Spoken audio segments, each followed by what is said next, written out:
Good morning, Mia. Can you hear me, or can anybody hear me?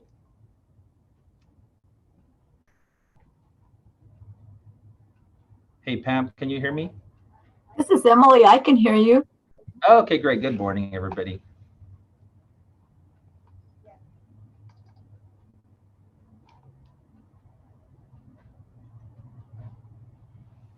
Yes, I can hear you, Enrique. Okay, great. Thank you.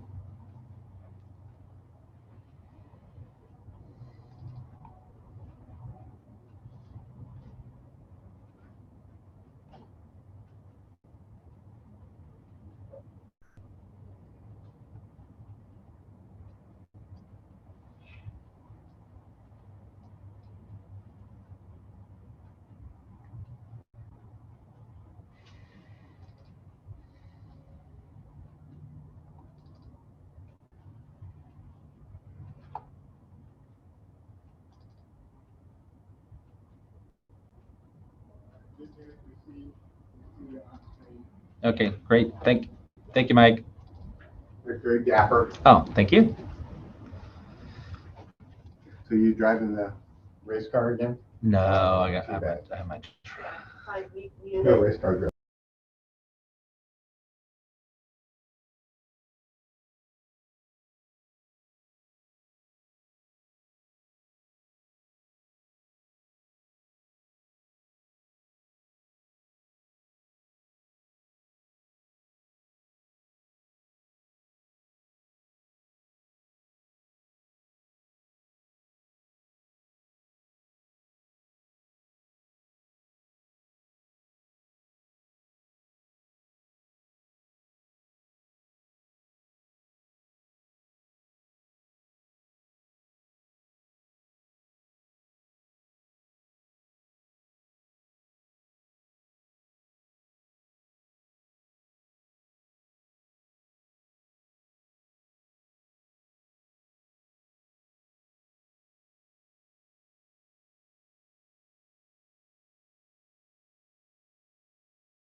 Hey, Juvelin.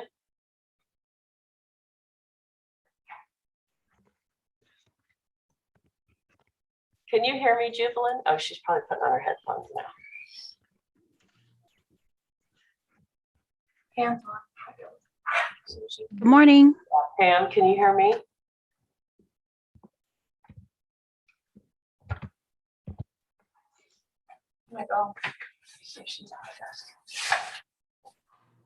Yes, I can hear you. Can you hear me? Pam, Hello? can you hear me? We're losing audio on you. It's slow. It's slow.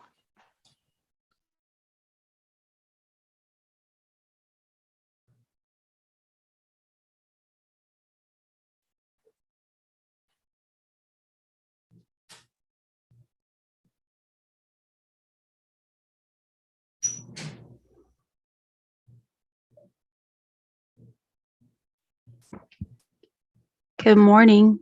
Can anyone hear me?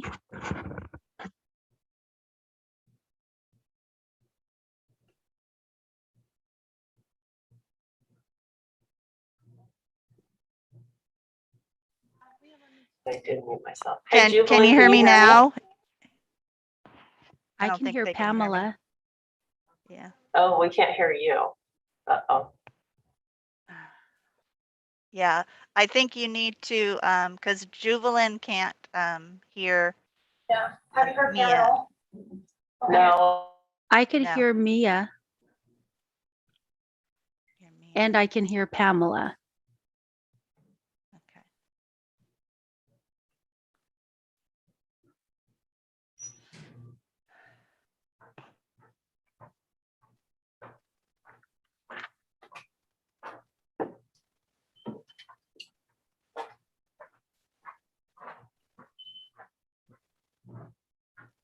Can anyone hear me? I can hear you, Juvelin. Okay, But perfect. the yeah, but the audio and the voice is going in and out. Okay, Because I could hear think- Mia just fine. Yeah, I think it's on our end. Oh, okay.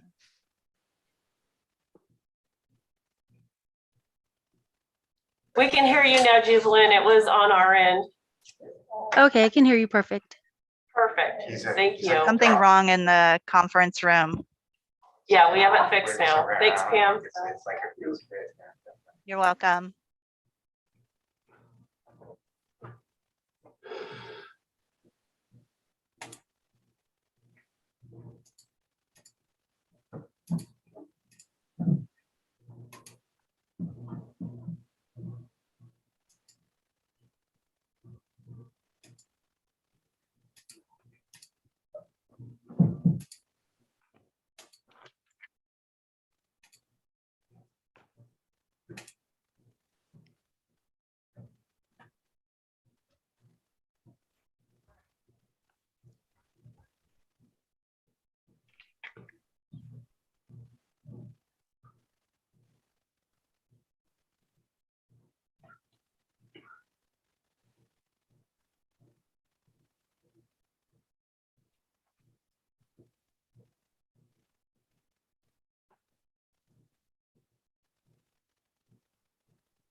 Barbara, Ellie needs to be moved over from attendees to panelists.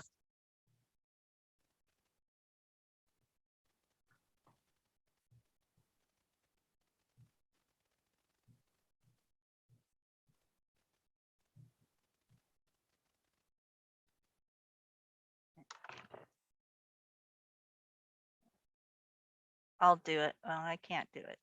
Not Oh. yet. I was just coming over to tell you I'm having the same problems I have today that I Okay. had the other day. So I'm gonna have to, yeah, I know, I can't, I literally can't move anybody.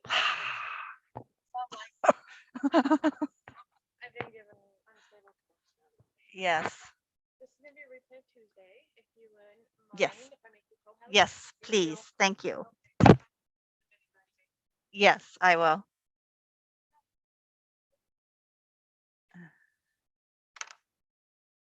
Yes. Oh, I'm sorry.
Can everybody hear me okay? Hi, this is Ellie Klaus-Bruckner. Hi, Ellie. Good morning. We can hear you fine. Oh, good. I had technical difficulties this morning. So did we.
Good morning, Mia. Are we ready to get going?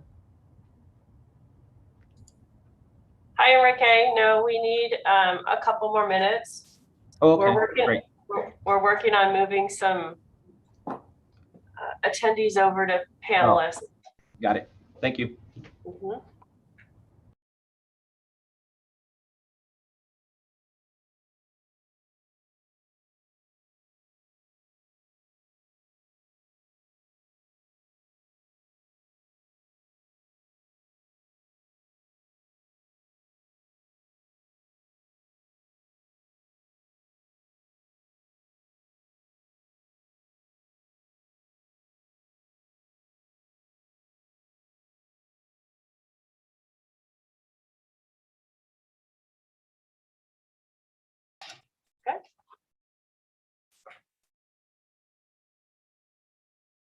Good morning and welcome back. Thank you for all of you for coming today. This is day 3 of the 3-day commission meeting. I'll call the California Building Standards meeting to order. It is 9:04 a.m. on December 16th, 2021. Pam, would you please call the roll?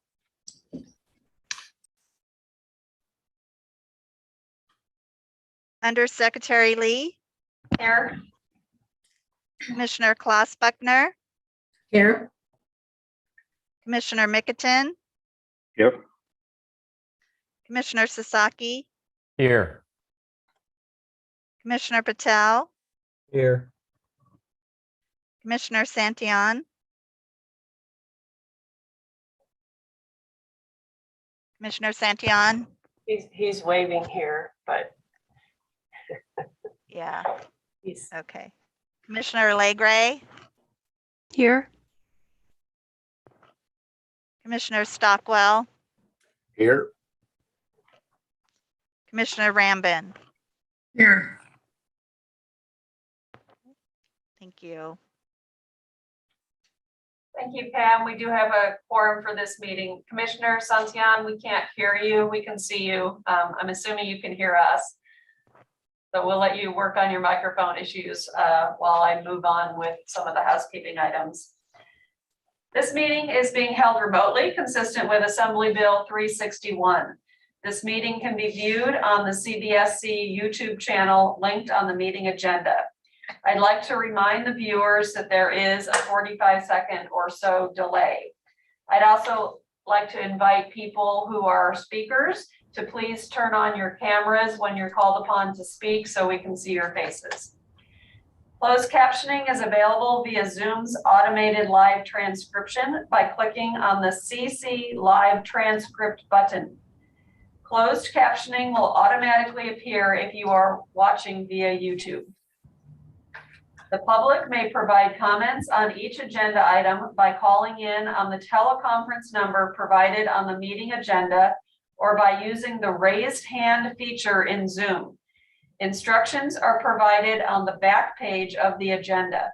If you have difficulty with the technology, please call the CBSC office at 916-263-0916. I'll now read the phone instructions.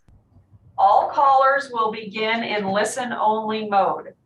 If you wish to make a comment on a specific agenda item, please listen for the commission chair to ask for any comments from the public.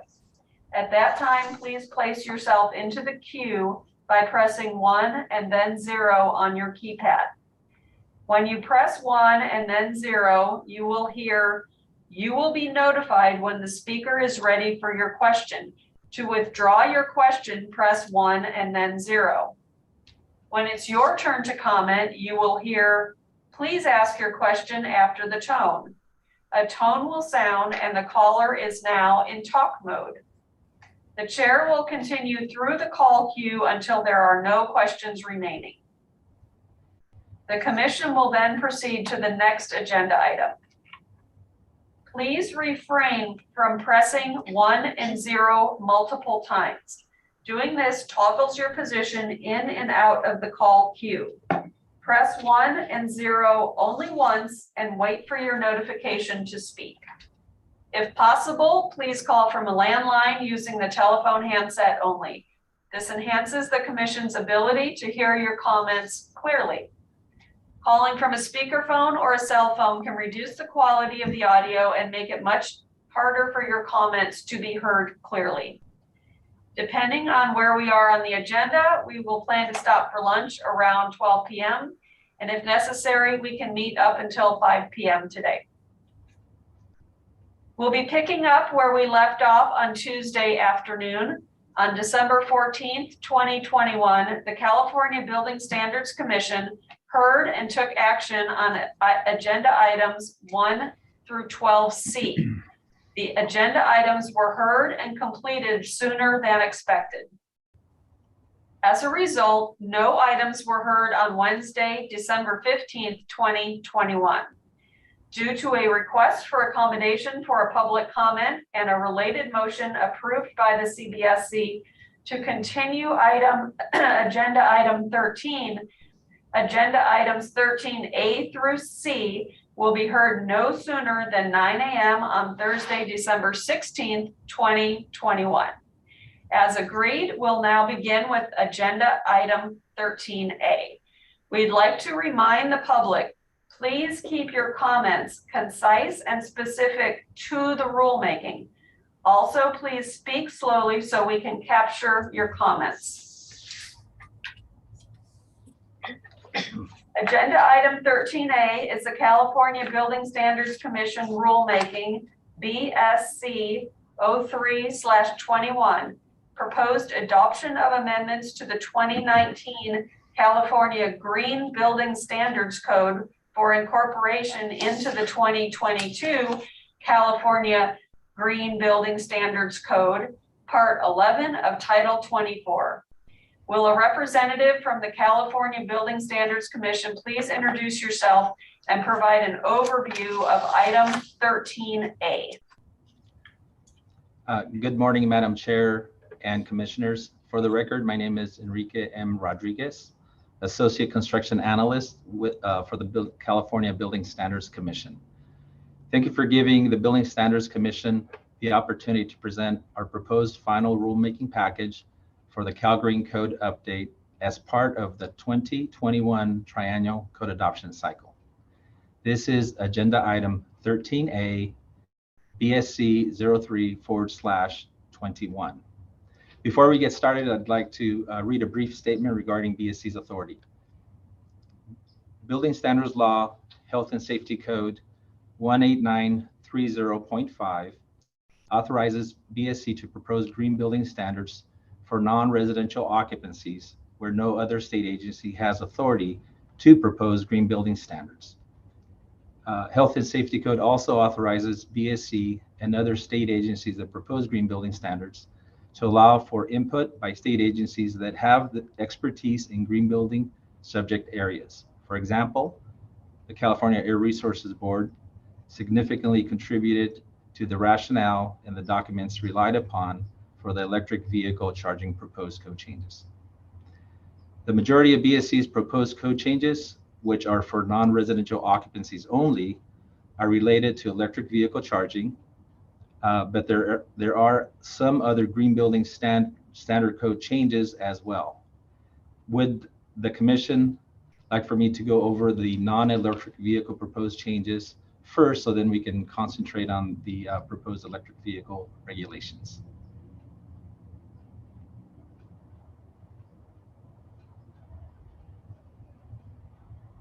Yes, if you could do that, that would be great. Okay, fantastic. Thank you very much. Sorry, that was my fault.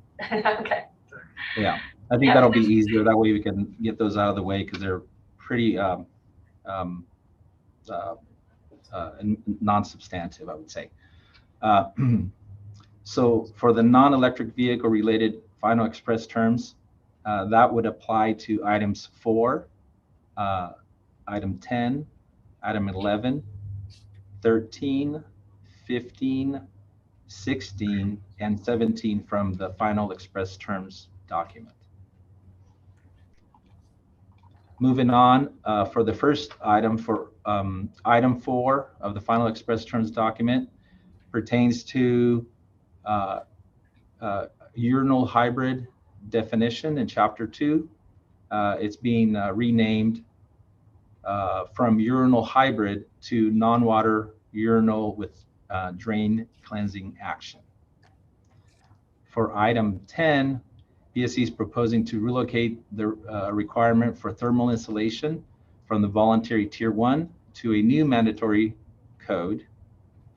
A new relevant code for verification of compliance has also been provided and added to the mandatory section for consistency with other requirements that we currently have for acoustical, ceiling, and wall panels. For item 11, BSC is proposing to relocate the requirement for acoustical ceiling and wall panels and related subsection for verification of compliance from the voluntary measure to mandatory. For item 13, BSC is proposing to amend the voluntary codes for Tier 1 and Tier 2 for clean air vehicles to simplify the application by using a percentage instead of the current clean air vehicle tables that we have codified.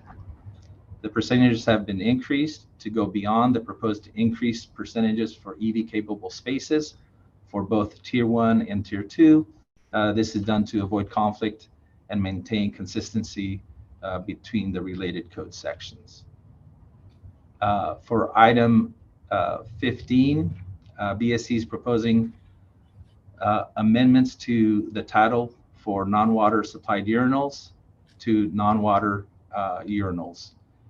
The body of the text is being amended to repeal the word supplied and to replace the word urinal hybrid with non-water urinals with drain cleansing action.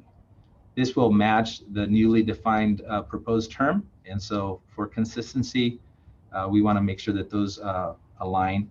And also this amendment will provide consistency between CalGreen and the current California Plumbing Code that has added that definition as a defined term. For item 16, BSC is proposing to relocate thermal insulation Tier 1 from the voluntary to a new code section found in item 9. And then thermal insulation Tier 2 has been renumbered to A5.504.4.8 with the Tier 2 moving to Tier 1. And then the verification of compliance has also been renumbered within this section. For item 17, BSC is proposing to relocate acoustical, ceiling, and wall panels in related subsection and verification of compliance from the voluntary measures to the new code section. So this is found in item 10 as described before. I would say at this point that is finishes up the non-electric vehicle related code proposals. And at this time, I would like to request any comments or from the public and or the commission.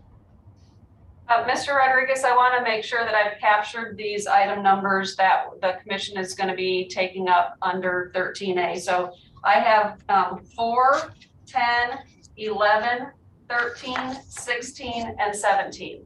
Did I miss anything? No, there's an item 15 as well.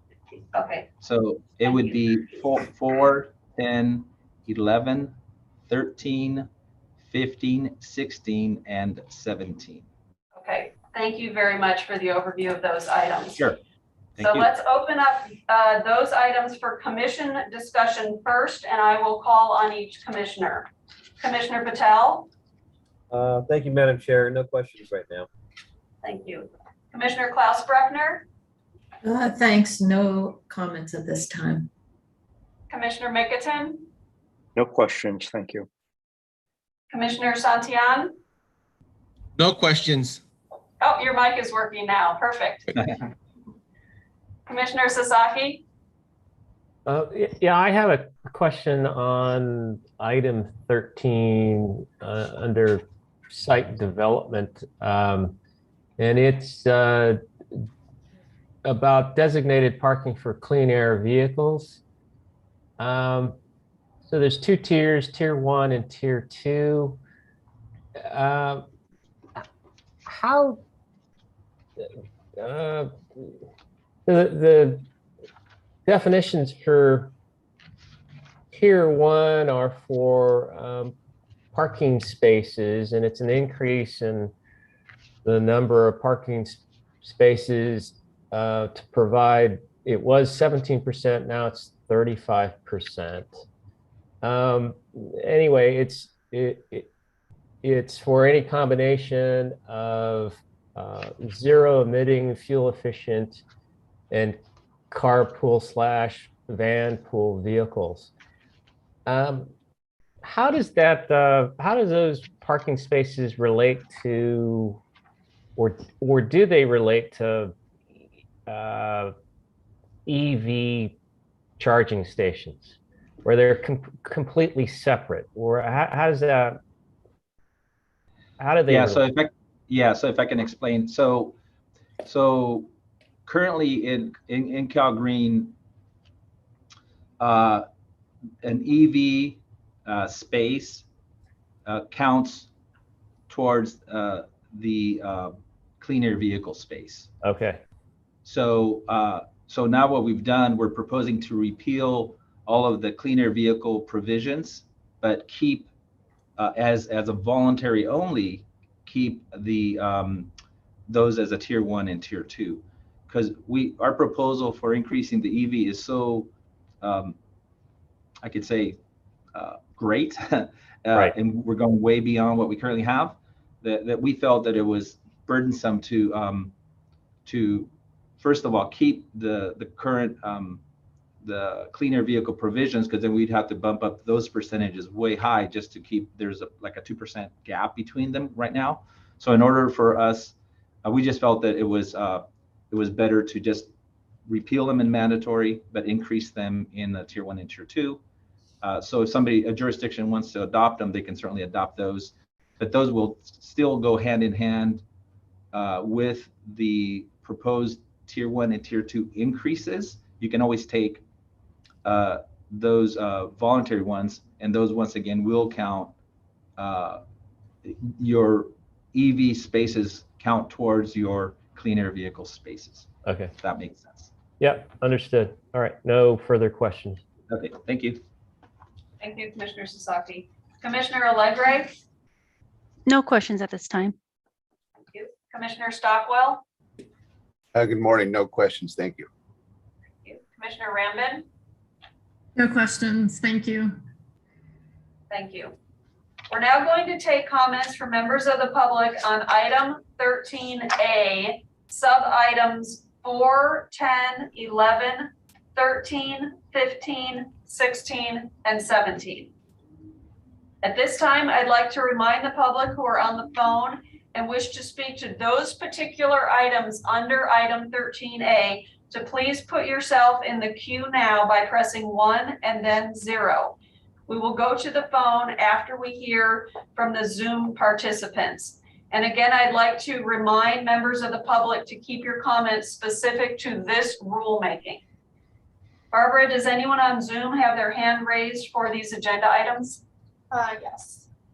So our first public comment is going to be Matthew. Go ahead.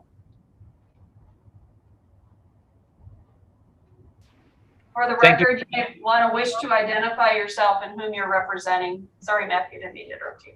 Go ahead. Thank you very much. I appreciate the time and I appreciate all the work you've done on these items. I'm here today representing the commercial real estate industry, California Business Properties Association, many of our members, and ICSC, which is now the Innovating Commerce Serving Communities. They work with retail properties throughout the state of California. We are here to support agenda item 13A. We appreciate all the work that all the staff has put into figuring out how to implement the nation's first mandatory electric vehicle installations.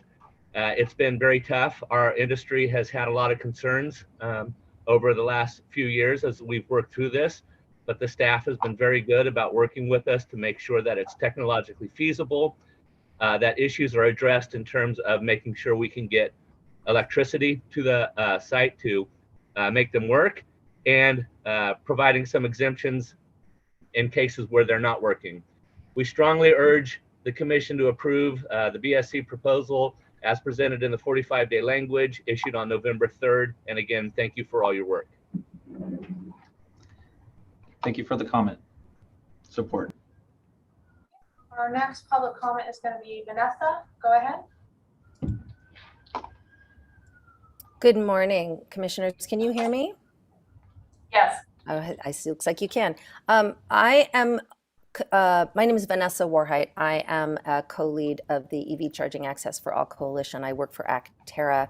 I am confused because I don't know what document Mr. Rodriguez is referencing and Ms. Marvelli in the list of items that the sub-items that are being considered. I believe that you're not ready yet for comments on EVs other than the van pool parking, but all I have is an old copy from the 45-day public comment period, and I didn't see any copy of the proposed code in the agenda that was published. Am I missing something? Could you please point me and other members of the public to that?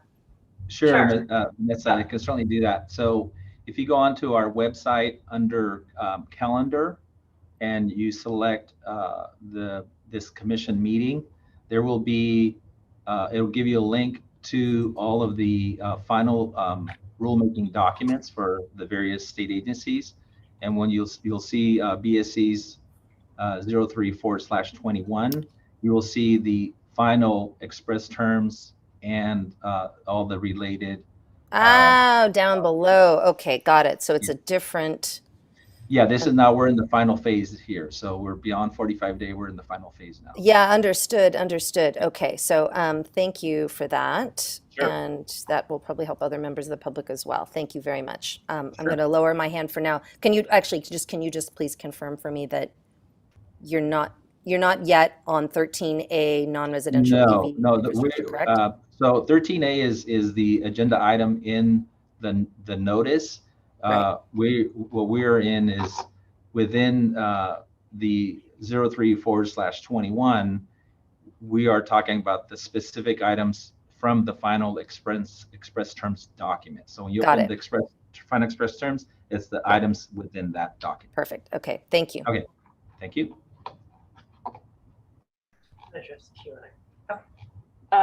This is Mia with the Building Standards Commission, and I just want to let the folks know that the Q&A feature is not going to be monitored during this meeting. So if you need to make a comment, we ask that you either call in on the 1-800 number or you log into Zoom and participate that way.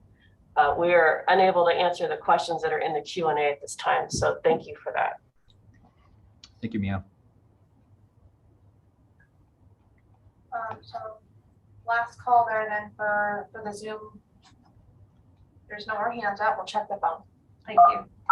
You have 2 questions remaining.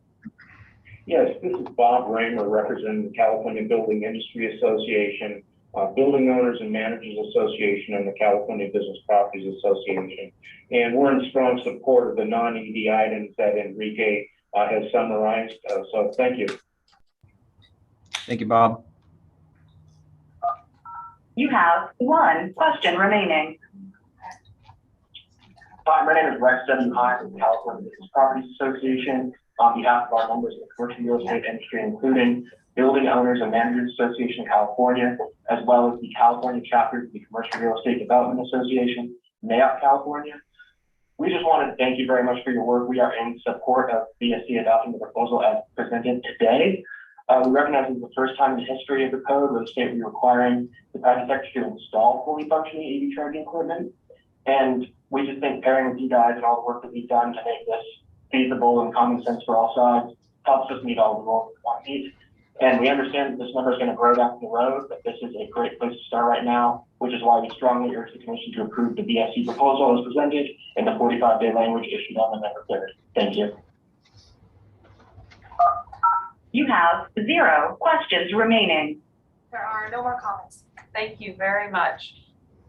So that concludes the public comment portion for these particular items under 13A. I'm going to turn item 13A, sub items 4, 10, 11, 13, 15, 16, and 17 back over to the commission and entertain a motion to consider the California Building Standards Commission rulemaking BSC 03/21 proposed adoption of amendments to the 2019 California Green Building Standards Code for incorporation into the 2022 California Green Building Standards Code, Part 11 of Title 24. Commissioner Sasaki, move to approve. Commissioner Klaus Brickner, second. Thank you. It's moved and seconded that this proposal be approved. Is there any further discussion from the commissioners regarding this motion? Right, hearing none, we will now have a roll call vote. Commissioners in favor, please indicate by stating aye. Those opposed, please indicate by stating no. If abstaining, please state this. Pam, please conduct a roll call vote. Commissioner Klaus Buckner, Aye. Commissioner Mickelton, Aye. Commissioner Sasaki, Aye. Commissioner Patel, Aye. Commissioner Santillan, Aye. Commissioner Legray, Aye. Commissioner Stockwell, Aye. Okay, got it. Commissioner Rambin, Aye.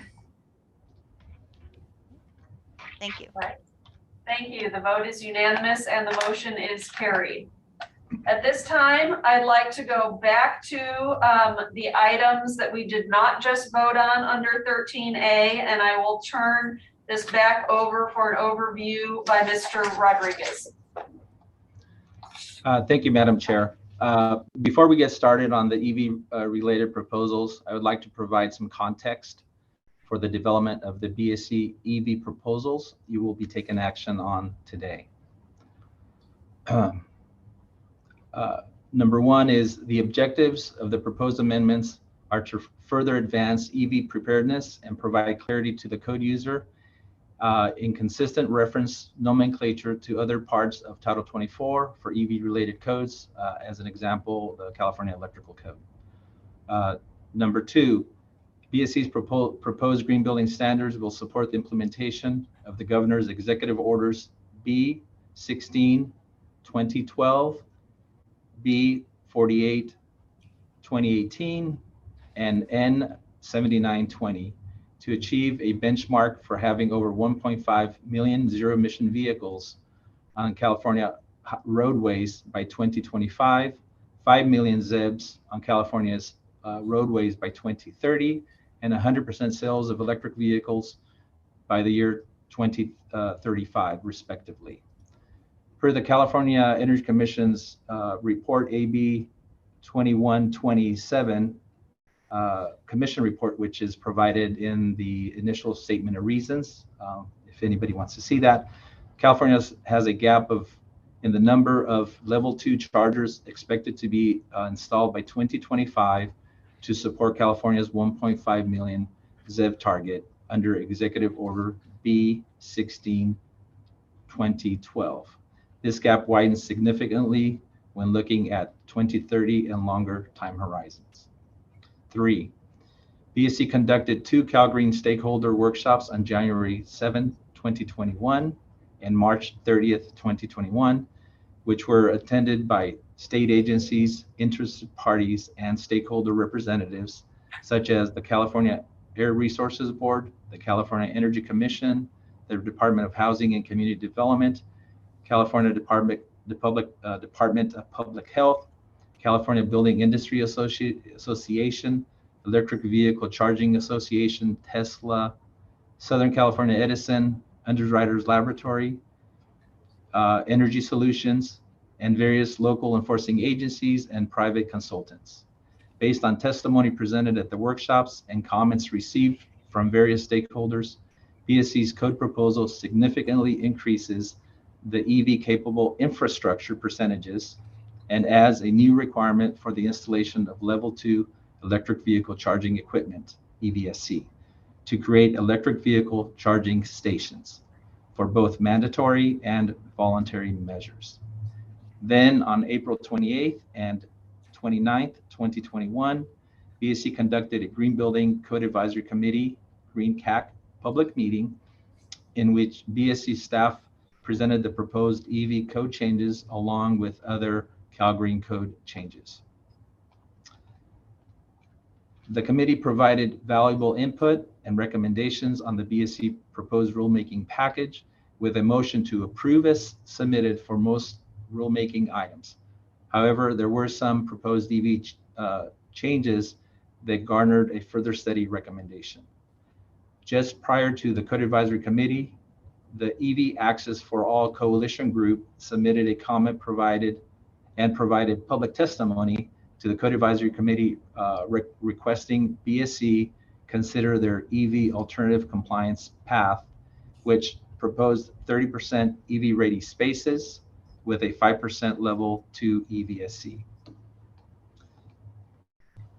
The Code Advisory Committee further study recommendation stated to not delay the code cycle, but if there was time, consider the alternative ATP, the alternative pathway, compliance pathway prior to 45-day public comment period. BSC reviewed the ACP proposal, but due to the untimely submission of a substantive proposal, BSC did not have sufficient time to fully vet the proposed code changes with the affected parties and interested stakeholders, which is typically done during the pre-cycle workshops. Moving forward, BSC may consider such proposal in the upcoming rulemaking code cycles and is willing to work with the Electric Vehicle for All Coalition. As a result of additional comments received beyond the ACP proposal at the Code Advisory Committee meeting, further coordination with various state agencies and subject matter experts was conducted, and further modifications were made to the BSC initial express terms proposed EV language. The proposed code amendments were coordinated with other state agencies, Division of the State Architect, and Department of Housing and Community Development, which are proposing similar amendments and are mostly based on the input gathered from the 2 workshops and the Green Code Advisory Committee meeting. CARB provided technical feedback and the associated cost-benefit analysis. Number 4, BSC conducted a 45-day formal public comment period from August 13th through September 27th, 2021, and made no additional modifications to the 45-day express terms as a result of the comments provided. There's a reference in the documents that you have in the final express terms. We have the agency responses to public comments that were received. In late October, BSC was notified that the Access and Green 45-day public comment webpage was missing over 2,000 public comments. BSC staff worked with representatives from organizations and added these comments to our webpage and forwarded on to you the comments last week. That said, BSC's proposing to amend the California Green Building Standards Code, or Cal Green, for EV regulations as follows. At this time, I'd like to go through the EV related proposed changes, and we can take them and I can go through all of them, or we can, at the pleasure of the commission, we can stop at certain points and vote or have comments on those.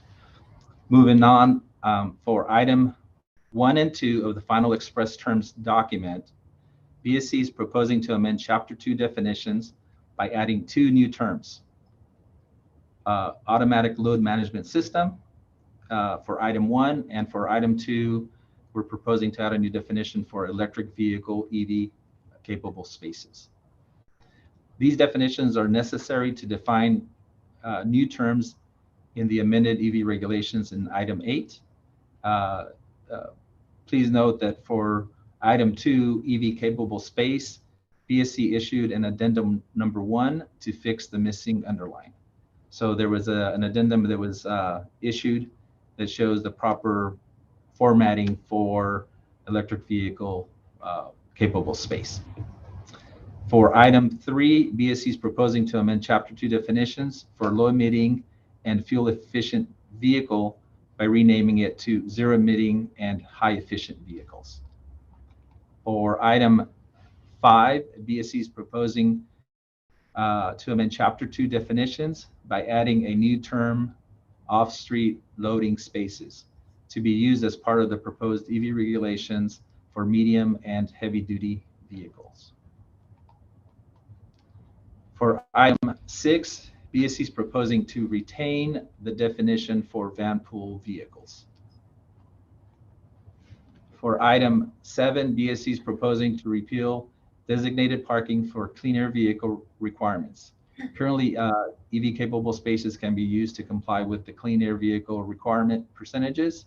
And because EV capable percentages are being significantly increased, BSC has determined designated parking for clean air vehicles is no longer needed. This amendment will help mitigate the impact to small parking lots by decreasing the amount of specifically designated spaces, offsetting the increased percentages of EV capable spaces, and the new requirements that electric vehicle supply equipment be installed. For item, I would, at the pleasure of the commission, I don't know if it would be beneficial to take an action on the definitions, and then move on to the actual electric vehicle percentage increases. Commissioners, would you like to weigh in on that? This is Commissioner Mickelton. I don't think we need to separate those. Okay, great. Okay, then I'm going to move on to item 8.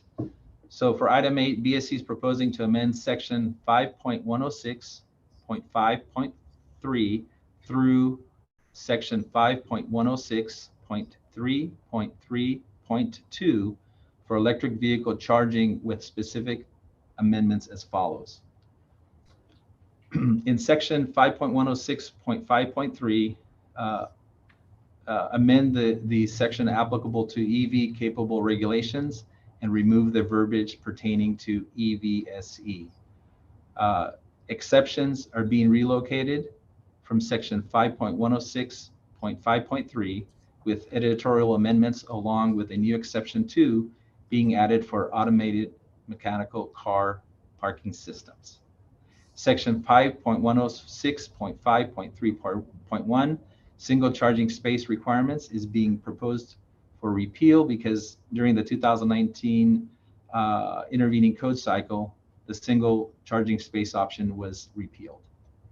Existing section 5.106.5.3.2 is being renumbered to the available section 5.106.5.3.1 and renamed as EV capable spaces. The majority of the amendments to this section are editorial and consistent of renumbering code language and rearranging because of the EV regulations were significantly modified in this code cycle. The EV capable contains the infrastructure only design requirements and state any changes. Available section number 5.106.5.3.2 is being used for the new proposed code language specific to requiring installation of electric vehicle charging stations, EVCS, by taking the EV capable spaces and equipping them with EVSC with any combination of level 2 or direct current fast charging EVSCs. Paragraph 2 permits EV chargers to charge multiple EVs simultaneously as long as they meet the electrical load capacity indicated. Paragraph 3 provides the allowance for one DCFC to reduce the required number of EV capable spaces without EVSC by 5 and reduce proportionally the required electrical load capacity to the service panel or sub-panel. Available section number 5.106.5.3.3 is being used for new code language to permit the use of automatic load management systems, AMLS, for electric vehicle charging stations. Code section 5.106.5.3.4, accessible EVCS, has been created, along with a new note for EVCS signs. Both have been added to advise the code user of existing requirements in other parts of Title 24 and in the Caltrans policy directives. Existing section 5.106.5.3.3 title and code is being repealed as it references single charging space requirements, which are no longer an option, and the exceptions will be relocated to the main EV regulation indicated above.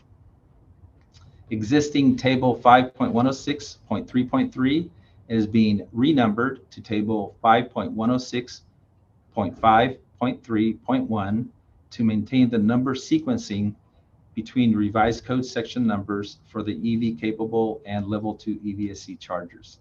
This table has also been amended to increase the percentages for EV capable spaces from 10% to 20% and added a new column for the prerequisite or for the requirement of electric vehicle charging stations, which require that 25% of EV capable spaces need to be provided with level 2 EVSC chargers. Existing section with identification requirements is being relocated to the EV capable section. Existing section for further future charging spaces is being repealed because the reference to clean air vehicles is no longer applies since clean air vehicles is being repealed. The associated note is being relocated to the EV capable section. And that concludes the electric vehicle proposed code changes for non-residential occupancies only for light duty electric vehicles. I'd entertain any comments at this point. Thank you. Commissioners, do you have any questions about those sub items 1, 2, and 8 that Mr. Rodriguez covered? This is Commissioner Mickelton. I wanted to see if you could please address some of the concerns that were raised in 13A, B, and C comments about the safety of the EV plug-in receptacles that don't have the full EV equipment, and what the discussions were with that in the CAC. Okay, so yeah, a great question. Thank you for asking that question. So the Building Standards Commission is not proposing EV ready, which would be a plug-in receptacle. What we're proposing is installed chargers, level 2 or direct fast, DCFCs. So we're not proposing EV ready plugs. That question was, I think, pertaining to HCD is proposing EV ready, so that would be more appropriate for them to answer that. Okay, thank you for clarifying that. Thank you. I'm wondering also, I know this will come up with DSA as well, but since you're first, I wanted to see if there's been any feedback on how the accessible EV spaces introduced, I guess in 2017, are working out in terms of use, availability, confusion, on the part of designers on how to apply those requirements separate from the regular accessible spaces, and whether that came up in the discussions with the CAC or public hearings. Since none of that's being changed. They were not really we didn't receive comments like that, although we have fielded a lot of questions pertaining how those the accessibility 11B works with the CalGreen requirement. But in DSAs, they have the tables that tell you how many, as you do the installations, then you have to provide the appropriate, dedicated, or they have, the table that depending on how many chargers are installed, is going to trigger more installation of accessible, EV stalls. So the tables right now, the new proposed code changes do not conflict with the current codified tables in 11B. It's just adding more as required based on the number of installed chargers being installed. Good, thank you. I just wanted to see if there were any, if any issues came up regarding that, and no other questions. Okay, thank you. This is Commissioner Raymond. I would like to echo Commissioner Mickelton's questions about the accessibility requirements. And also just the general, I appreciate the added note saying that the automobile parking spaces count towards meeting minimum parking space requirements in jurisdictions. That has been a challenge when calculating the number of required parking spaces. And I think consideration should be given also to the accessible EV spaces when we get to that part of the code. Yeah, and if I can add clarity to that, BSC is proposing to exempt those. They don't count towards; they're just exempted altogether for the automated parking. Understood. I just think the local jurisdictions have had challenges in recognizing that those, count towards the total number of required parking. Yes, absolutely. Mm-hmm. And then my second question. Yeah, the other thing was I just wanted to note that our proposal to repeal the clean air vehicle provisions is going to help in the increased number of installed chargers and how that affects the parking lots for accessibility. So we did take that into consideration. Great.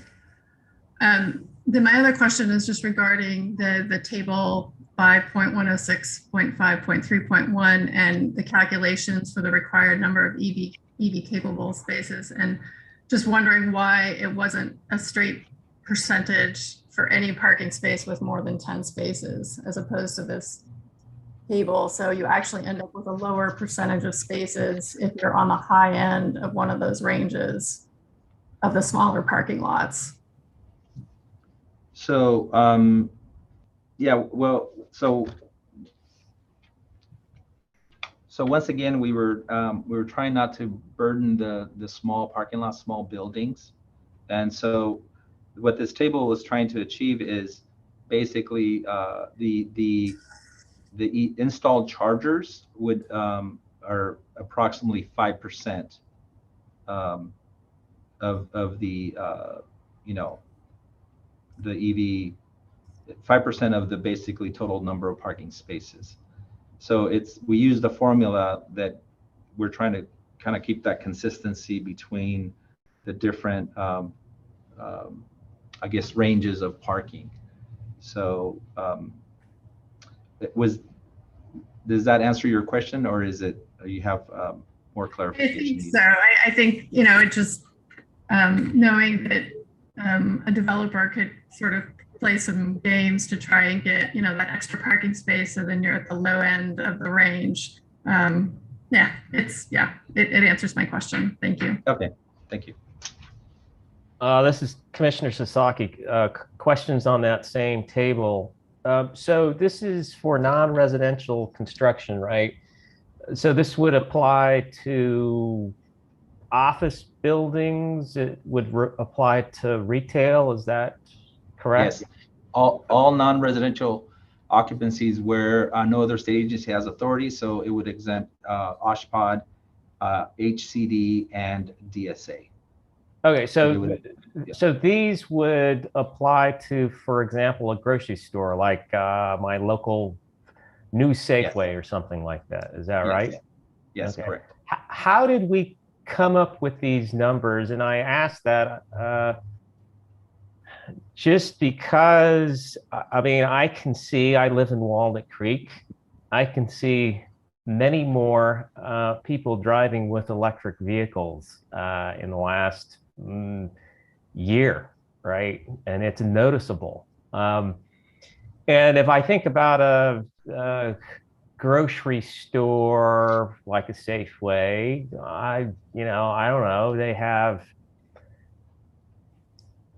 I'm not sure, maybe 100 parking spaces, something like that. If we use 100 parking spaces and I look at the table and then I look at the number of EV charging stations, I see that it's listed at 4. Oh, yeah. If it's correct, between 76 and 100, it would be 4. But they'd have to, yes, they'd have to provide infrastructure for 17. But, right. And yes. Well, and so I guess, just thinking about it and thinking about the number of electric vehicles that are here now, this code goes into effect January 1 of 2023. Is that correct? Yeah, January 1, 2023 is right. And then it date. goes for another 3 years. So it's in effect until all the way into. Well, yeah, Mr. Sasaki, we do an intervening, right? So we'll have an intervening code update that then every 18 months, as you know, we're running a rulemaking. So, right. Yeah. So I guess, just looking at the table and going through my example, that number of 4 for 100 parking spaces seems low. And so I guess the question is, how did we arrive at those numbers? I understand that, in that example and looking at the table, there are 17 required EV capable spaces. So they could be added at a later time. But anyway, so how do we come up with those numbers?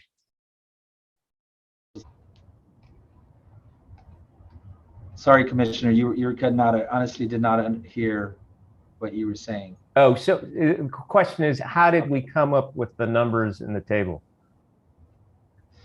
So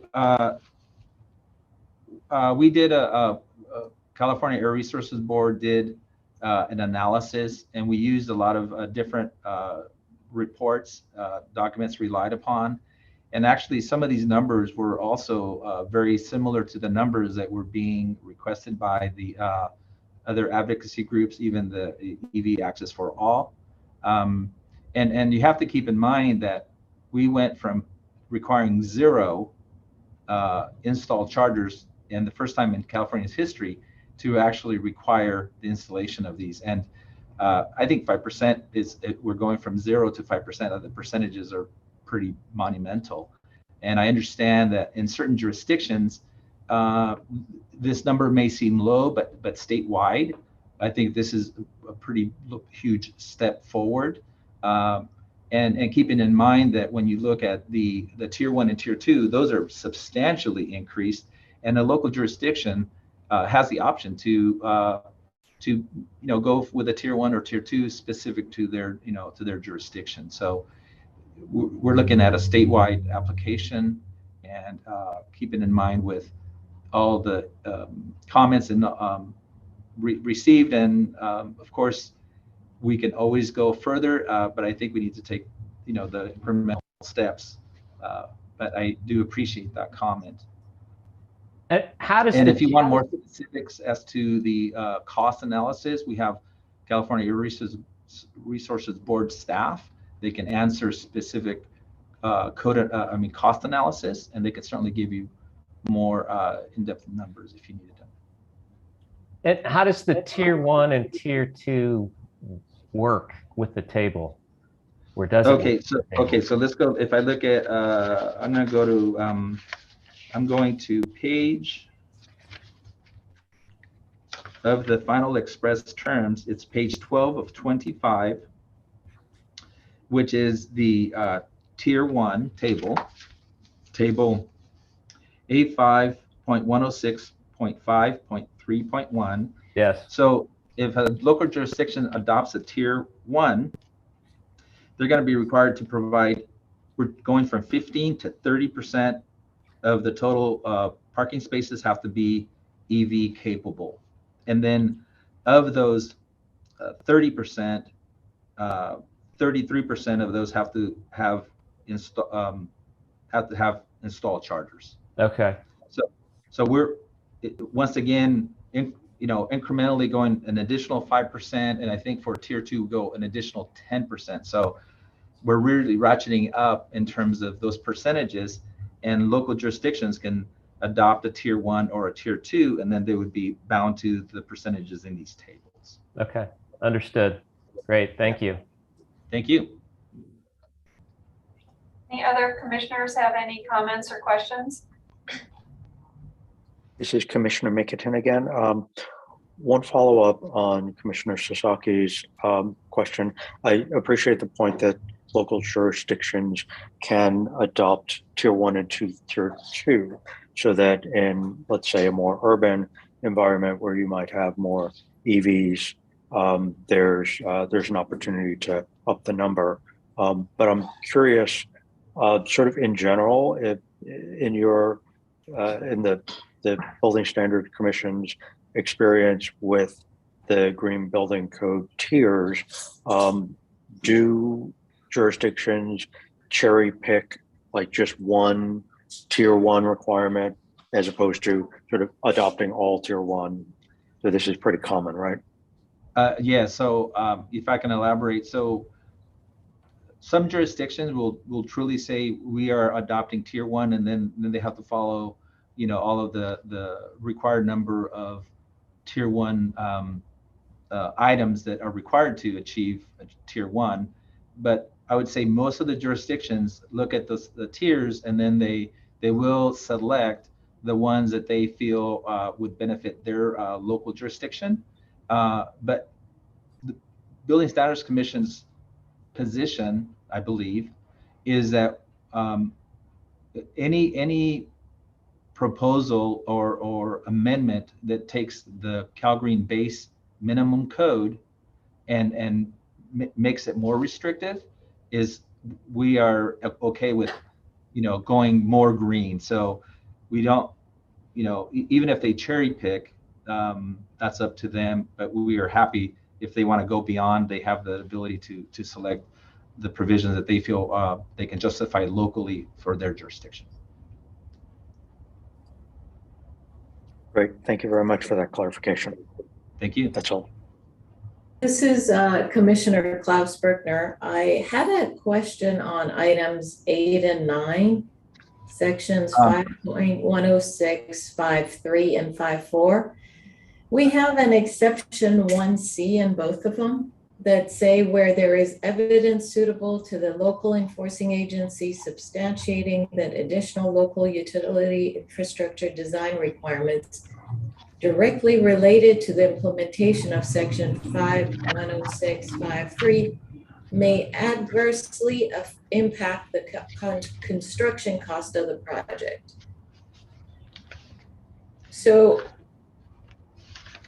I think I guess my question to you is, do you find that language a little bit vague in the sense that almost everything will adversely affect or impact the cost of construction? So you might have, sorry, one more comment. So you might have local enforcing agencies that are, let's face it, this country's divided, believers of the environmental impact of emission, and then there's non-believers. And what if one of these local enforcing agencies is a non-believer? Could they use this as an avenue to avoid, requiring the much needed spaces? Yeah, I mean, certainly the local building official can has the authority to interpret the code and enforce it. Obviously, if it's very clear, they have to enforce what's there. But there is, in this case, what currently in Cal Green, we already have one of these exceptions. It's already codified. In this case, we relocated it to as an exception at the main paragraph, but it's already there, and we worked with HCD and DSA to coordinate this basically this exception. And what this exception does, it's meant for jurisdictions that are very remote, Alpine counties, some of those counties where the infrastructure may not be there and they may not even have the available power, but they have to, the architect has to justify that, that it is a hardship, and they work it out with the local building department. Most building departments are going to say, if there's power, then you need to comply with this code section. So I guess there's always somebody that could not think that way, but in general, most building officials, I believe, would enforce it and say, show me an alternate means of methods of compliance. If you're not going to comply, show me how this proposal would basically be so costly that it would kill the project, right? So, like I said, most of that exception already exists in Cal Green. We just relocated it and then split it up into an additional into two separate sections. So I don't know if that answers your question. It kind of does, but may adversely impact is not the same as killing the project. Well, yeah. So that kind of language, I look forward to some interpretation from Building Standards Commission or some guidelines for the fire and building officials for that language, because everything will adversely, we're not trying to, everything's going to cost money, let's face it. Absolutely. This is all going to cost money. So it is adversely affecting the cost of construction, every single one of these projects. There's a difference between that and killing the project or not having the infrastructure. So it would be helpful if, there are some interpretations coming out of Building Standards Commission describing situations where this would apply is what I'm saying. I know that, and good point, and thank you for that. I know that HCD's proposal had assigned some numbers, and I'm not sure if they repealed those, but yeah, we can look into that and take that under consideration. Thank you for that comment. This is Commissioner Patel. I agree with Commissioner Klauspartner that the language is potentially vague, but I would say this as a building official. I agree with Enrique that this language existed before, and I don't believe there's been sort of misuse of the language in order to not require EV charging. But I'd also say that the way the exception is written, it speaks to evidence substantiating that additional local utility infrastructure design requirements directly related to the implementation may adversely impact the construction costs. And for me as a building official, that means that my local utility is saying that they got to bring in transformers, or upgrade the service, the grid, and the grid that's providing power for the development. And so it's not just a developer saying, well, it's costing me money for my particular project on site. There could be other elements as far as utilities not being able to provide the power. And that's probably most prevalent in some of the rural counties. Thank you. Thank you. Any other commissioners have any comments or questions about items 1 through 8? This is Commissioner Rampton. Just one more question on the table of the requirements. And I think HCD has a provision about triggering implementation with alterations and renovations. I didn't notice any language from BSC triggering requirements if there's an alteration.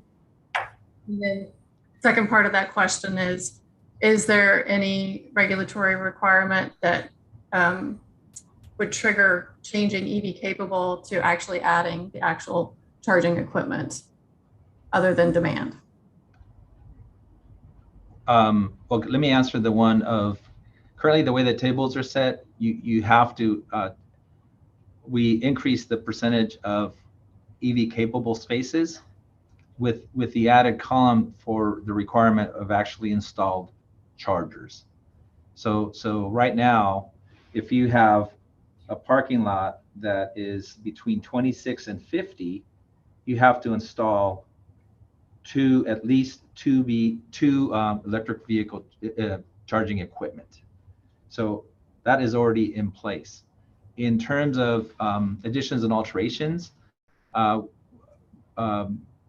Building Standards Commission did not. We have considered it, but we didn't have enough time. I mean, we decided to pursue the installed chargers at this time for this rulemaking cycle. But I think additions and alterations is something that we, if I don't want to misspeak and Mia can chime in, but I think that's something that we're going to definitely consider moving forward into the next cycles. Thank you. Thank you. Any other commissioners have any comments or questions? All right, Enrique, would you like to move on to covering an overview of items 9 through 18? Sure. So, yes, certainly. So for item 9, BSC is proposing to add a mandatory requirement in section 5.106.5.4 for electric vehicle charging medium duty and heavy duty vehicles, along with the subsections. BSC is proposing to move forward with the CARB suggested changes and proposes to include a mandatory requirement for EV capable infrastructure to support installation of EV chargers for either depot or opportunity charging in new warehouses, grocery stores, and retail buildings with off-street loading spaces, such as loading docks or parking spaces set aside for loading and unloading of motor vehicles. Specifically, the proposed new code section includes a mandatory requirement for to install additional infrastructure to support later addition of chargers up to 400 kW ZEV fueling in new warehouses, grocery stores, and retail buildings with off-street loading spaces that will support the future addition of chargers for medium and heavy-duty vehicles. That said, if CARB staff is available on hand, if there's any specific questions pertaining to this proposal. For item 12, BSC is proposing to amend. I'm sorry. This is. Oh yeah, for item 12, BSC is proposing to amend the definition for low emitting and fuel efficient vehicles by renaming it to zero emitting and high efficient vehicles for consistency with the proposed definition in the amendments in item 3. For item 14, BSC is proposing amendments to Tier 1 and Tier 2 to increase the percentages for EV capable spaces and require a higher percentage for the installation of EVSC.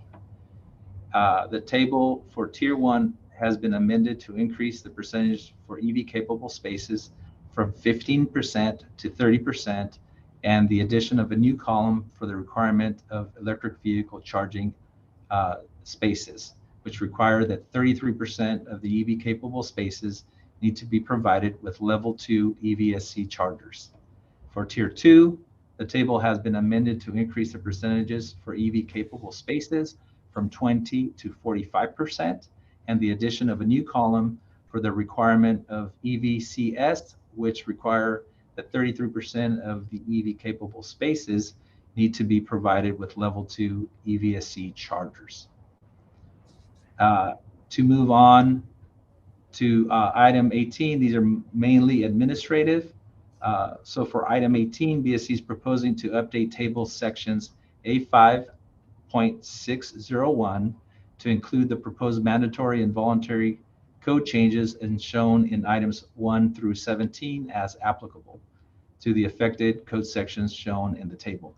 Basically, what this does, this table is basically any amendments that we make in mandatory, we have to then reflect those appropriate changes in these tables. And then finally, BSC is proposing in item 19 to update the verification guidelines tables in sections A5.602, A5.602.1, and A5.602.2 to include the proposed mandatory and voluntary proposed code updates as shown in items 1 through 17. This concludes my overview of the BSC proposal. We are asking for your approval and ask that item 2, EV capable spaces, addendum number 1, be included in the motion. We'd be happy to answer any questions you may have. Thank you. All right. Thank you for that. I think what I'll do is call on each commissioner and see if they have any questions or comments about items 9 through 19. So Commissioner Patel, No comments. Commissioner Klaus Bruckner, No comments. Commissioner Mickelton, No questions, and thank you for the clear presentation. Thank you. Commissioner Santillan, No questions. thank you. Commissioner Sasaki, No questions, but just thanks for staff's work and obviously stakeholders in getting this done. thank you. Thank you, Commissioner. We appreciate you. Commissioner Allegre, No questions. Commissioner Stockwell, No questions. Thank you. Commissioner Rambin. No questions. Also would like to thank staff for moving this forward. Thank you. Thank you very much.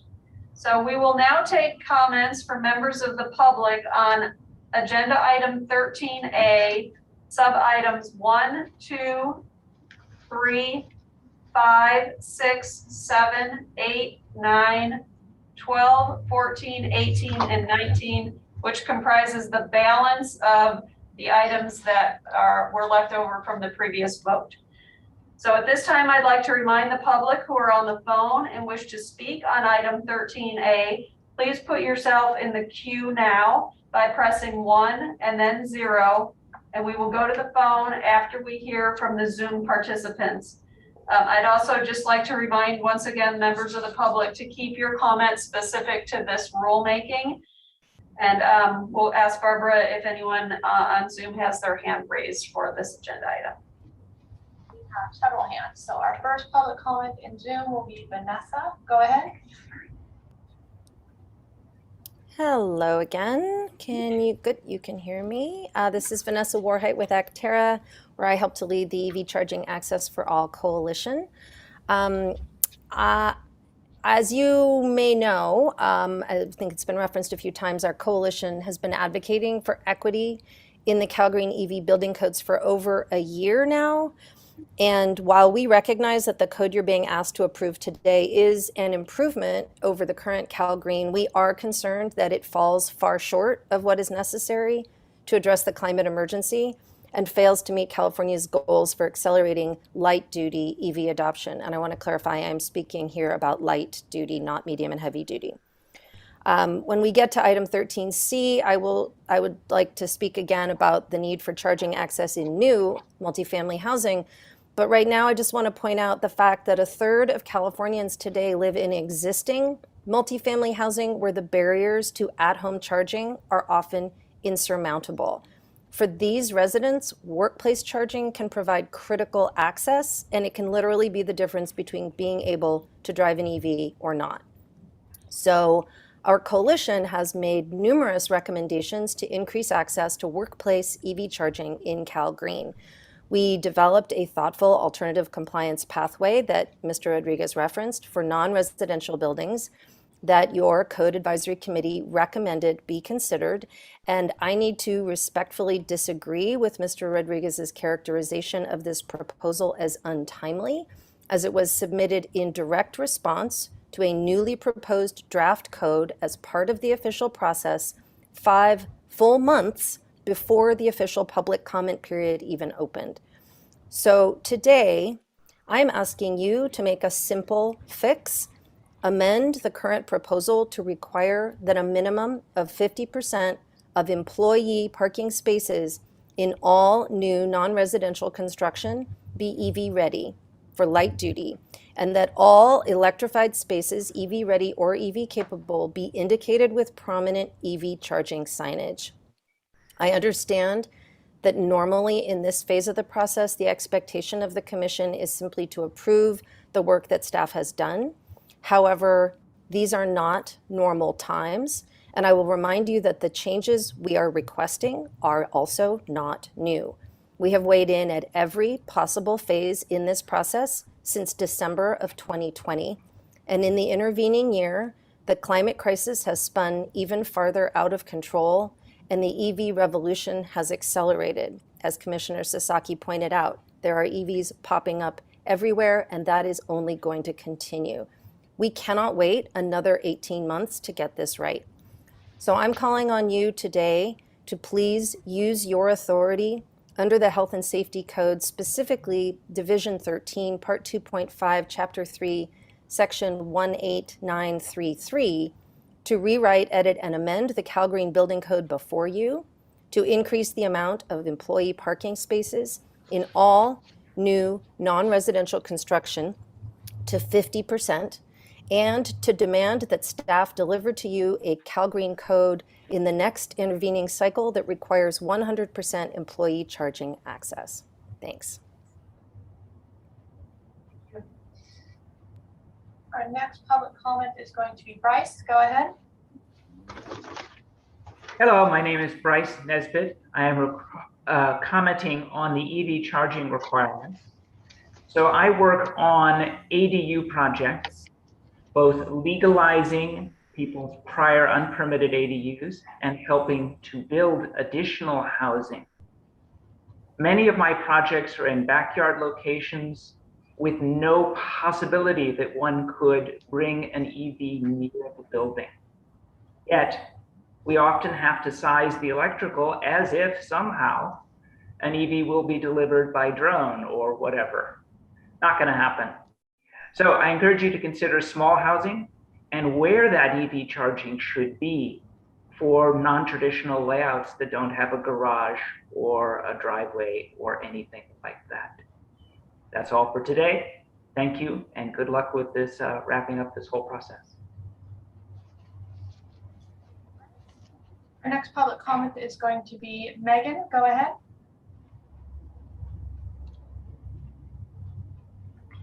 Megan, you're muted. Hi, can you hear me now? Yes.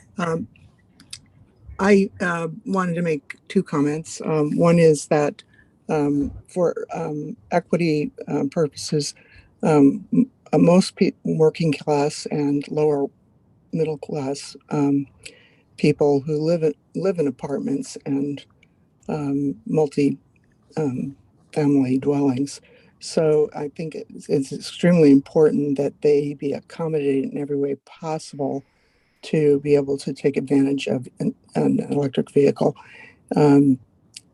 Also, when you have a large unit that is has many families, just one or two stations is not going to provide adequate charging for them. Either a rapid charger or a many spaces have to be available for them to be comfortable with an EV.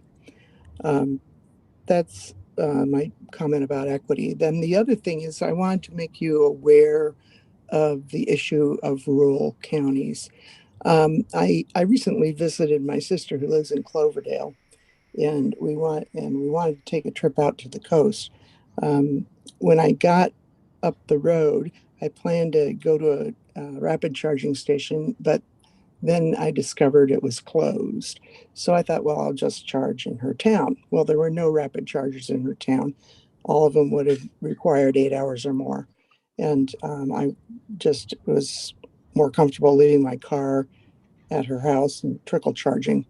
But we're not able to use my electric vehicle to go on a day trip out towards the coast. On the North Coast, there are there probably are no rapid chargers. And and I don't even know if there are that many Ms. other kinds of Shumway? chargers. But yeah, I'll get to my point. Anyway, my point is that, if those rural communities expect tourism to support them, and electric vehicles are going to be the common vehicle, I think that you need to accommodate as much electrical vehicle charging in rural areas.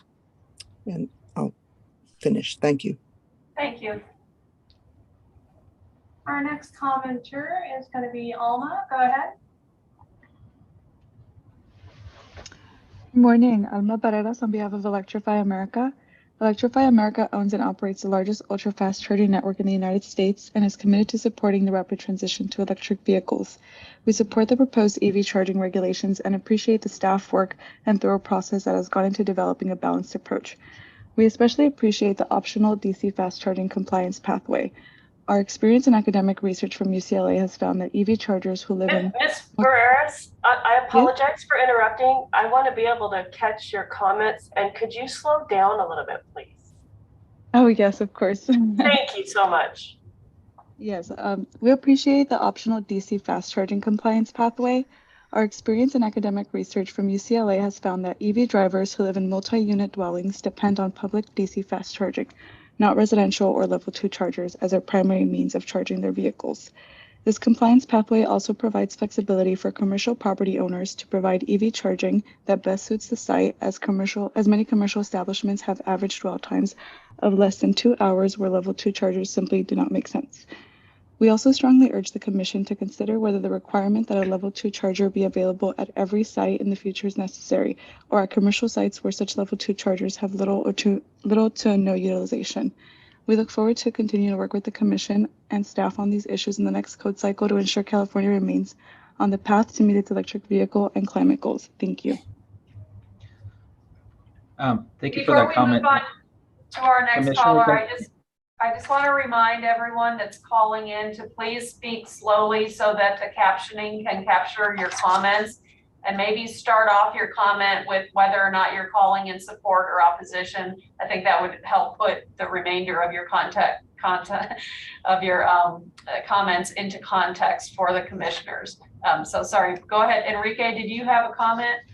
Yeah, I just wanted to just clarify the commenter's support comment. We appreciate that. I just wanted to clarify that currently in our EV proposal, we do have the requirement that once an electric vehicle charging equipment is installed, at least one has to be level 2, because we know that not all vehicles, existing vehicles, can accommodate a level 3. So that is currently in the proposal right now. Thank you.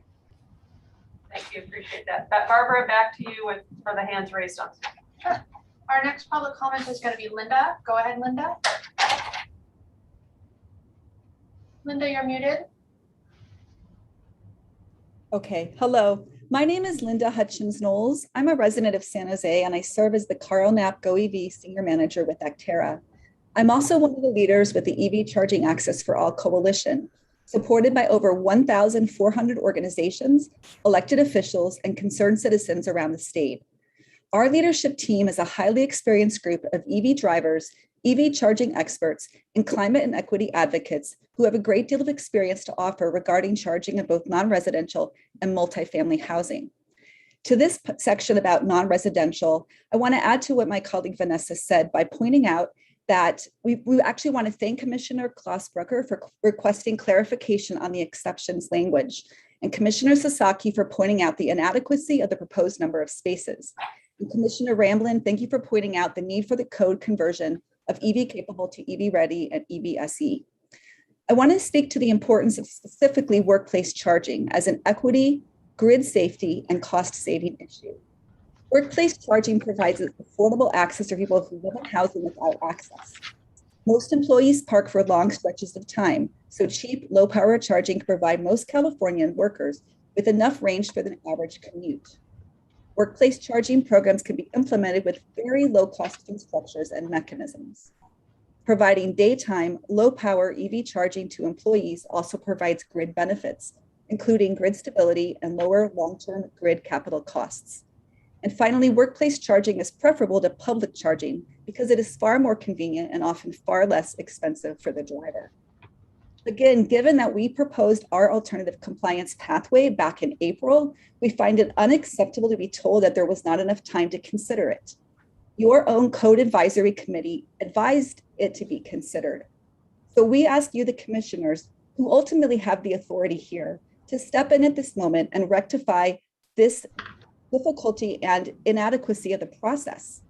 Don't let this opportunity pass to ensure that at least 50% of employee parking spaces and new non-residential parking be EV ready. And remember, it's very important that all electrified spaces, both EV ready and EV capable, be indicated with prominent EV charging signage. This will help drive adoption because folks will see, oh, I could park an EV there. Don't forget the signage part. And so please, we ask you to use the authority vested in you that Vanessa already cited, and go back, send this back to staff for amendments, and come back. And in this code cycle, please do not wait another 18 months. Please amend this and fix this now. Thank you. Thank you.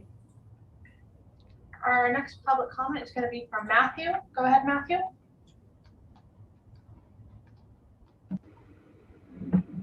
Madam Chair and Commissioners, thank you very much. Matthew Harger with the California Business Properties Association. We represent commercial real estate, over 10,000 companies in the state of California. I apologize for going earlier. I was getting a little rambunctious. I'm excited about this EV mandate, so I'll be very, very short.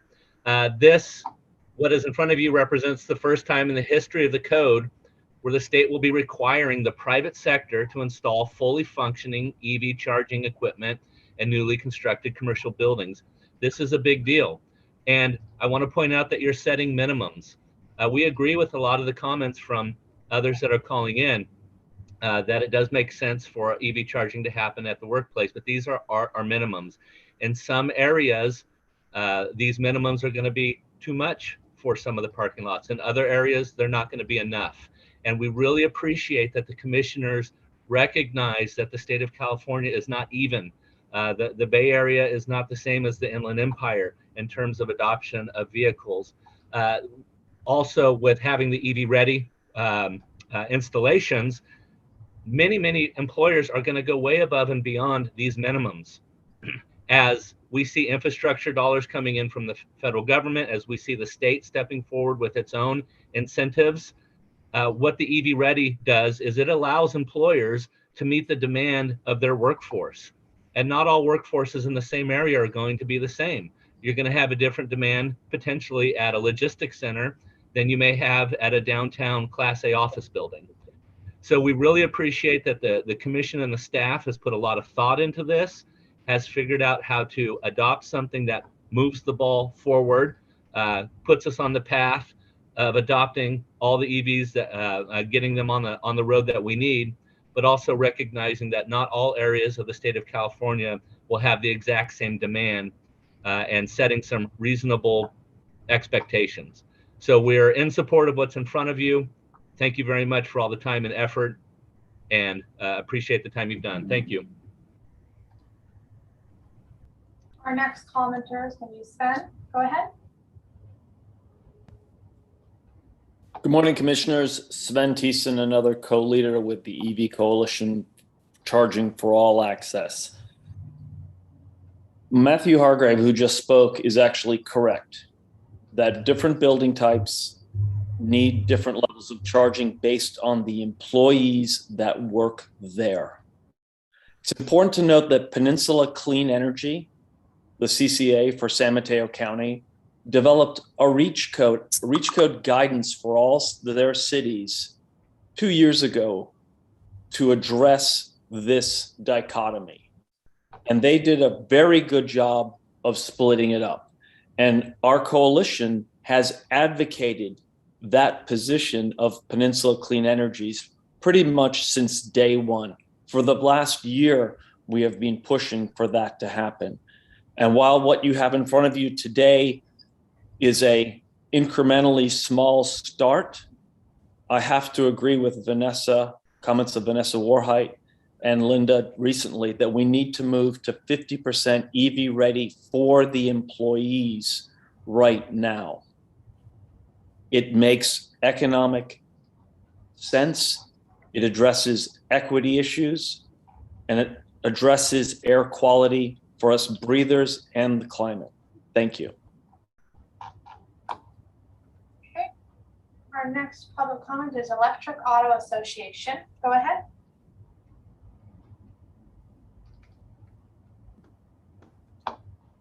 Hello, good morning, commissioners. I'm Guy Hall at the Electric Auto Association, a board director of the association, which has thousands of members in California.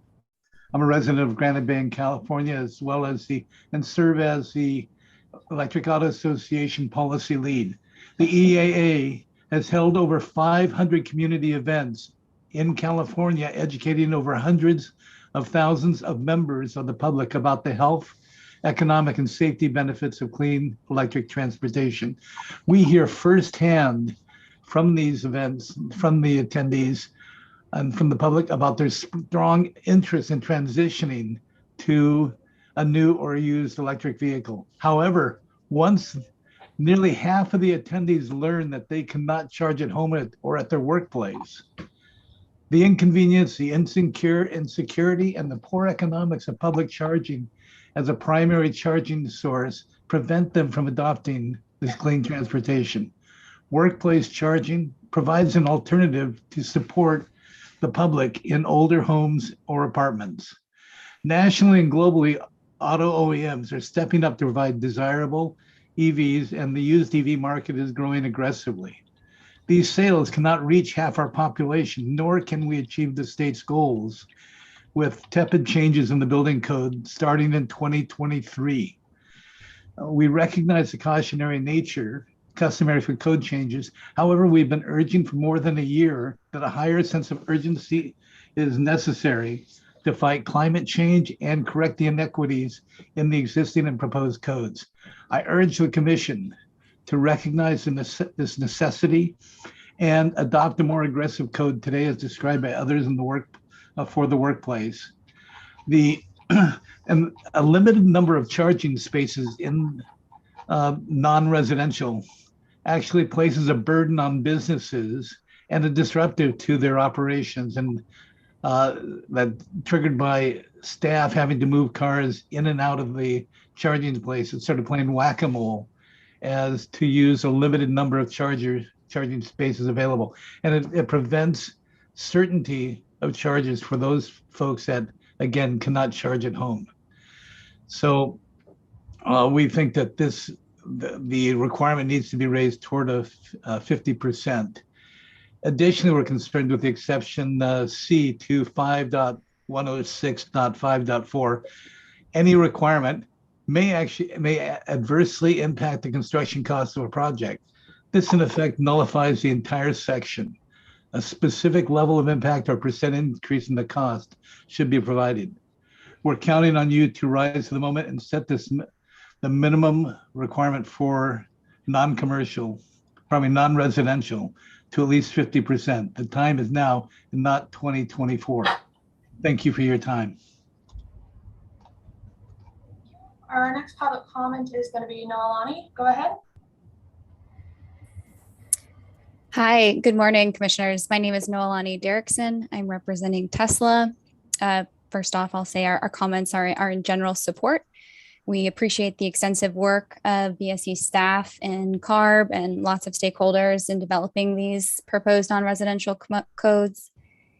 For item 8, Tesla supports BSC's proposed mandatory non-residential building codes. This is an essential next step in providing new non-residential buildings such as grocery stores and shopping malls the necessary direction to prepare for EVs and avoid costly retrofits. We do want to echo some of the comments already made today, and we urge BSC to consider expanding these percentage targets. We do agree that it is important to consider employee parking as these individuals will be parked for many, many hours at a time at non-residential buildings. Tesla also supports the direct current fast charging compliance pathway that now provides new non-residential buildings the option to meet compliance with charging that mirrors typical parking times. So they can choose between level 2, which takes many hours, or fast charging, which can take 30 to 45 minutes. On item number 9, Tesla does support BSC's intent to encourage medium and heavy duty vehicle charging, although we do recommend further study and monitoring and coordination to ensure that the codes that have been proposed are effective. We are concerned that the codes that have been proposed are undersized based on what many medium and heavy duty vehicles will need to charge. So we recommend that BSC continue to coordinate with CARB and the CEC and other stakeholders in the interim cycle by holding a medium and heavy duty specific work group meeting so that this can be evaluated so that we are ensuring that the codes that have been proposed are in fact supporting medium and heavy duty vehicles as designed. And then lastly, we also urge that BSC consider EV capable requirements for existing commercial buildings in the interim cycle, similar to the requirements that HCD has proposed for existing multi-unit dwelling buildings. Thank you. Our next public comment is going to be Julie. Go ahead. Good morning, Commissioners. I'm Julia Reach with the Alliance for Automotive Innovation. Auto Innovators represents nearly every car company selling vehicles in California, with the exception of Tesla. We're here today to support this proposal as automakers work to expand the offerings of electric vehicles and ultimately the adoption of electric vehicles by the state's citizens. There is a growing need for more infrastructure, and today's items work to address this critical need and address one piece of the picture.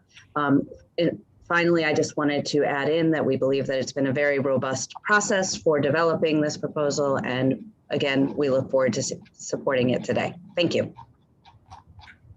Our next commenter is going to be Gopal. Go ahead.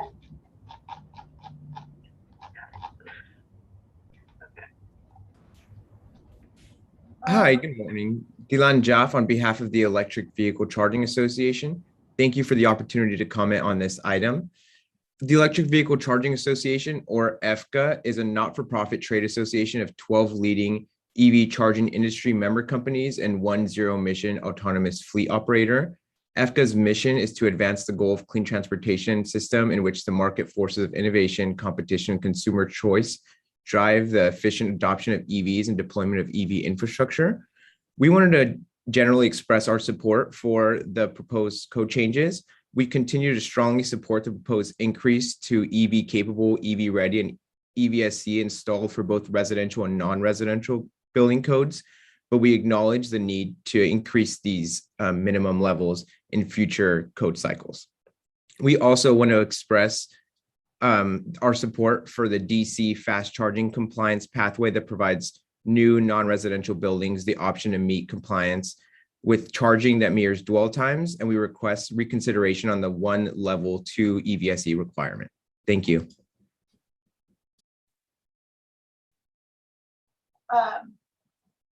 Gopal's turn now, sorry. Go ahead, Gopal. Yes, hi, good morning. This is Gopal Shankar. My company is Record Energy. I'm a Napa-based renewable energy consultant.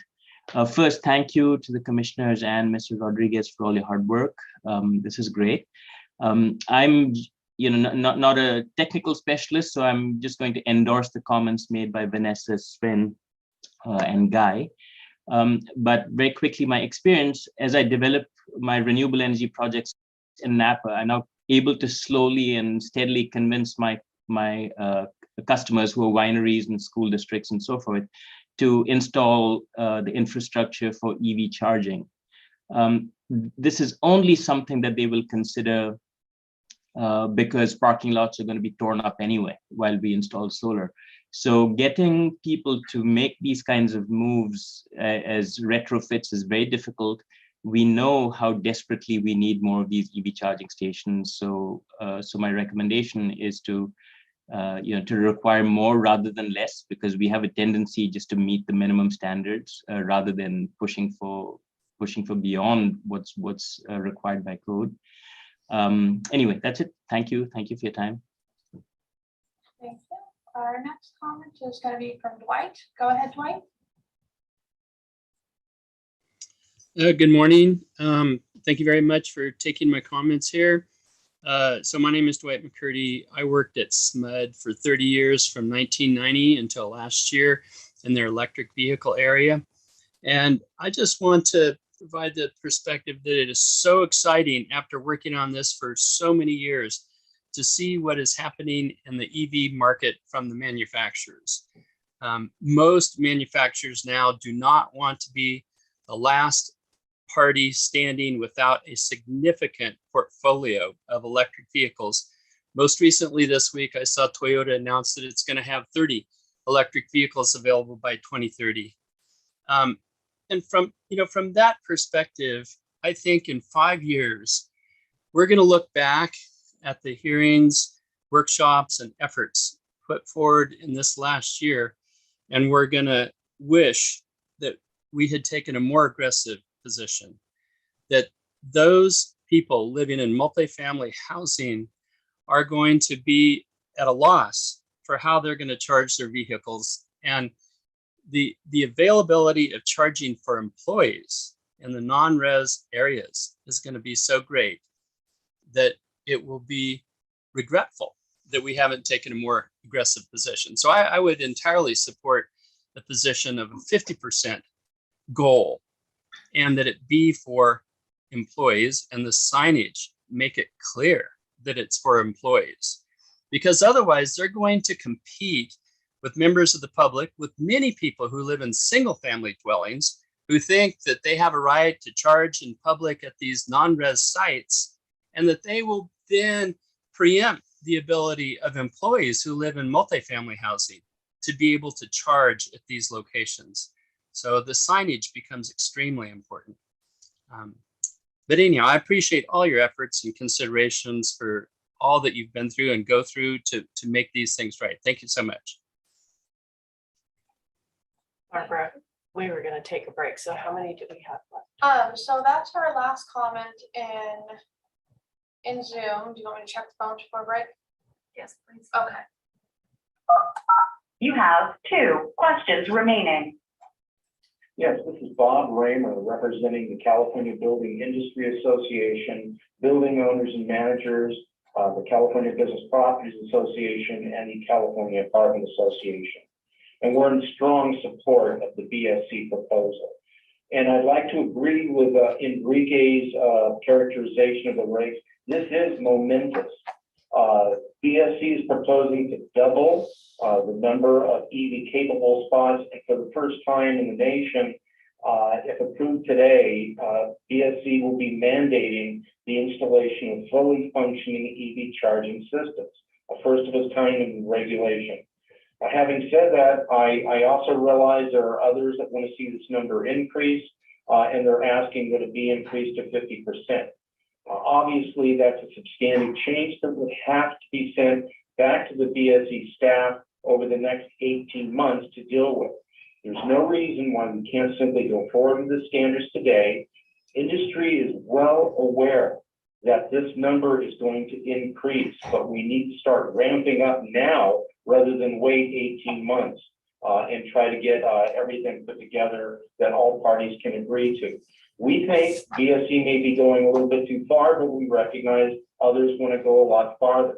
This is a great first step, and we strongly urge your support today. Thank you. You have 1 question remaining. Hi, my name is Rex W. Heim with the California Business Properties Association on behalf of our members in the commercial real estate industry, including Building Owners and Managers Association of California and the Commercial Real Estate Development Association of California Chapters and NAIOP and ICSC. I want to echo the comments of Matthew Hargrove and Bob Rayner who just spoke. This is a huge deal that we are supporting and in favor of the BSC adopting this proposal as presented today. what Matthew Hargrove said earlier, not all commercial parking lots are the same. So to have the minimum set and have our parking lots be able to adjust according to the needs and wants, it benefits our properties to have people want to be in our parking lots. So our members are going to go above and beyond this minimum where that is needed, and also be prepared to meet the number as it grows in the future. But right now, in interest of your time, we strongly urge the commission to approve this BSC proposal as presented in the 45-day language issued on November 3rd. Thank you for all your work on this. This is a huge deal. We really appreciate it. Thank you. You have 0 questions remaining. Thank you. So that will conclude the public comment portion. At this point, we will take a 12-minute break and return at 11 a.m.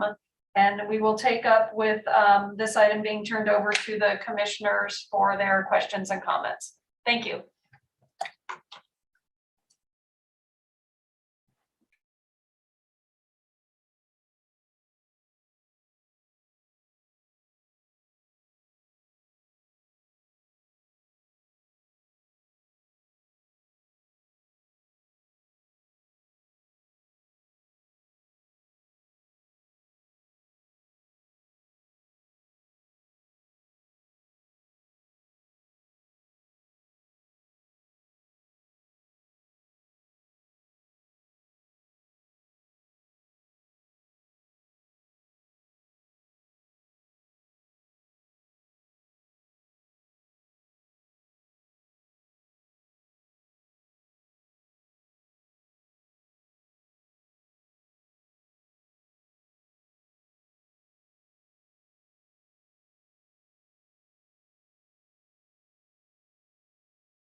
right, thank you. I think we're all back now, and we will reconvene with turning item 13A back over to the commission for any questions or comments they may have, and then I can entertain a motion to consider the California Building Standards Rulemaking BSC 03/21 proposed adoption of amendments to the 2019 California Green Building Standards Code for incorporation into the 2022 California Green Building Standards Code, Part 11 of Title 24. And just for clarity, these are the items that we did not deal with in the first vote. So it is those items 1 through 19 that have not already been voted on. So commissioners, does anyone have any comments or questions?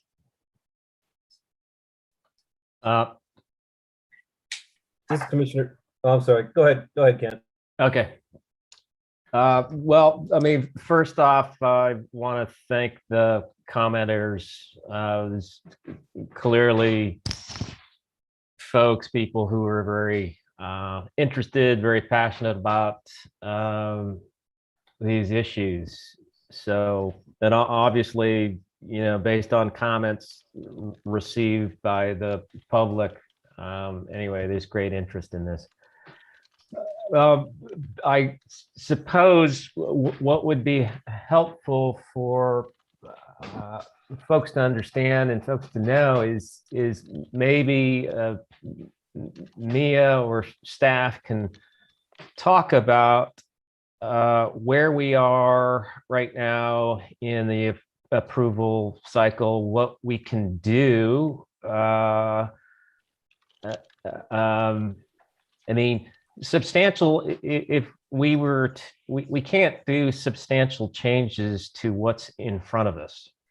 And then, you know, if we put something back for further study, that would mean, I think, that it wouldn't get into the next code, the 22 codes. Anyway, Mia, if you could maybe state kind of where we are in the cycle and what would happen if we said, oh, hey, we think something should be put back to further study, where that would go in the process and things like that. Sure. Thank you. So just a reminder, there's 4 actions the commission can take: approve, disapprove, approve as amended. And that is, approve as amended is something that Enrique touched on. Is BSC has requested that we that you approve as amend. I think it's item 2 within the rulemaking package, because there was an addendum showing the correct underline. That's based on a request from the state agency, and it is a correction and a non-substantive change. And then, of course, the other one you spoke of, Commissioner Sasaki, is further study. And the commission could vote further study on this. I think the question, the issue at hand is the commission has voted further study in the past on certain code changes, and there was a minimal amount of code changes that need to occur, and they went out for a shortened 15-day comment period to make corrections to that code change. What I'm hearing from the commenters today is that it's a substantive change, and it would require us to probably go out for a workshop, redo the cost benefit analysis, go back to Department of Finance for concurrence, and also go through another 45-day comment period. As you all know, we're bound by building standards law and the Administrative Procedures Act. So what you see before you today is essentially the code package for this code cycle. Does that answer your question? Yes, I mean, if we put something back for further study, I mean, really, and it was a substantial change, that really wouldn't get into this code cycle. That would if it did kind of go through, that would go into the intervening code cycle, correct? That's correct. Okay, thank you. This is Viana with the DGS Office of Legal Services. I just also wanted to add clarification to the what request for further study requires. As I mentioned 2 days ago, it requires a finding that one of the 9-point criteria in the health and safety code is not met. So that's also something that the commissioner should think about if that is one of the choices you'll make today. Thank you for that, Viana. Yeah, this is Commissioner Patel. I just wanted to reiterate my thanks as well to the public, not only for their participation today, but during the entire process of the workshops, and with the Code Advisory Committee. It's really because of the public and the stakeholders that we were able to get this information and be able to put it together, I think, to get to this point. While I agree that the demand for electric vehicle charging is only going to increase, and maybe these standards aren't enough as minimum requirements, I also believe it is a substantial step forward. I mean, looking at the numbers, we are doubling the number of spaces required, and we're actually requiring EV chargers to be installed. And that's pretty significant. So I also want to thank BSC staff and their leadership as well for coordinating the entire process and getting these regulations to us. I know it wasn't easy, and I watched some of the meetings, and there are quite a bit of passion related to this topic, and so it's difficult to make everyone happy. But Kent brings up a good point, which is at this step, if we were going to make any significant changes, we'd lose what we have already. And so I think it's important that we make this step forward, and hopefully in the intervening code cycle, we'd be able to do even more. So thank you. Any other This is Commissioner Mickelton. Thank you. Go ahead, Commissioner Mickelton. Commissioner Mickelton here. I certainly appreciate the commenters wanting to push this further, and I would certainly support that in a future code cycle, but recognize that we would jeopardize what we have before us if we were to take any action to request further study. That said, I think there's been some conflicting information that we've heard from staff on the one hand today versus a few of the callers that said that they were at the table, and I'm not sure if they were saying they were at the table for a year or actually making the proposal that staff said came just before the CAC meeting or just after it. But I wonder if staff could clarify for us a little bit just the time frame wherein this proposal of 50% and the other elements that were suggested by several of the callers, when exactly that came in the process. You're on mute, Mr. Rodriguez. Thank you, Commissioner Mickelton. I'd like to address that. As stated in our initial statement of reasons, the ACP proposal was submitted as a comment, came into our office on April 16th, which I believe was a Friday, and our Code Advisory Committee, Green Code Advisory Committee meeting was held on April 28th. So that basically gave us 7 working days to review the ACP proposal, which we did gave, and we did, I think Mr. Van Thiessen gave him the opportunity to present it to the Code Advisory Committee.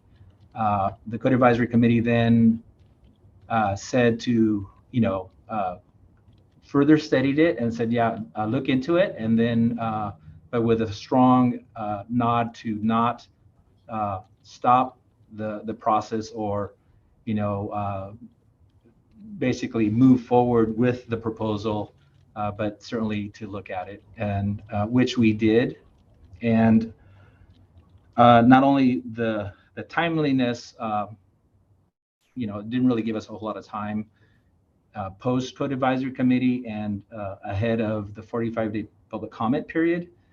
That was one issue. The other issue was the technical issues with that ACP proposal, which basically what they were proposing was to either comply with the BSC proposal that you see in front of you now in terms of the percentages with EV capable, and then having some of those EV capable spaces be required to have EVSC installed chargers, which is our proposal.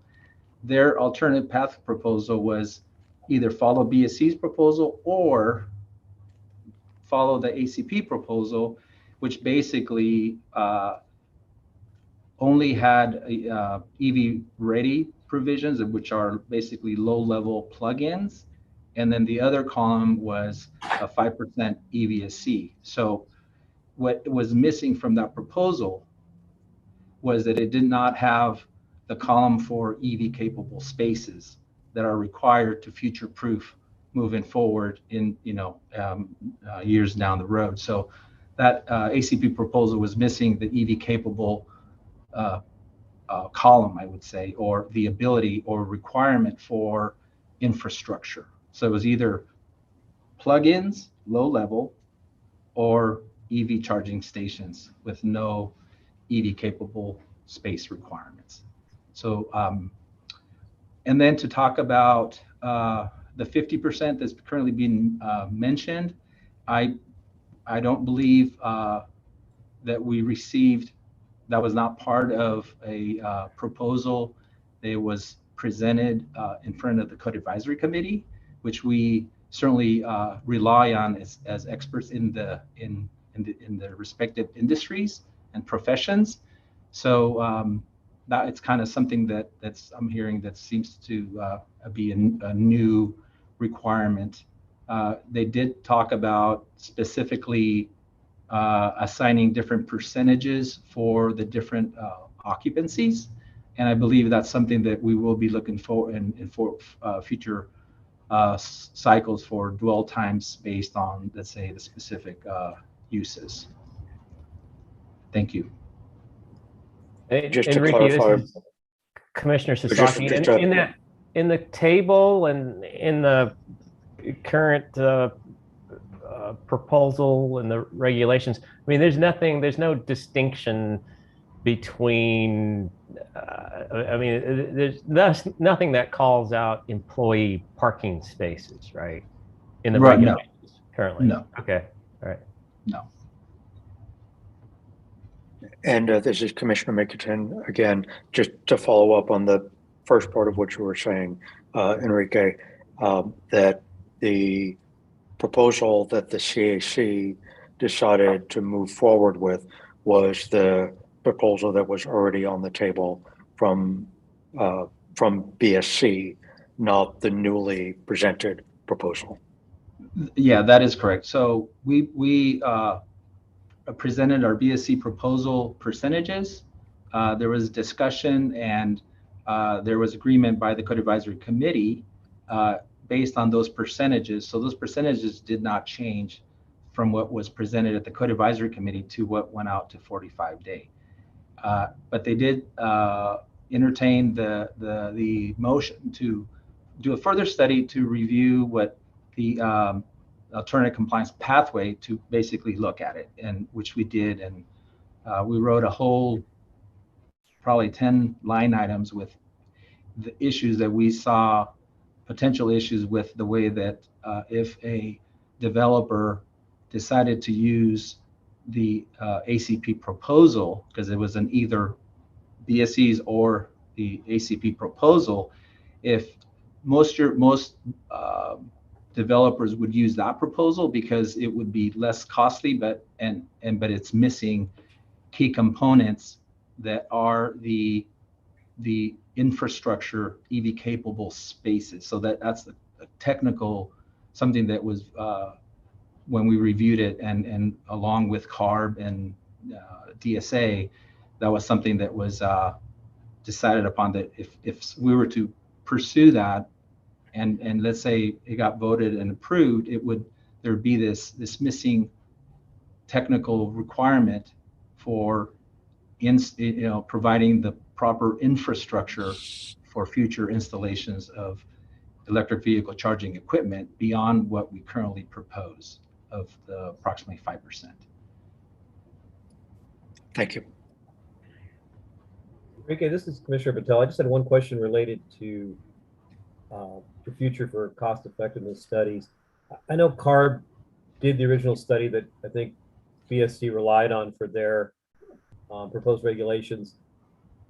If somebody was to say, for example, let's double the number of chargers that we want installed, who would do that cost effectiveness study? Would that have to be done? Would that be CARB again? Yeah, we heavily rely on CARB as subject matter experts, and so they would be assisting us with that cost benefit analysis. Yes. And so I assume that it's important for the public or anybody to get their requests in early, because that study needs to be done prior to going to the workshops and getting the regulations developed. Yeah, absolutely. And that cost benefit analysis is a public document and is available on our website if somebody wants to look at it. And do the numbers that you chose, or not you personally, but the numbers that were chosen for the proposed regulations, are they very similar to what CARB had put in their cost effective analysis? Oh, yeah, absolutely. Yeah. We went back and forth and came to an agreement that 5% was the appropriate step moving forward for requiring installed chargers. Yes. Thank you. Thank you. Yeah. Go ahead. Go ahead, Commissioner Klaus-Bruckner. This is Commissioner Klaus-Bruckner. I had a question for Mr. Rodriguez. Do you think it would help for Building Standards Commission or CARB to have some kind of not,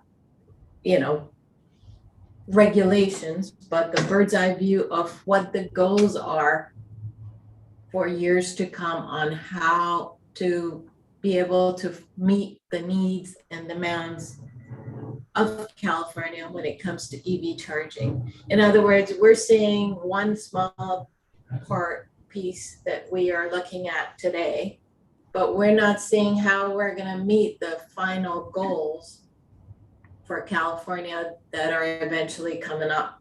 And code cycles happen, but there's it looks like a lot of code cycles between now and the 2030, is it, or 2035? But I was just wondering if it would help to have some kind of long-term goals that show how these EV charging stations are going to increase eventually to the expected goal or the expectation of California. Yeah, thank you for that question. So currently, the CPUCs have come up with a revised cost analysis report that is projecting some of those numbers, how we're going to get there. And along, I believe also the Energy Commission has some recent reports.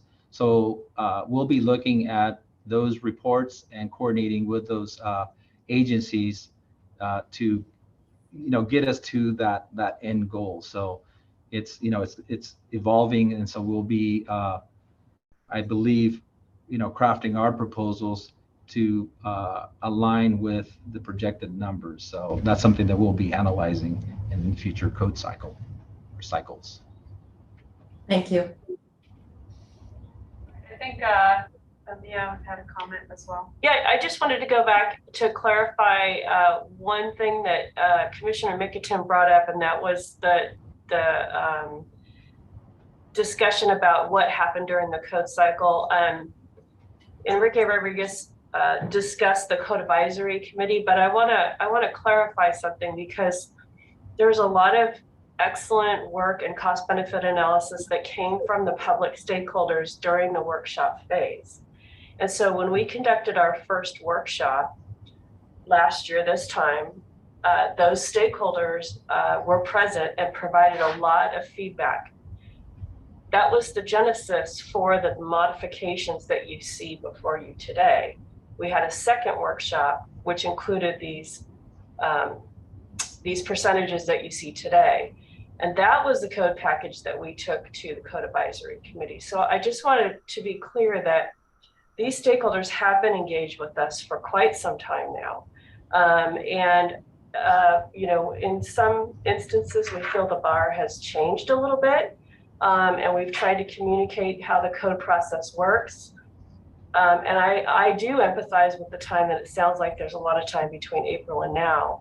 But we have to remember that there is also the Administrative Procedures Act that we have to follow and the Building Standards Law. And that does restrict us from continuing to make significant changes throughout the process. So I just wanted to be clear that the commissioners understood that these EV advocates have been involved for quite some time with us. And I do anticipate that in the next code cycle, we are taking all of these public comments and the comments we heard today, and that will help shape the next edition of the EV regs.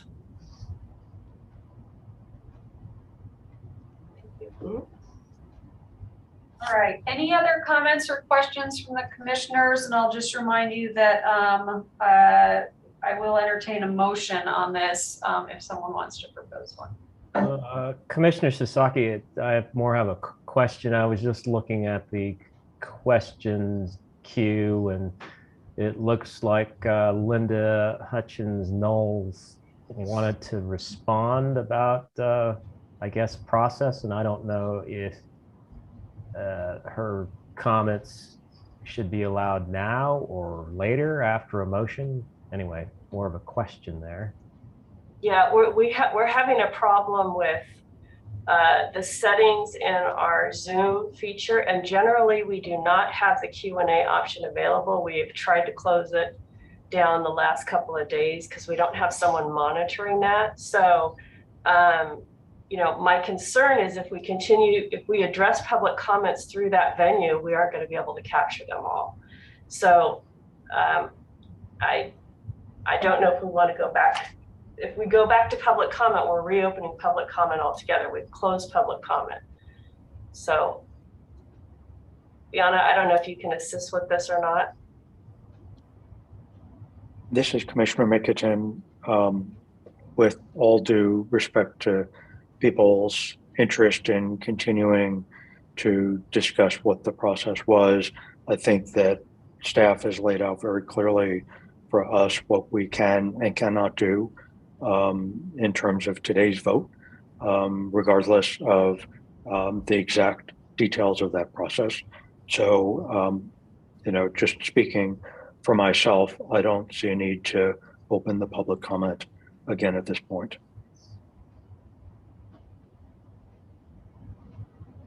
Just to chime in on procedure, public comment can be reopened if the commissioners choose to do so at any time. But it does kind of, it's more speaks to prolonging the process and sort of how you want the process to go. But in terms of being allowed to reopen, you can do that if you wish.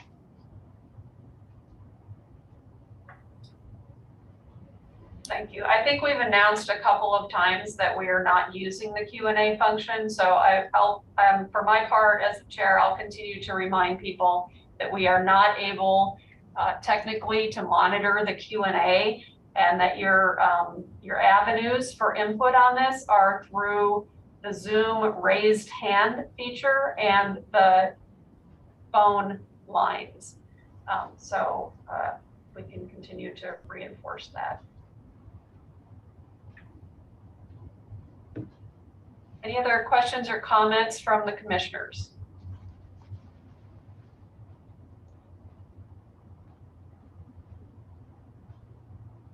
All right, we are still waiting to entertain a motion on this, so I'll ask the commissioners if they would like to propose a motion. This is Commissioner Sasaki. Just, I mean, you know, looking at the Q&A, I understand you guys can't monitor it, but I mean, some of the responses in the Q&A are that people have their hand raised, but it's not coming up in Zoom. I'm not sure if there's a technical glitch with that or not. When we opened up the public comment period prior to our break, we called on all of the people that had their hands raised at that time. And we answered all of the phone lines for the people that were calling in, and then the public comment was closed. So if you would like to propose to reopen it, as Viana mentioned, you can make a suggestion to do that, and we can reopen it. I would like to, given, look, this is an important issue for everybody. And I understand, particularly with Commissioner Mickeden's comment that, you know, we have in front of us, we have choices which are limited by process. But I think it would be good to open the comments up, to listen to people who have further comments or responses to what has been said since they commented prior. And that's, I guess that's my wish. I don't know what other commissioners think. So. This is Commissioner Klaus Bruckner. I'm with Commissioner Sasaki.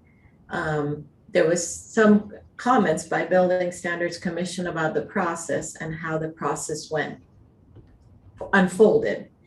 And this was after we had closed it out to the public. So if we were open it to the public, I'm amenable to that.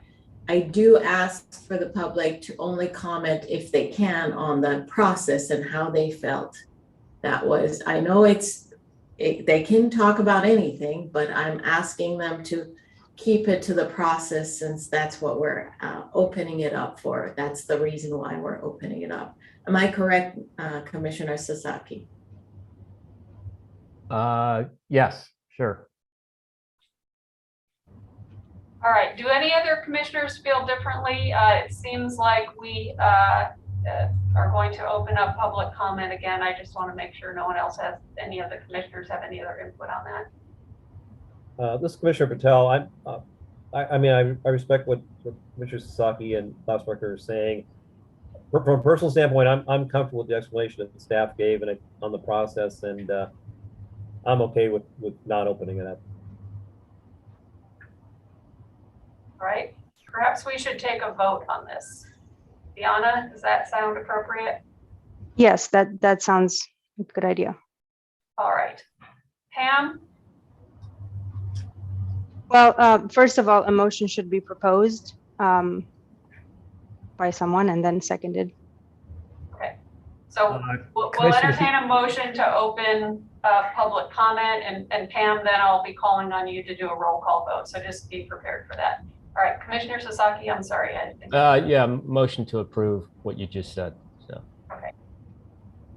Commissioner Klaus Bruckner, second. Thank you. We have a motion to reopen the public comment portion. Any other discussion from the commissioners on this? All right, Pam, would you please take a roll call vote? Commissioner Klaus Bruckner? Aye. Commissioner Micketen? No. Commissioner Sasaki? Aye. Commissioner Patel? No. Commissioner Santillan?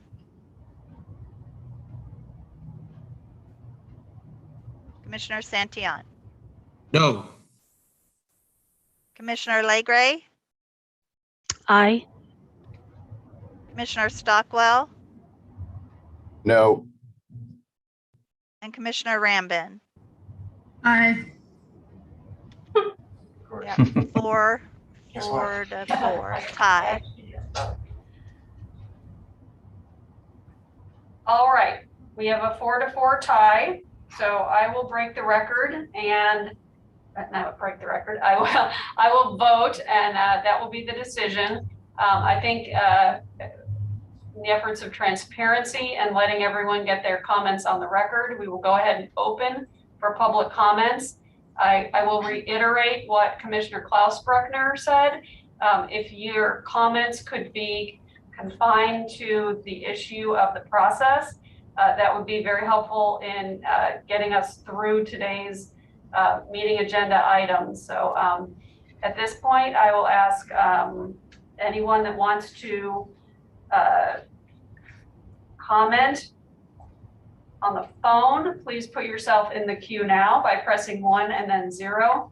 And we will go to the phone after we hear from any of the Zoom participants who have their hands raised. And just a quick point of order as the public comment period is reopened, just to clarify that the commissioners may not consider any information that was not previously in the rulemaking record. So any new information can be heard, but is not should not be included in the decision. Thank you for that clarification, Diana. All right, Barbara? Yes. So Vanessa, go ahead. Thank you. I have a number of responses. First, there was an assertion that a cost-benefit analysis was posted on the website. I am not aware of that. I've conferred with several of my colleagues in our coalition. We are not aware of that. Yes, in fact, 5 months between the CAC and the 45-day public comment period is quite a substantial amount of time, during which we did not receive any of the feedback. Mr. Rodriguez has mentioned that our proposed alternative compliance pathway was missing an EV-capable column. This is literally the first time I have heard that specific information. We were informed through the public process that there were quote-unquote technical difficulties. Those were buried in the eyesore. Nobody reached out to us to confer, to say, gee, there's a, we've noticed that there's this issue. Can you please clarify what your thinking was? None of that happened. So I don't want to attribute motive, but it does not feel like this was done in good faith. And it does feel a bit arbitrary and capricious to sort of have these arbitrary numbers and then just stick with them and have basically no changes whatsoever between the CAC's guidance for further study and 5 months later, the public comment period. In terms of the bar changing, the way we are looking at this is that we, in good faith, have been entering into this as an iterative process. We have been pretty clear all along that we just feel like there needs to be more. That looked like there was, from our perspective, we asked for, and I can't even remember now because we've been at this for so long, but we asked for more, and what we got in that first that second workshop was not what we asked for. What we were asking for was like, we want half of the employees to have access to charging. And then we got this sort of lowered amount. Well, then we went back. The reason there was an alternative compliance proposal was that we went back and did the calculations and realized that for the same cost, we could provide a whole lot more charging at lower power. So then we said, well, this could be an alternative pathway. It costs the same amount to the builder. Please consider it. That was where we were coming from. It was an iterative thing. We were responding to a new draft that had only been made available to us for a couple of weeks, and we responded in time for the committee to review it, which is why they recommended further study. I would also like to mention, in terms of the public comment period, it feels very strange to those of us who are not in industry or utility space, who are members of the public, who are ratepayers and taxpayers, to have the public comment period essentially, to be told that the public comment period is essentially many months, if not years, too late in the process to have any impact whatsoever. To us, that feels frankly insulting and confusing and arbitrary. And I don't understand why the public input phase is happening so very, very late as to be essentially irrelevant to this code cycle. The last comment I want to make is, and we're going to talk about this when we get to the residential side, but literally thousands of comments that were submitted during the official public comment phase were lost and not included in the public record. And it has taken us a lot of work to get those found and included. They were only included this week in the public record. I have no idea what other comments may or may not have been lost related to non-residential. But the fact that we just happen to know about those two separate caches that were completely not included should give all of us pause about this process. I'll leave it there. Thank you. Next comment is going to be Linda. Go ahead.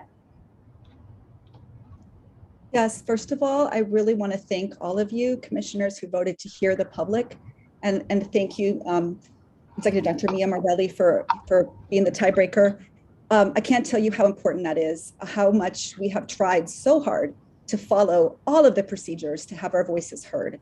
Again, I want to remind you that the EV Charging Access for All Coalition is a highly experienced group of EV drivers, EV charging experts, and climate and equity advocates. We have a great deal of experience to offer, and we have been trying to engage with this process since December of last year. I will not take the time now to talk about any reasons why we are advocating. I will stick to the process as you requested.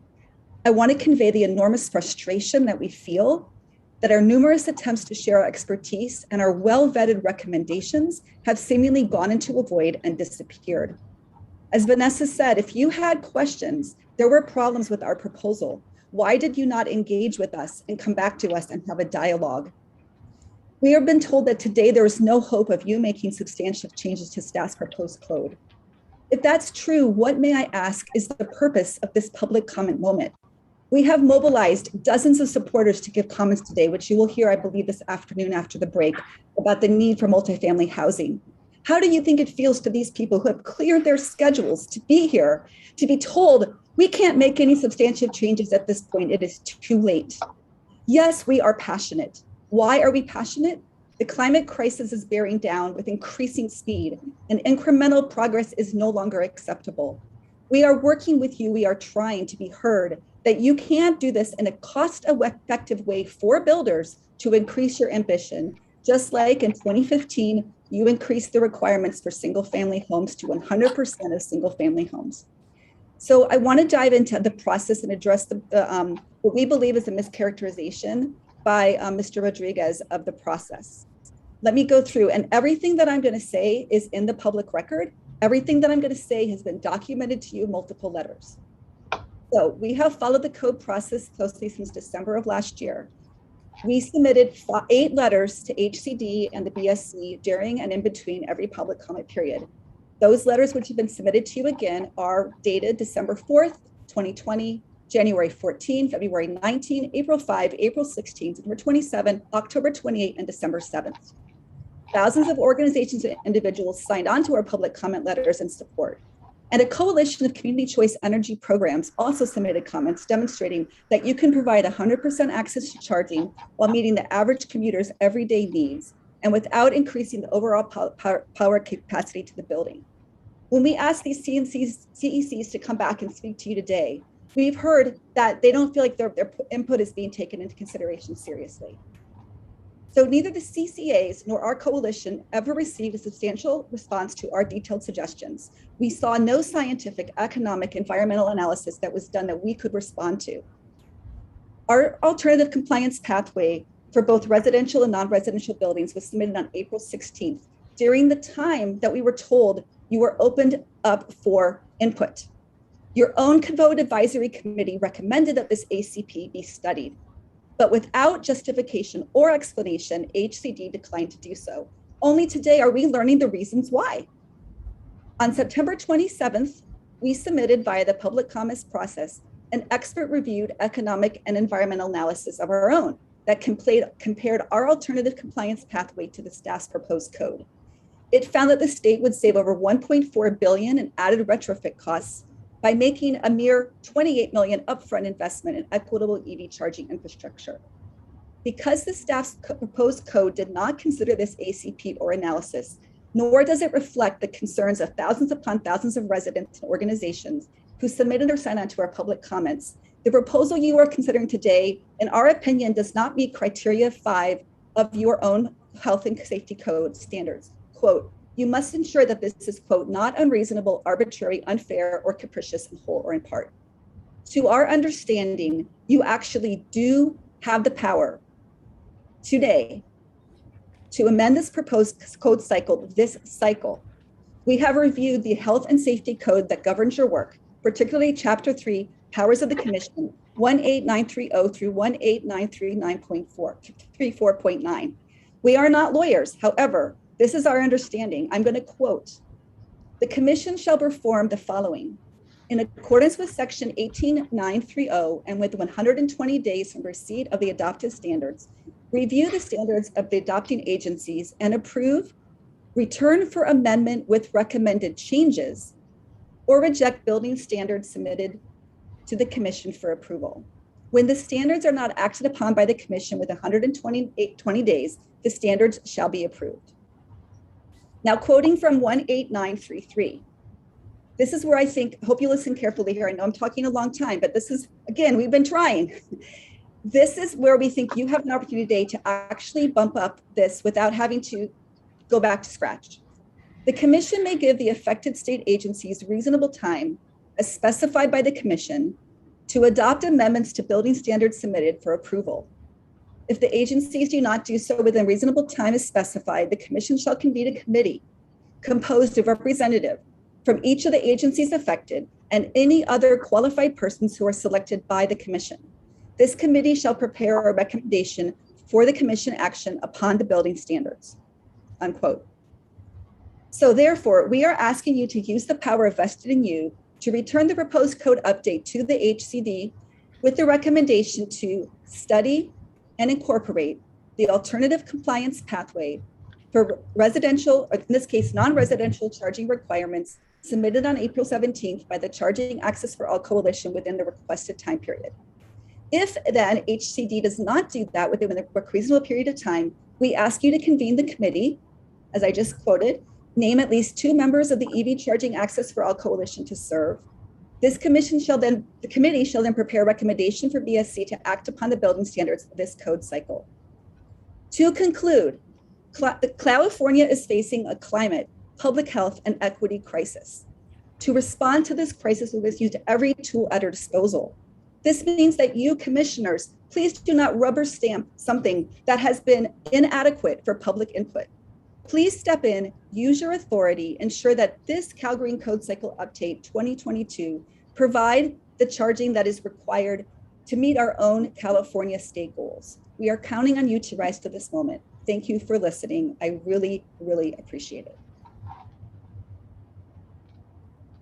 Thank you. Our next commenter is going to be Sven. Go ahead. Sven Thiessen here. I would like to reiterate the comments of Vanessa and Linda, as you would expect. I would further like to point out that, again, we have been working on this in good faith efforts since late November of last year. As part of that, we submitted non-residential comments on January 14th that are in the package you guys have in front of you. It's 163 pages long, and it details in there our support of Peninsula Clean Energy's Community Choice Energy, the REACH code that they developed for multiple cities. And as part of that, when we developed the alternative compliance pathway, it was just that. We realized that for whatever reason, we were not being heard, or an economic analysis that pointed out we had a cheaper way, a way that facilitated greater adoption of EVs was not being listened to. So, okay, keep your proposal. We'll just have an alternative compliance pathway.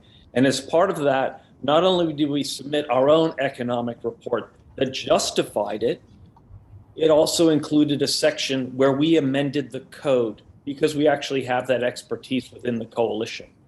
So we provided code that could have been just inserted. And again, as Linda Vanessa said, no one ever came back to us and said, hey, you need EV capable as part of that. We went ahead, we don't think we need EV capable. Right now, we need EV ready. We need places where people can go and plug in because our build structures do not have that capability right now. So we have to address it. Thank you. Last call for comments in Zoom. I don't see any hands there. I'll check the phone. Thank you. You have 2 questions remaining.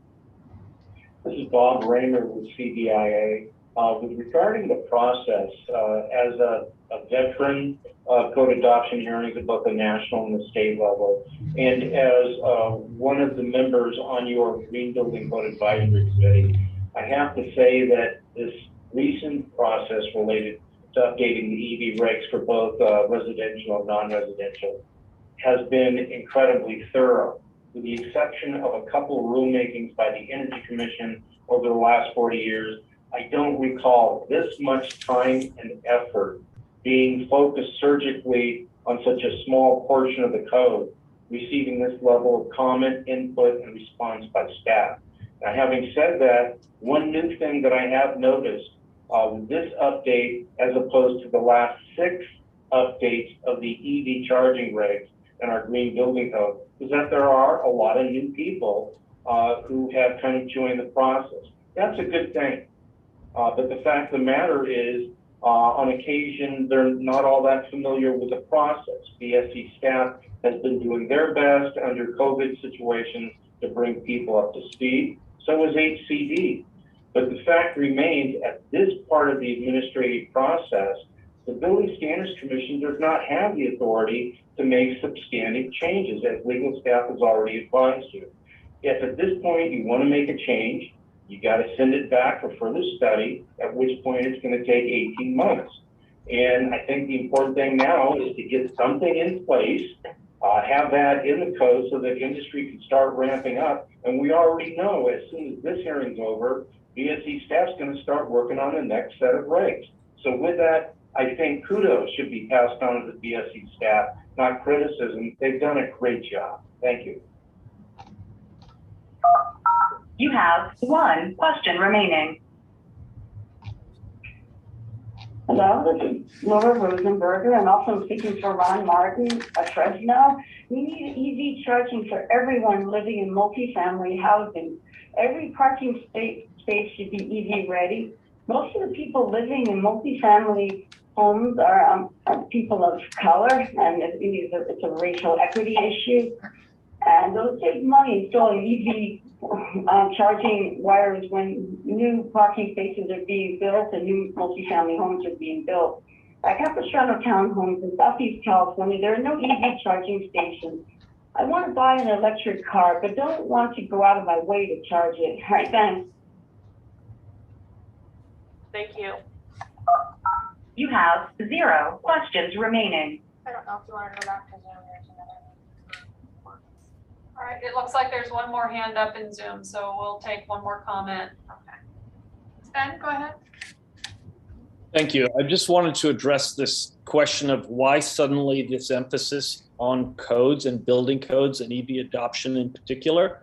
I think it's critical to understand that 55% of our carbon emissions come from transportation, and a huge quantity of that 55% come from light duty vehicles. Now, I've been an EV driver since 2007. My family has been enjoying all of the benefits that I'm going to go over when we talk about residential shortly. But it's all about the carbon emissions.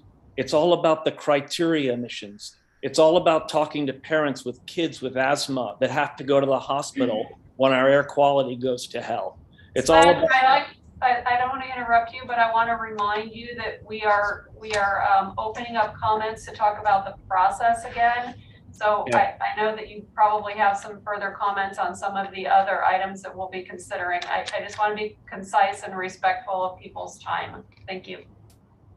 Thank you. Again, I would ask the commissioners to please look at our 163-page packet that details that we have been working on this in good faith for over the past year. and that our comments have been based on science and engineering and economics. They are not made up. Thank you. Thank you.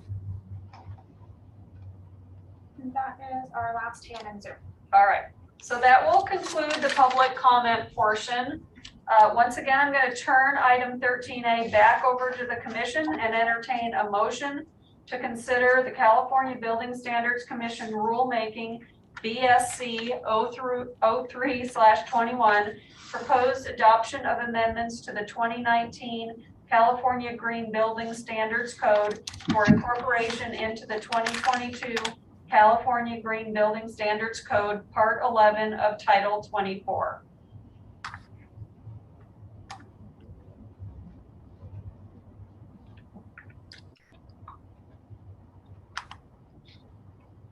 Commissioner Patel, so moved.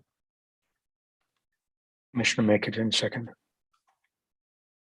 Thank you. It is moved and seconded that the proposal be approved. Is there any further discussion from the commissioners regarding this motion? All right, hearing none, we will now have a roll call vote. Commissioners in favor, please indicate by stating aye. Those opposed, please indicate by stating no. If abstaining, please state this. Pam, could you please conduct a roll call vote? Commissioner Klossbeckner, Aye. Commissioner Mickelton, Aye. Commissioner Sasaki, Aye. Commissioner Patel, Aye. Commissioner Santillan, Aye. Commissioner Legray, Aye. Commissioner Stockwell, Aye. Commissioner Rambin. Aye. Thank you.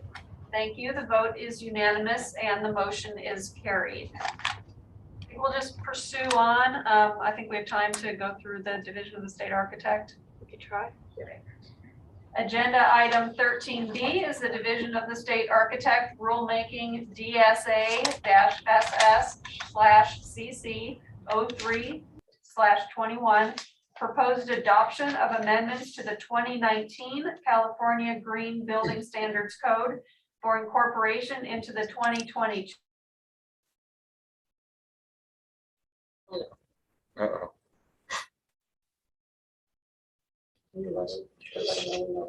California Part 11 of Introduce Yourself and provide an overview of item 13B.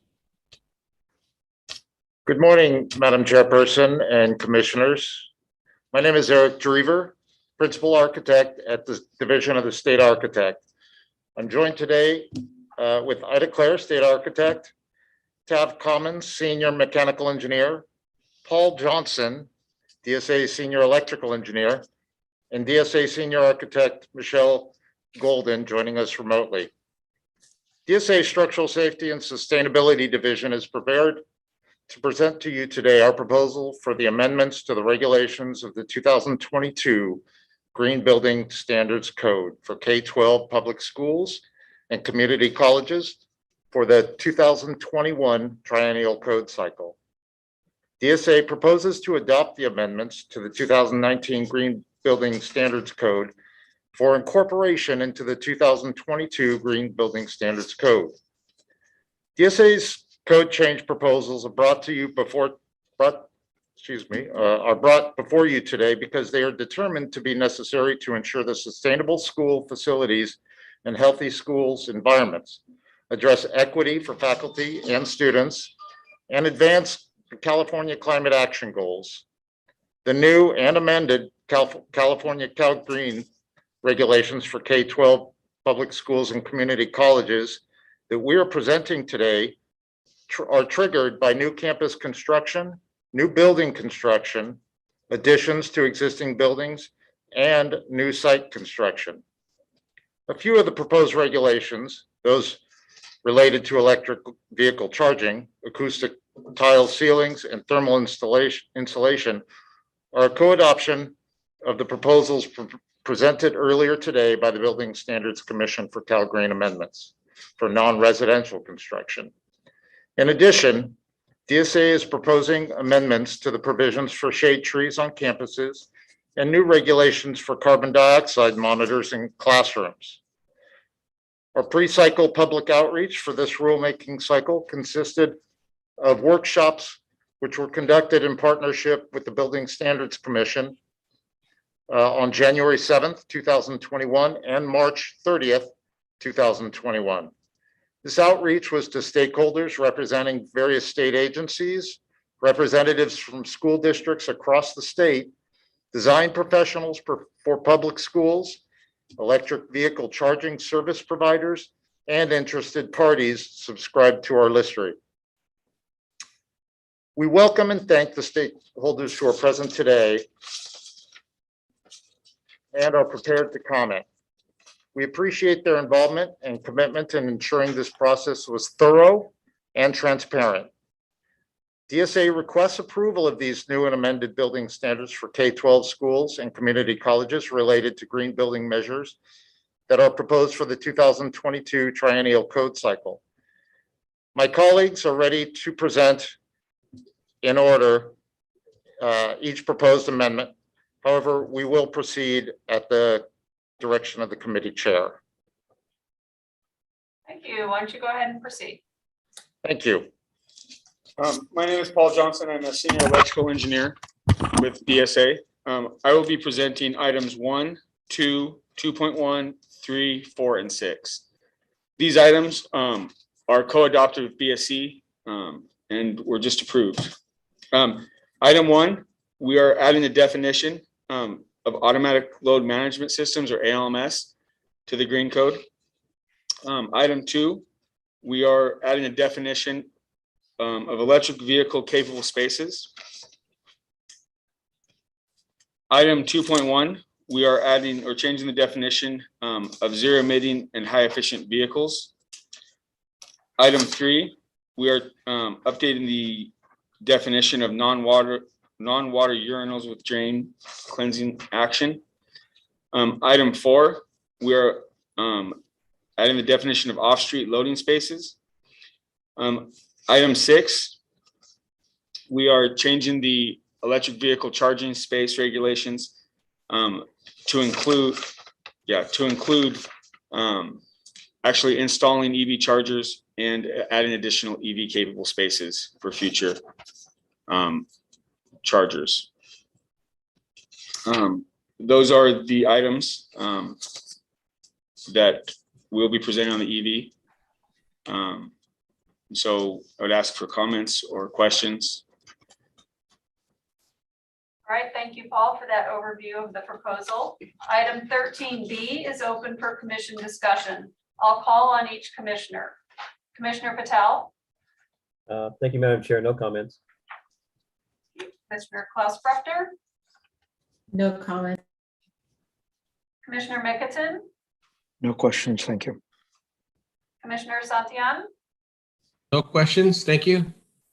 Commissioner Sasaki. No comments. Commissioner Allegre. No comment. Commissioner Stockwell. No questions, thank you. Commissioner Rambin. Just a comment, and want to thank DSA staff for expanding the CO2 detection requirement to all classrooms, not just classrooms where there's napping. Thank you. Thank you. We will now take comments from members of the public on item 13B. At this time, I'd like to remind the public who are on the phone and wish to speak on item 13B to please put yourself in the queue now by pressing 1 and then. This is Paul with DSA again. Yes. So I presented on items 1 through 6, and a colleague will be presenting on items 7 through, I think, 12 or whatever number we end at. So I just wanted to give that clarification, and we're happy to proceed however you want. If you want us to keep going through those, or Yeah, please go ahead and finish your full presentation, and then I'll turn it back over to the commissioners and see if they have any questions or comments on the remaining items. Sorry about that. okay. So my colleague Michelle Golden will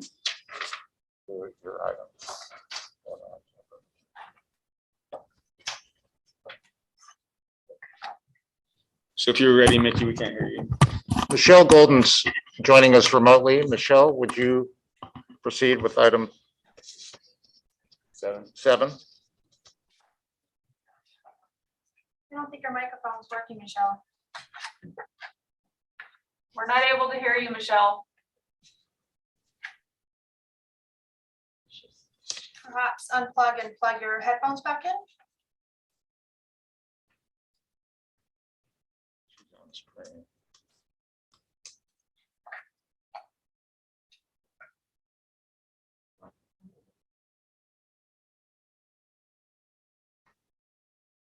You may have to check her mic down at the lower left-hand corner, clicking the up arrow and selecting the right speaker, or not speaker, but microphone.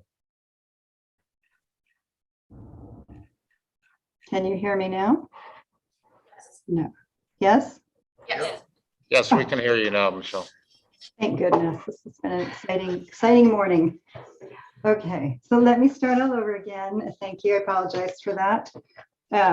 My name is Michelle Golden. I am a senior architect at the Division of the State Architect, working with Paul Johnson and the team that you see there. I would like to present item 7, item 8, and item 9. And then I'll turn it over to Tav Cummins. But going back to item 7, DSA is proposing amendments to the current requirements for shade trees to provide clarity to the regulations and to correct an omission in the requirements that accepted areas from the total area calculations of hardscape areas on campuses in the following sections. Section 5.106.12.1, we would like to correct change the exception to allow shade structures with appropriate roofing or photovoltaics in lieu of shade tree plantings in parking areas. And in section 5.106.12.3, we'd like to clarify the exception to allow shade structures at walkways and hardscape areas to allow them in lieu of shade tree plantings. And also with designated and marked play areas would be exempted from the total area calculations to determine those shade tree plantings. Item 8, DSA proposes to co-adopt with BSC, Building Standards Commission, the new mandatory measures for thermal insulation for K-12 public schools and community colleges. Item 9, DSA proposes to co-adopt with BSC, Building Standards Commission, the new mandatory measures for acoustical ceiling tiles and wall panels for K-12 public schools and community colleges. Is there any questions from any of the commissioners on any of those 3 items that I can answer?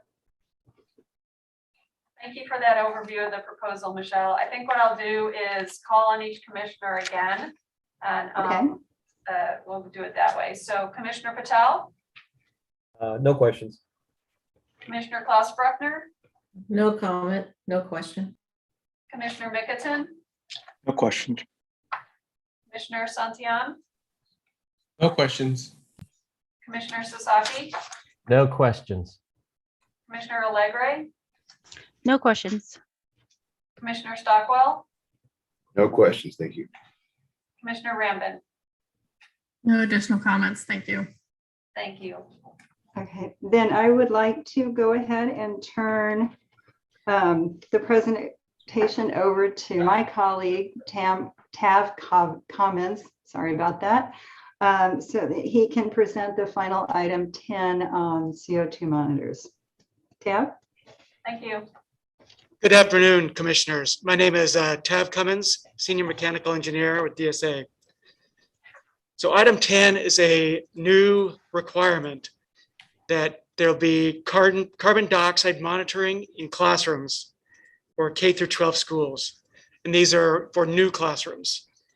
So the requirement is that there be a monitor or a sensor in every new classroom and that it be permanently attached. We don't want it on teachers' desks so that it can be moved.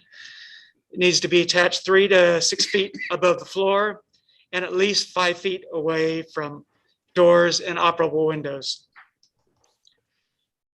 When a monitor is a standalone device, the monitor must have a display on it that shows the actual ppm, or the amount of carbon dioxide in the room.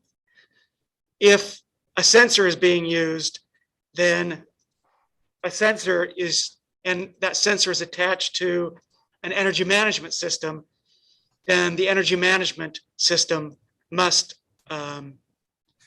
have that information available for staff to review, and must be tracked. The energy management system must track that information. So the monitor shall have, the monitor must also have a visual indicator to let the occupants know that at 1,100 ppm, that a display, that there will be some type of indication that the room has met that 1,100 ppm value. If it's a sensor is being used and it's attached to an energy management system, that information would then go back to the energy management system and provide either a audio or visual indicator. Also, they need to be, these sensors or the monitor needs to record in 50-minute intervals, and that these recordings must last for a minimum of 30 days. Also, there's the sensor used to measure carbon dioxide levels needs to be able to record down to 400 ppm and up to 2000 ppm. And the manufacturers need to certify that at 1000 ppm, that is accurate within 75 ppm. And that they do not need to be recalibrated more than once every 5 years. Thank you. Thank you. Item 13B is open for commission discussion. This item number 10, I'll call on each commissioner once again. Commissioner Patel. I just had one quick question. Is there any exception at all for schools that use electrical heating? Or is the intent for gas-fired appliances that the concern is for CO2, or is it just indoor air quality in general? This is just for indoor air quality in general. There's been lots of studies that show that schools don't often, classrooms often aren't bringing in enough outdoor air. And so typically we can look at the CO2 in the room to determine whether enough outdoor air is being brought in or not. Understood. Okay, thank you. Thank you. Commissioner Klaus Bruckner. No comment. Commissioner Mickelton. No questions. Commissioner Santillan. No questions. Commissioner Sasaki. No questions. Commissioner Alegre. No questions. Commissioner Stockwell. No questions. Commissioner Rambin. No additional comments. Thank you. Thank you. We'll now take comments from members of the public on item 13B. At this time, I'd like to remind the public who are on the phone and wish to speak on item 13B to please put yourself in the queue now by pressing 1 and then 0. We'll go to the phone after we hear from the Zoom participants. Barbara, does anyone on Zoom have their hand raised for agenda item 13B? There are no hands raised in Zoom. I'll check the phone. You have 0 questions remaining. No comments. Right, thank you.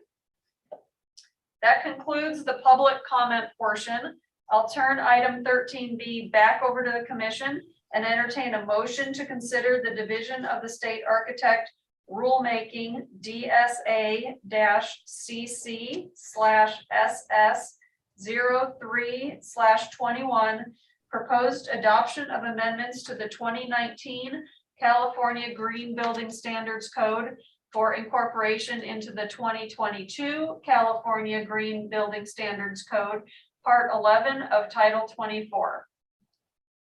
Commissioner Mickerton, move to approve. Commissioner Rambin, second.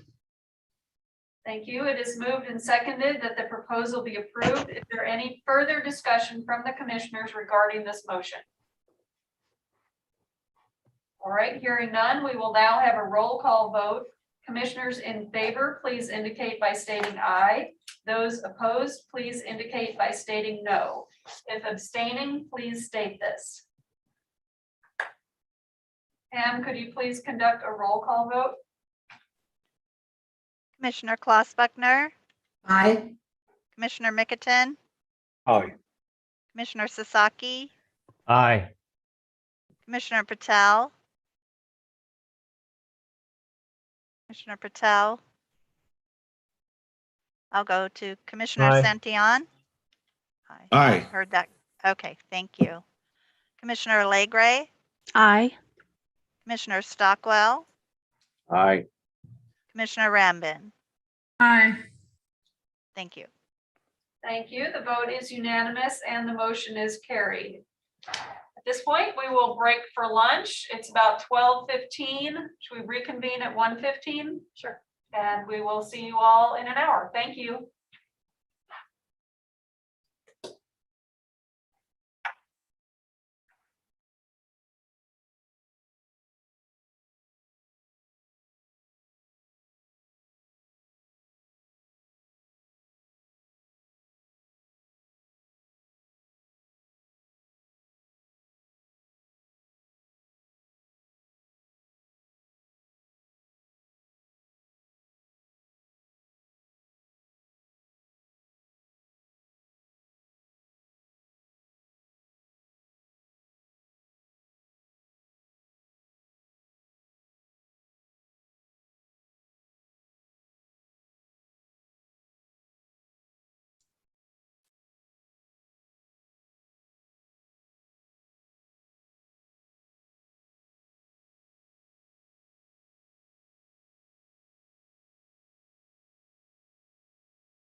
Yeah.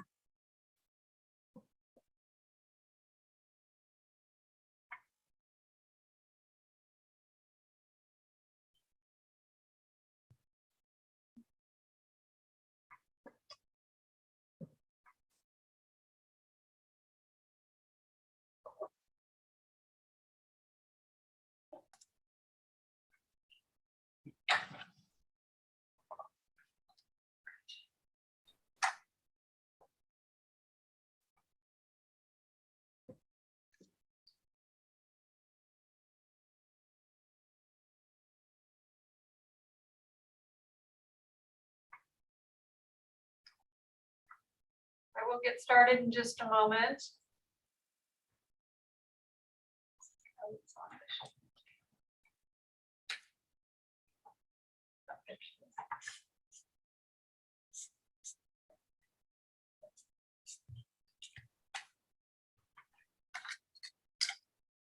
Ready? Yep. Great.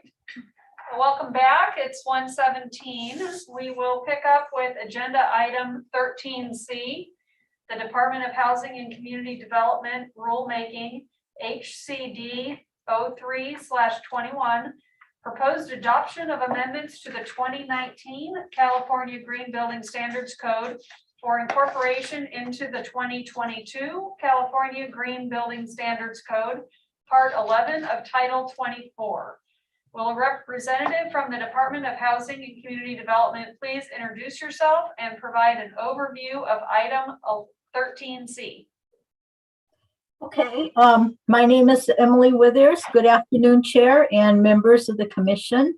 I'm the Codes and Standards Administrator 2, representing the Department of Housing and Community Development, and we are a proposing state agency. I also have Kyle Kraus, who is our Deputy Director, and Tom Martin, District Representative 2, who is our resident electrician, online with me. Thank you for the opportunity to present HCD's proposed changes for the 2022 California Green Building Standards Code, or CalGreen, and to respond to any questions you may have related to our proposal. HCD's authority for adopting green building standards lie in Health and Safety Code Section 17928 to identify green building features determined by the department to be cost-effective and feasible to promote greener construction and to propose these as green building standards. Health and Safety Code Section 18941.10 subsection A2 also directed HCD to propose mandatory building standards for the installation of future electric vehicle or EV charging infrastructure for parking spaces in multifamily dwellings and submit the proposed mandatory building standards to the Building Standards Commission. HCD's proposal includes carrying forward existing 2019 CalGreen provisions with and without modifications, new provisions, and repeal of some existing provisions. I think at this point I can follow Enrique's example and then maybe address the items that are more of the non-substantial nature, if that pleases the Commission. That seems appropriate. Okay, so I'll go ahead and identify those items.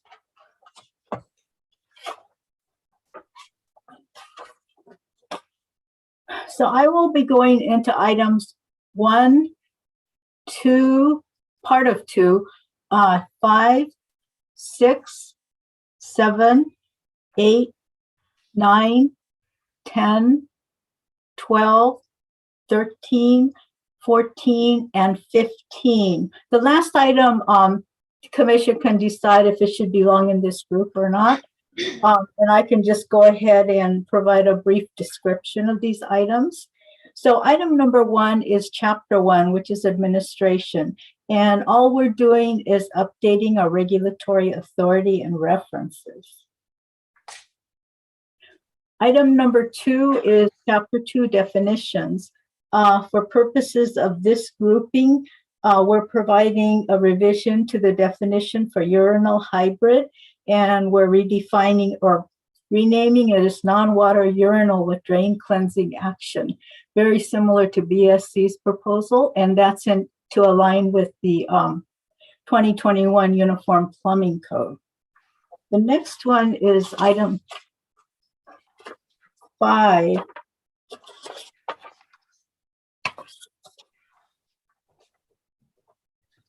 Item 5 is Chapter 4. This is our mandatory residential measures. It's Division 4.3, Water Efficiency and Conservation.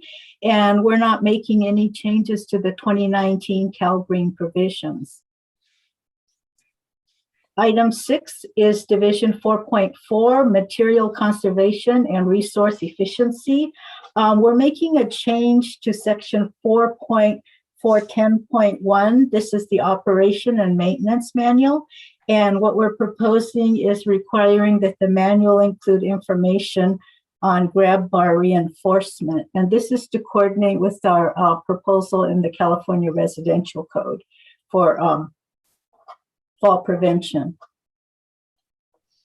Item number 7 is Division 4.5, Environmental Quality, and we're not proposing any changes to the 2019 Cal Green provisions.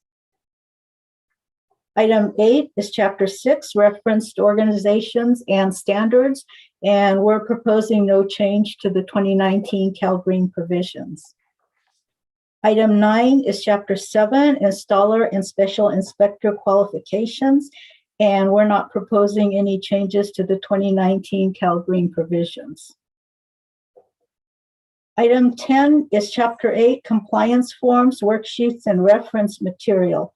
HCD is proposing continued non-adoption of the chapter. We have a note at the top.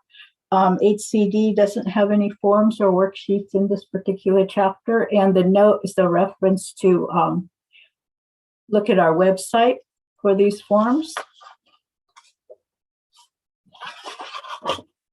The item 12, this is the residential voluntary measures section, Appendix A4, and Division A4.3 is water efficiency and conservation.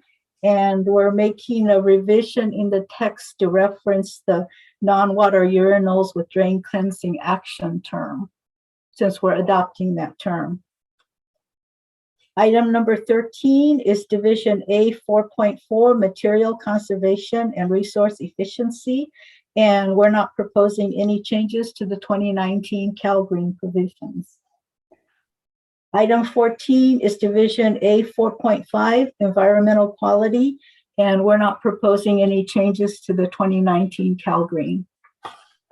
And lastly, this is item 15.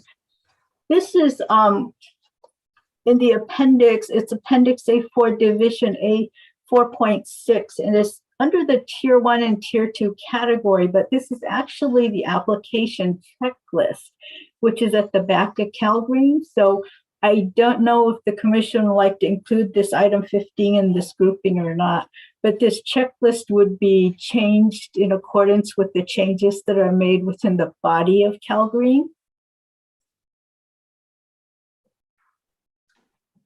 I guess I don't know why we wouldn't include it in the other items.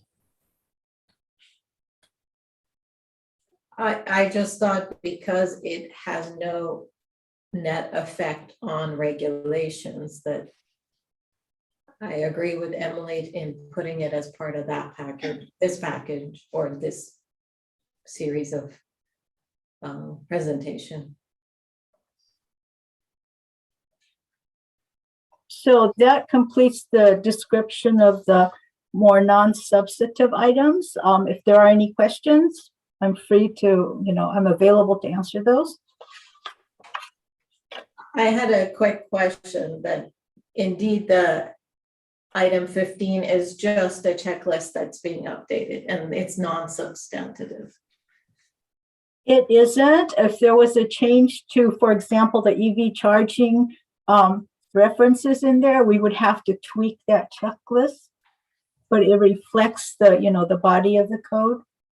Okay, thank you.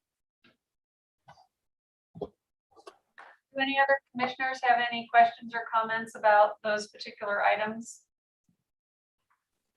This is Commissioner Mickelton. If we're proceeding with 2 votes on the HCD package, then I would suggest that we would take that Appendix A4 item and vote on it with the electrical vehicle item, because it's all about the electric vehicles, just for convenience.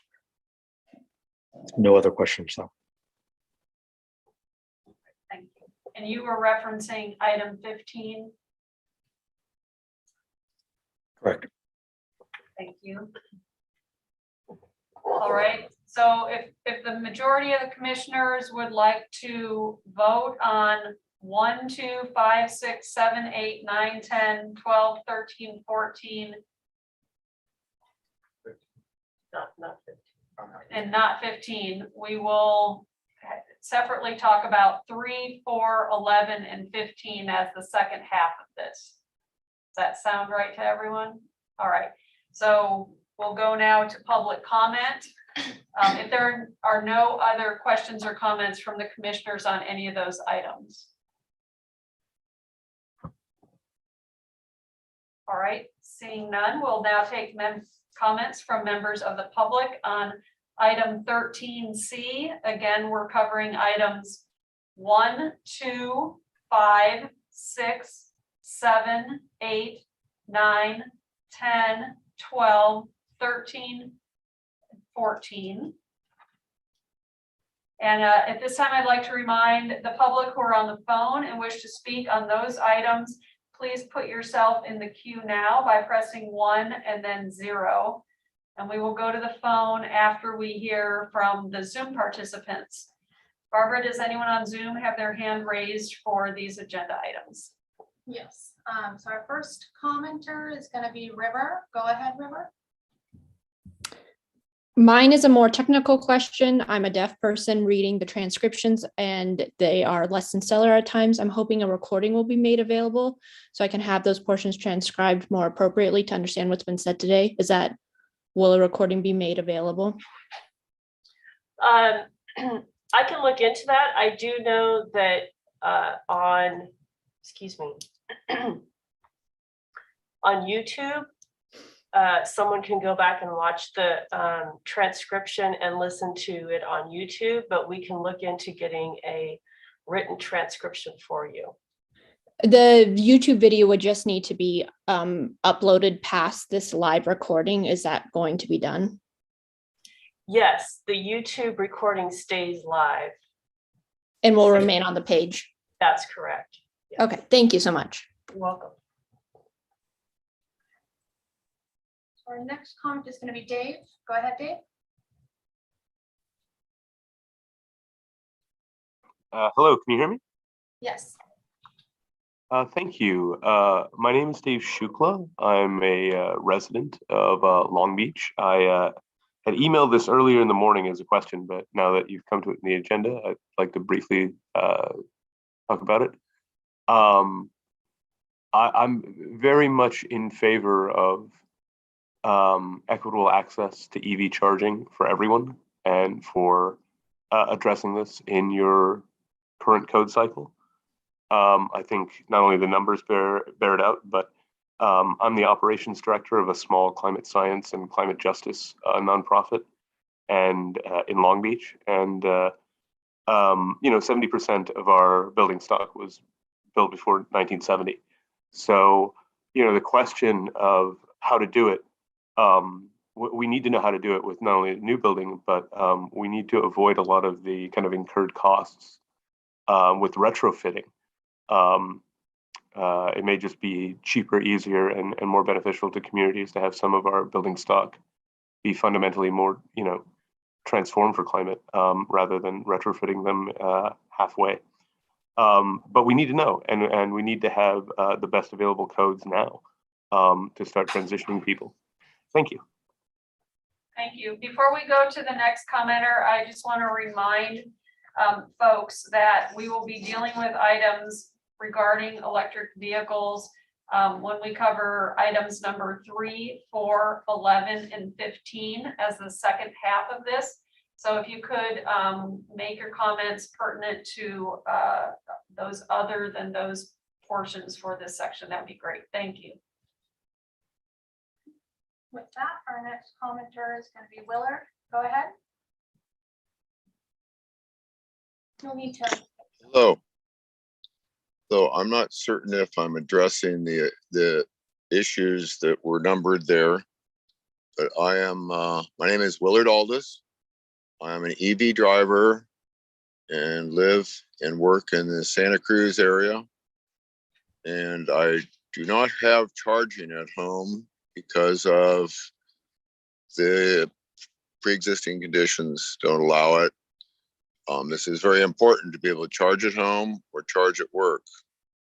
I'm currently down at the sheriff's station right now, charging on their electric charging. It is very helpful to have this facility available, and there's not nearly enough of them. So if we want to encourage people to drive electric, we need to get more charge stations available. I've been waiting 4 years and haven't seen many new stations in my area. Thank you very much. Our next commenter is Sven. Go ahead, Sven. You're muted.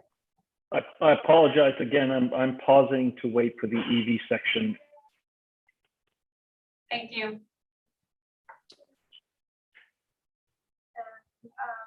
That's the last call for Zoom. No more hands. So I'll go to the phone. You have 2 questions remaining.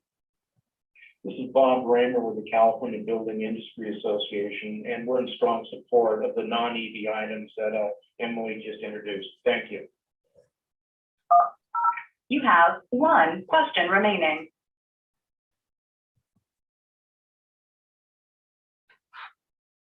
The caller, if you're there,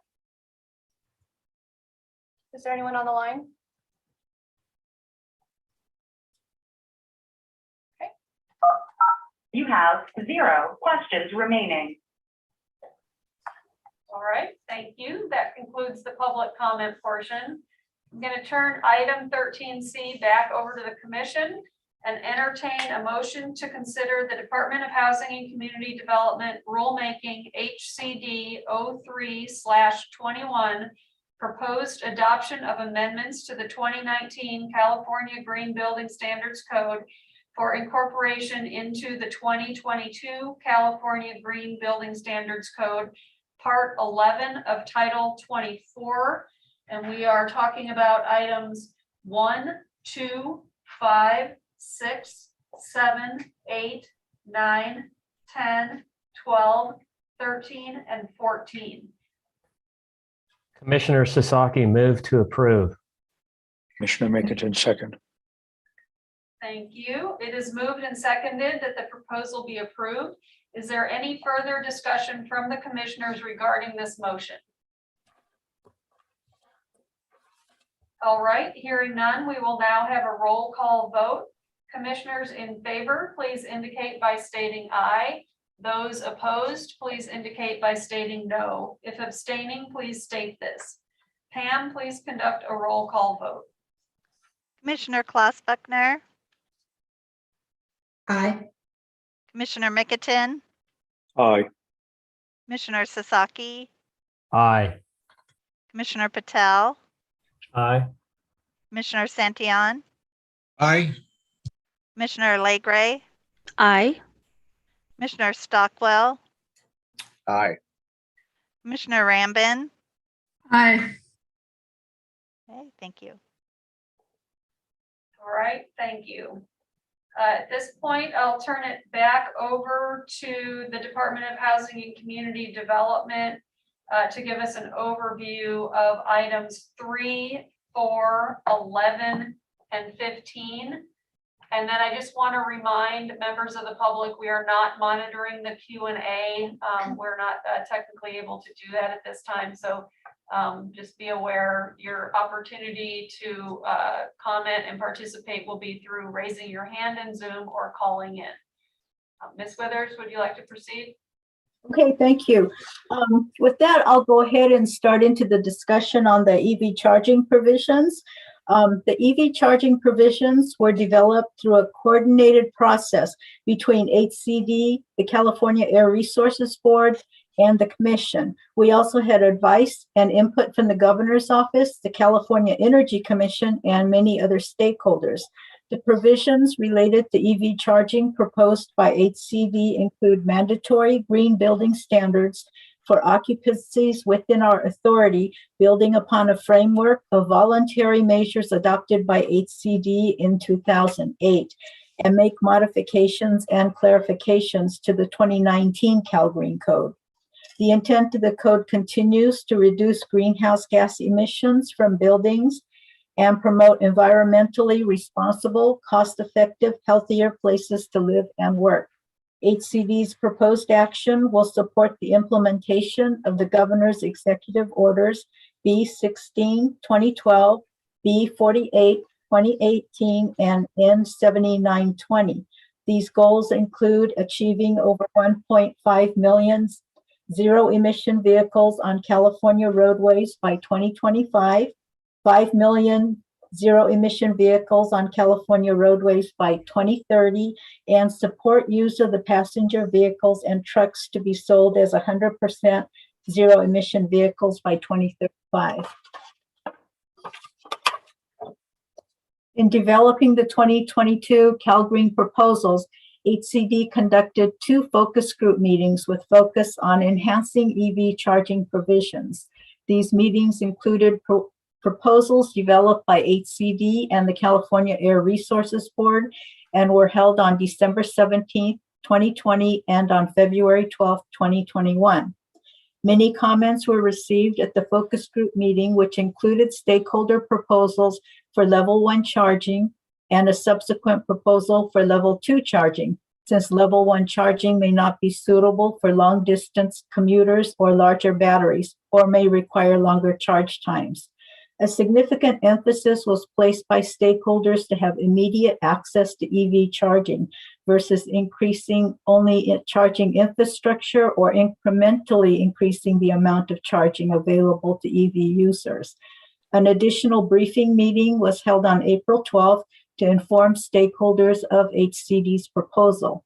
The express terms and supporting rulemaking documents were then reviewed by the Commission's Code Advisory Committee on April 28, 2021.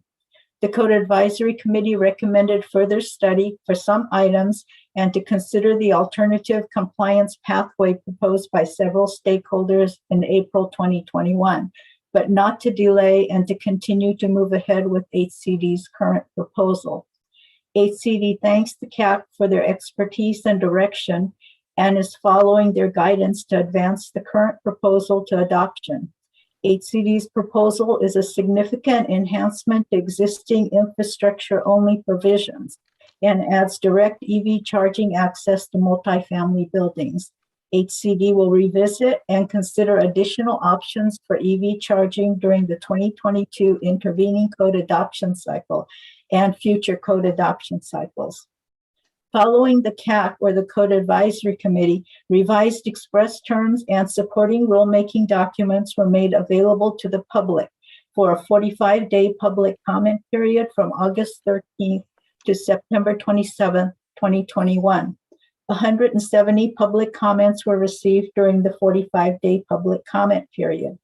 An additional 15-day public comment period was offered from October 3rd through the 28th, 2021, to primarily accommodate requested clarifications in the express terms from the Division of State Architect related to EV charging provisions as affected by requirements in the California Building Code Chapter 11B related to accessibility requirements for public housing. 11 public comments were received during the 15-day public comment period. HCD has responded to all received comments in the final statement of reasons And this includes a set of 132 comments that were transmitted to us in December. The final express terms text is currently before you, along with supporting rulemaking documents. The following is a summary of significant proposed changes for the 2022 Cal Green related to provisions of actual opportunities for charging versus infrastructure only. At this point, I can provide the brief summary, or I can actually go through the express terms, which is the preference of the commission.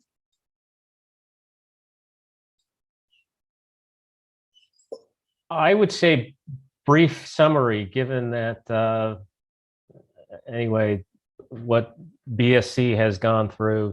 So anyway, that's my preference. We'll probably have questions on specific items.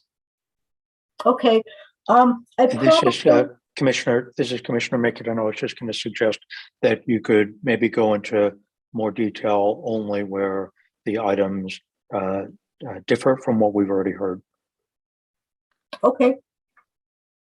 I need to clarify for those on the phone and on the YouTube and the Zoom that the existing terms that I'm looking at is dated November 3rd, 2021.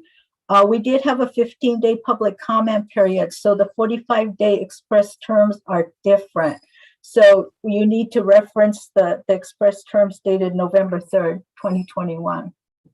And some of the sections were renumbered too, so some of the section numbers may not match up with the 45-day express terms. So I'll go into the summary for item 2. This is chapter 2 definitions, and I know it was approved previously, but only for the urinal definition. So we are proposing some new definitions related to the electric vehicle charging. So those definitions are automatic load management system, electric vehicle capable space, and those are shared with Building Standards Commission. We also have a definition for electric vehicle ready space, level 2 electric vehicle supply equipment, which has the HCD banner. So it's exclusive to the way it's used in chapter 4. And then low power level 2 electric vehicle charging receptacle. And those are the defined terms in chapter 2. Going on to item 3. Item 3 is addition of new provisions clarifying the application of EV charging related to additions or alterations of existing parking lots or addition of new parking lots to existing multifamily dwellings. And clarification is also added for the types of repairs that would not be subject to this requirement. So the reason we put this in is because when you look at the existing language, when Cal Green applies to additions and alterations, there's a condition that it has to be an increase in the conditioned area volume or size. And because with EV charging, we're dealing with parking facilities, which usually are not conditioned, we have to make that clarification. Oh, that's a very nice picture of Commissioner Mickelton.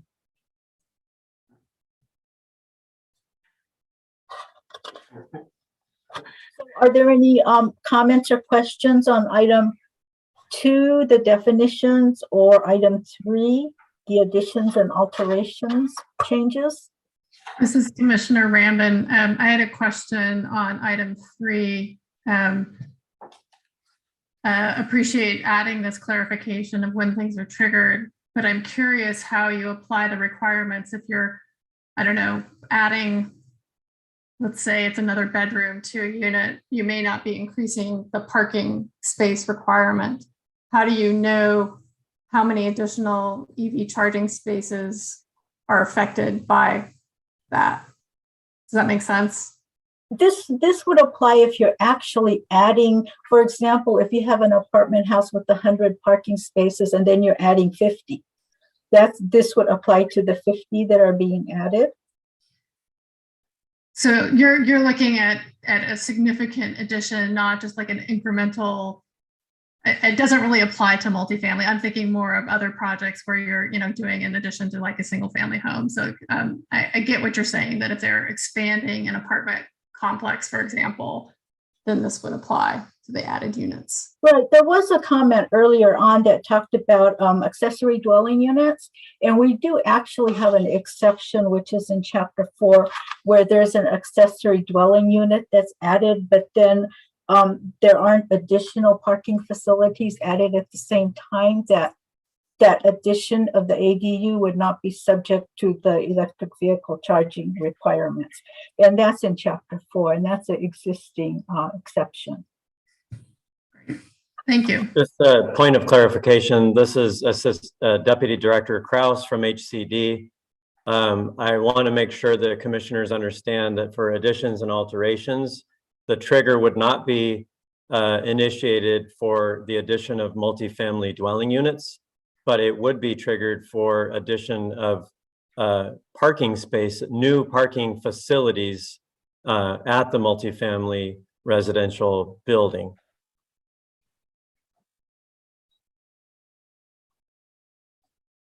Or significant alterations such as the addition of a solar parking structure over an existing parking facility.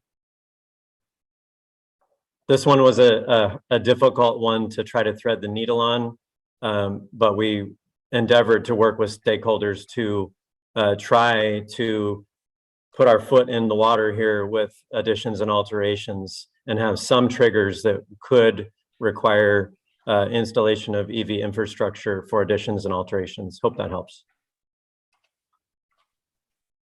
Kyle, this is Commissioner Patel. For single family residential, then if somebody was to add a bedroom on an existing older house, if they didn't touch the garage, the attached garage, then the EV charging capable requirement wouldn't apply? That's correct. Okay.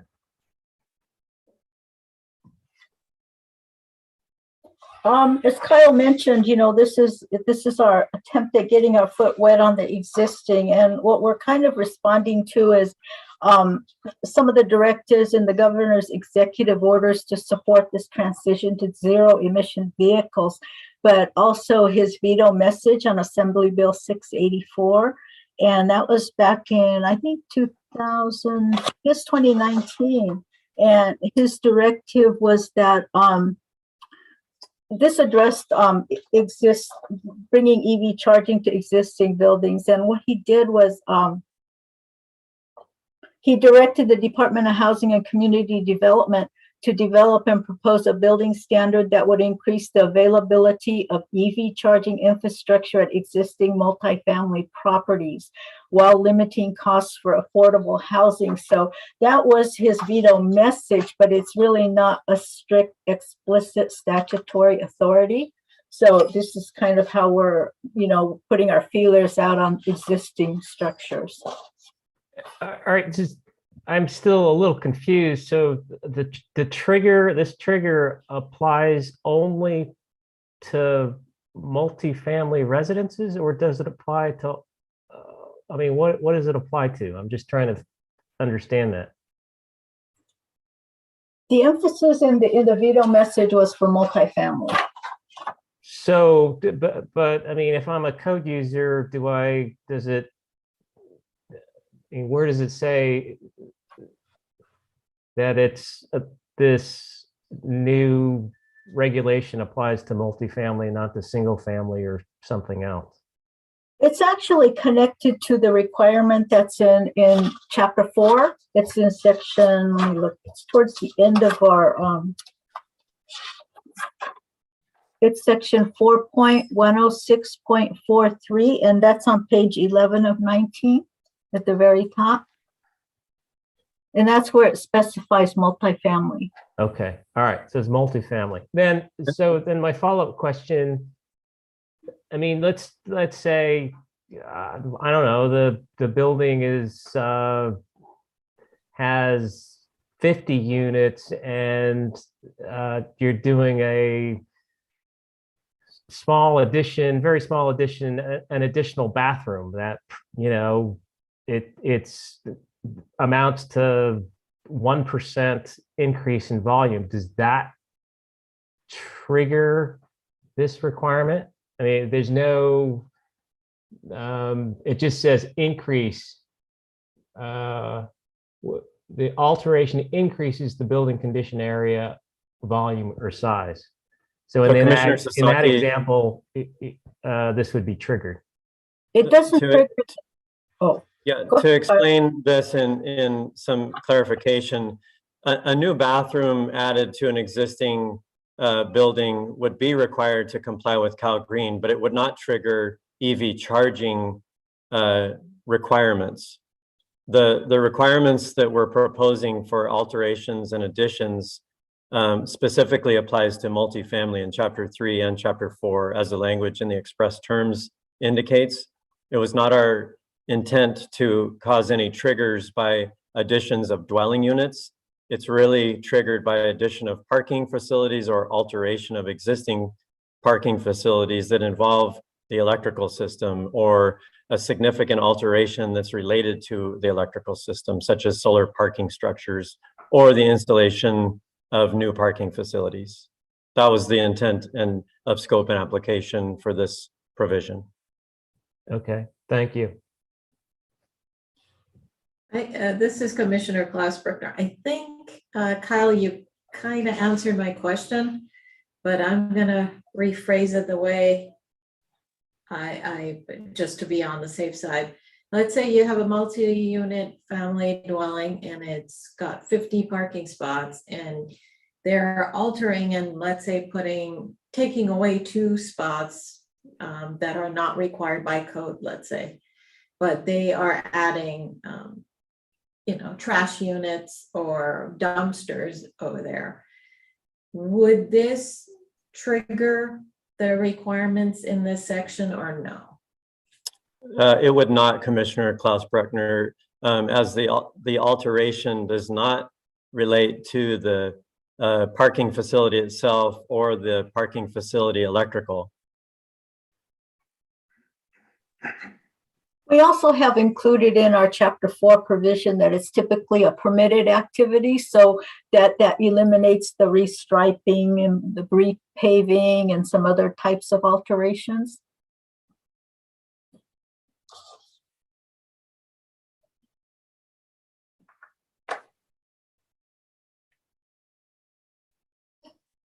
Are there any other additional comments or questions from the commissioners? Ms. Withers, I want to make sure that you have covered, I think you just covered part of 2 and then 3. Do you want to move on and cover 4, 11, and 15, and then we'll go back to the commissioners for more questions and comments? Okay, I can go ahead and do that.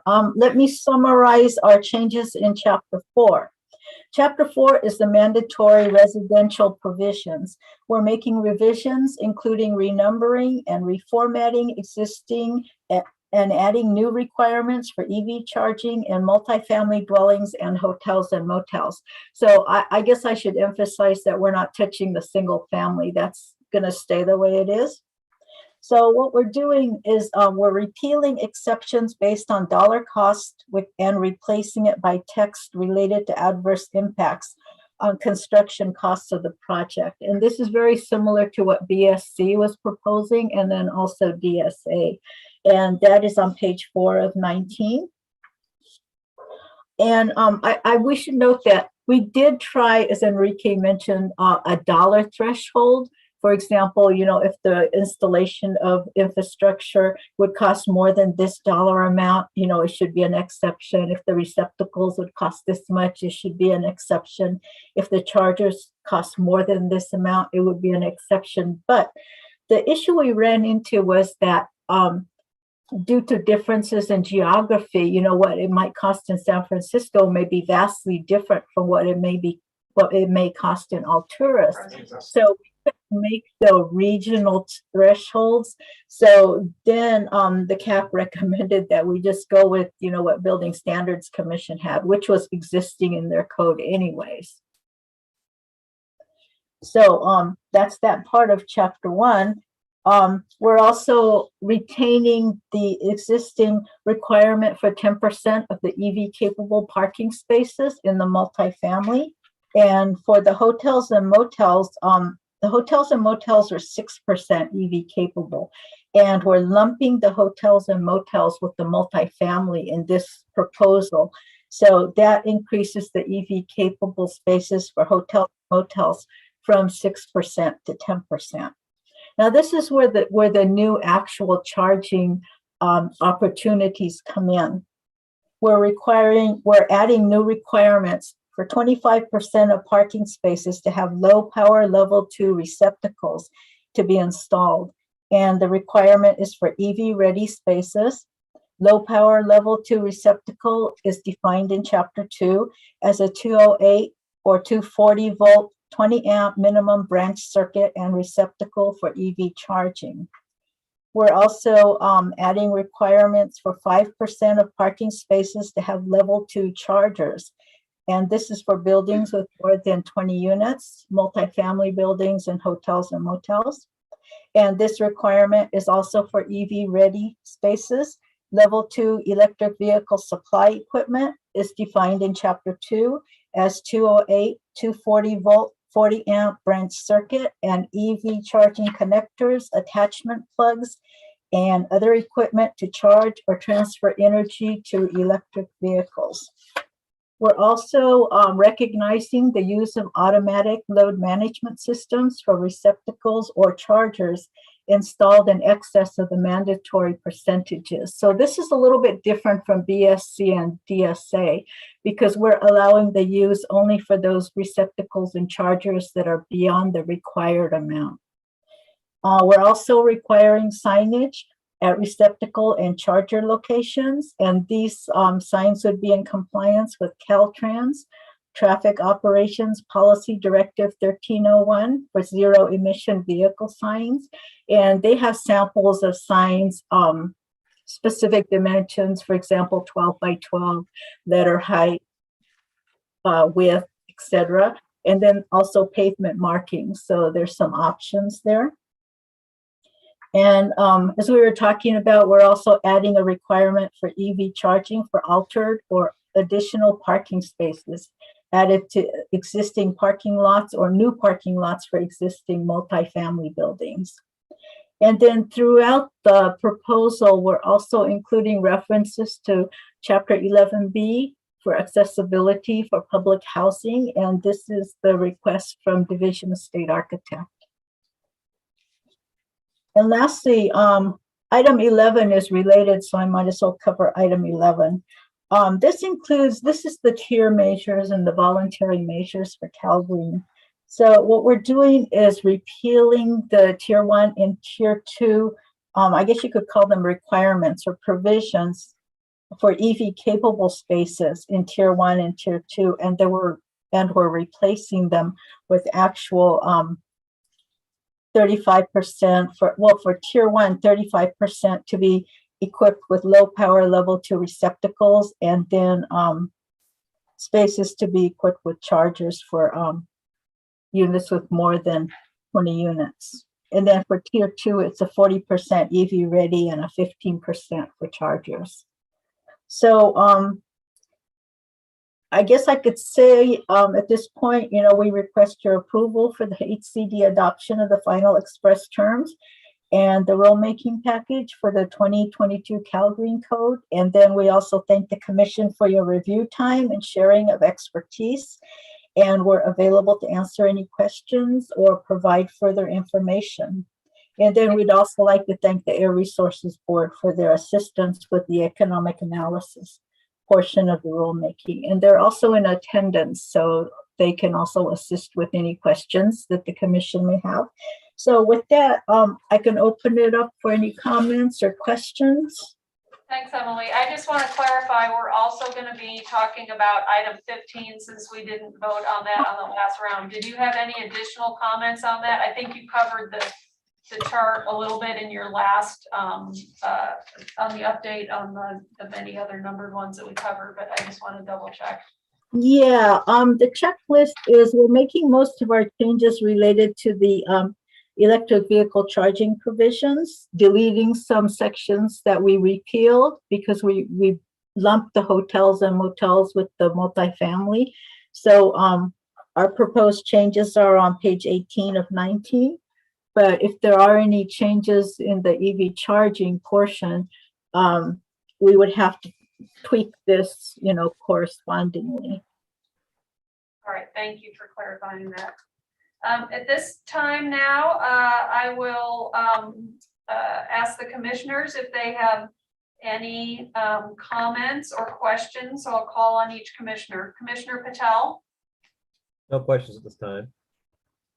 Commissioner Klaus Bruckner, I had a quick question on item 4, where you guys have replaced the $400 per dwelling unit to language that kind of mimics or is similar to what is in Building Standards Commission.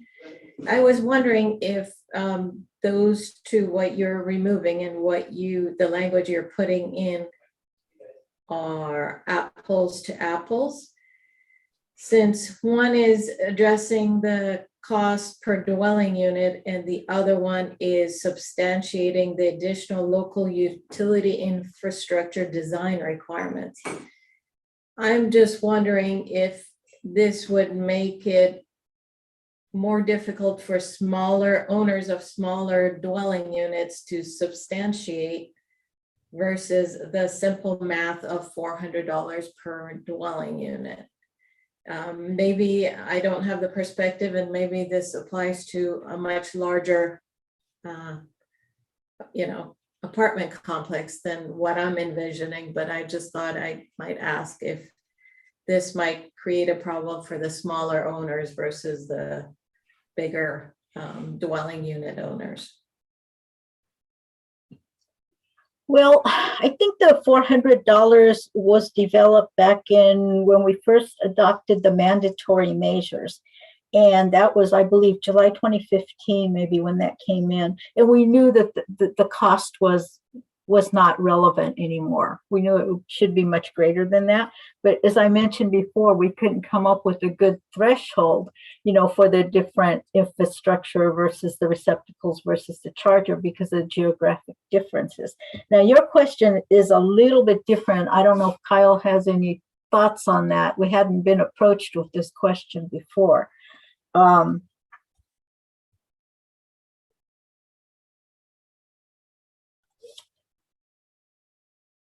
Emily, if I could, Kyle Kraus, HCD.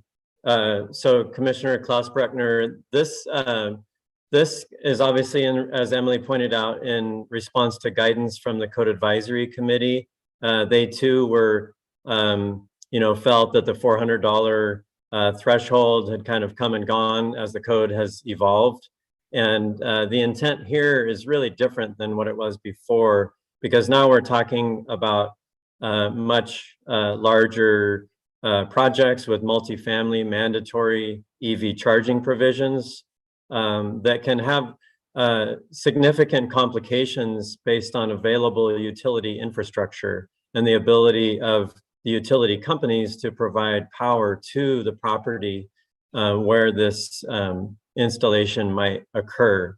So it may cause transformers to need to be replaced. It's a much bigger type of problem that we were trying to solve here by creating this language that we felt was appropriate, had already been vetted by other agencies. And I think it was discussed with the Code Advisory Committee, who recommended that language be considered here. Yeah, probably for the smaller units, especially if it's infill, it may not be an issue. Maybe if you're going way out in the sticks and need to, get that utility extension out there, there may be an issue, but the loads probably wouldn't be great enough to make a big difference to support the EV charging portion of, getting that service. Kyle's lived in a rural county, so, he probably knows that better. Okay, thank you. all right, thank you. Commissioner Mickelton? No particular questions on the content at this time, but I would invite the HCD representatives if they wanted to speak any further about the process prior to hearing the public comments, that would be welcome. You mean our process for engaging stakeholders? Okay. That's right. Okay. That's right. And the comments and suggestions that were given to you by the various stakeholder groups. Well, usually we have one focus group meeting per code. For example, the building code, residential code, etc. For Cal Green, we had 2 separate focus group meetings. We did, and most of it focused on the EV charging because that's where most of our significant changes were. So at the first focus group meeting, the stakeholders expressed the need for level 1 charging. So we were trying to accommodate that. And I mentioned the dates of the focus group meetings earlier, but then at the second focus group meeting, there was reconsideration on the level 1 charging. And then it was determined that level 2 charging would be more appropriate, maybe to accommodate EV drivers who had longer commute distances or maybe possibly larger battery sizes in EVs. And then also the longer charge times related to, the level 1 EV charging. So we were dealing with kind of a moving target. So as we progressed closer to the Code Advisory Committee, we had to kind of finalize our proposal to get it moving to the Code Advisory Committee. So we did work with the stakeholders and we did try to accommodate, their first proposal for the level 1 charging, but then it kept changing and it still is changing. The alternative compliance method was provided, it was dated April 16th, and the Code Advisory Committee meeting, I believe, was April 28th. So knowing the process of noticing meetings and having the documents available for the public, etc., it was too late for us to incorporate that. And we would have to go through it with the fine-tooth comb because the way that particular proposal was structured was so it would be, so the code user could take option A, which would be what we were proposing, or they could go with option B, but it would have to be worked out so there wouldn't be any conflicts, within the code and then also with the tier structure because the alternate compliance method really didn't provide anything for the tier structure. So we felt that we didn't have enough time to properly vet that anyway to the stakeholders because we would have to reconvene another focus group to make sure we had other stakeholders who were separate from the coalition and EV Access for All. For example, stakeholders such as the building officials or the building industry associations, other builders, maybe boards of supervisors associations, council of governments, etc. So we just didn't get an opportunity to fully vet any new proposals. So that is one of the reasons that we're going forward with ours. And then also, we had direction from the governor's office too to keep moving in this positive direction.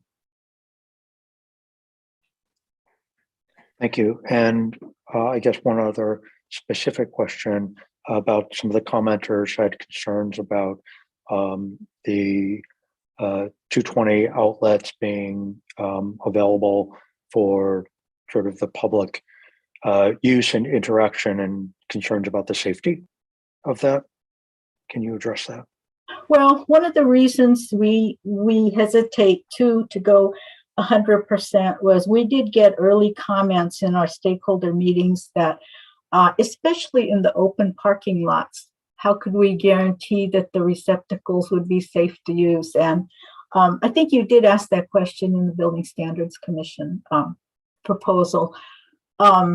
Because those are covered by the California Electrical Code, you would have to have the weatherproofing or what other safety measures that would be built in to protect outdoor or exposed receptacles. I think that's the best answer I can give. Tom's an electrician. Tom, if you'd like to feed in. Yeah, the California this is Tom Martin with HCD. The California Electrical Code would cover any of the safety issues with the 220 outlets being outdoors. They would have to be a weatherproof receptacle. And I know when we were talking with some of the EV people, they said that there are systems out there that can use basically like a card lock to make that receptacle live and not live when the person doesn't want to be using it. But electricity in general is dangerous. So there are safety precautions out there, though, in the electrical code that would address those issues.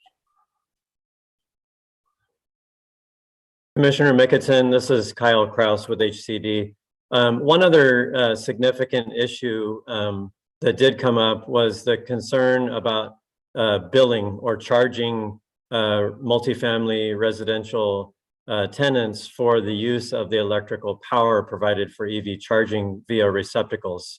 Many building owners and I believe California building industry voiced some concern here that this needed to be figured out. You know, whether it was monthly fees included in their rental amount, or if they were going to pay via some type of app. There's a lot of unanswered questions. Considering that our proposal takes a giant leap forward, you know, 25% from 0 to 25%, now we have receptacles at 1/4 of the parking spaces in a multifamily apartment complex or condo complex, or hotels and motels, and level 2 chargers. We are trying to be sensitive to the fact that this is untried in large part on a statewide basis. So these kinds of code changes we feel are appropriate to take a big step forward, try it, get feedback from property owners, building managers to see how those things are resolved. As you know, with water submetering, it took 7 years to get that approved into the codes because of similar issues. So we've tried to be aware of those kind of complications that can arise. So going too far too soon can have unintended consequences. Thank you. Thank you. Commissioner Santillan? I have no comments, no questions. Thank you. Commissioner Sasaki? Yeah, I have some questions about terminology. If we go to, for example, page 7, and we're middle of the page talking about EV ready. What's the difference? So BSC and that table we were all looking at the under BSC for non-residential, that table talks about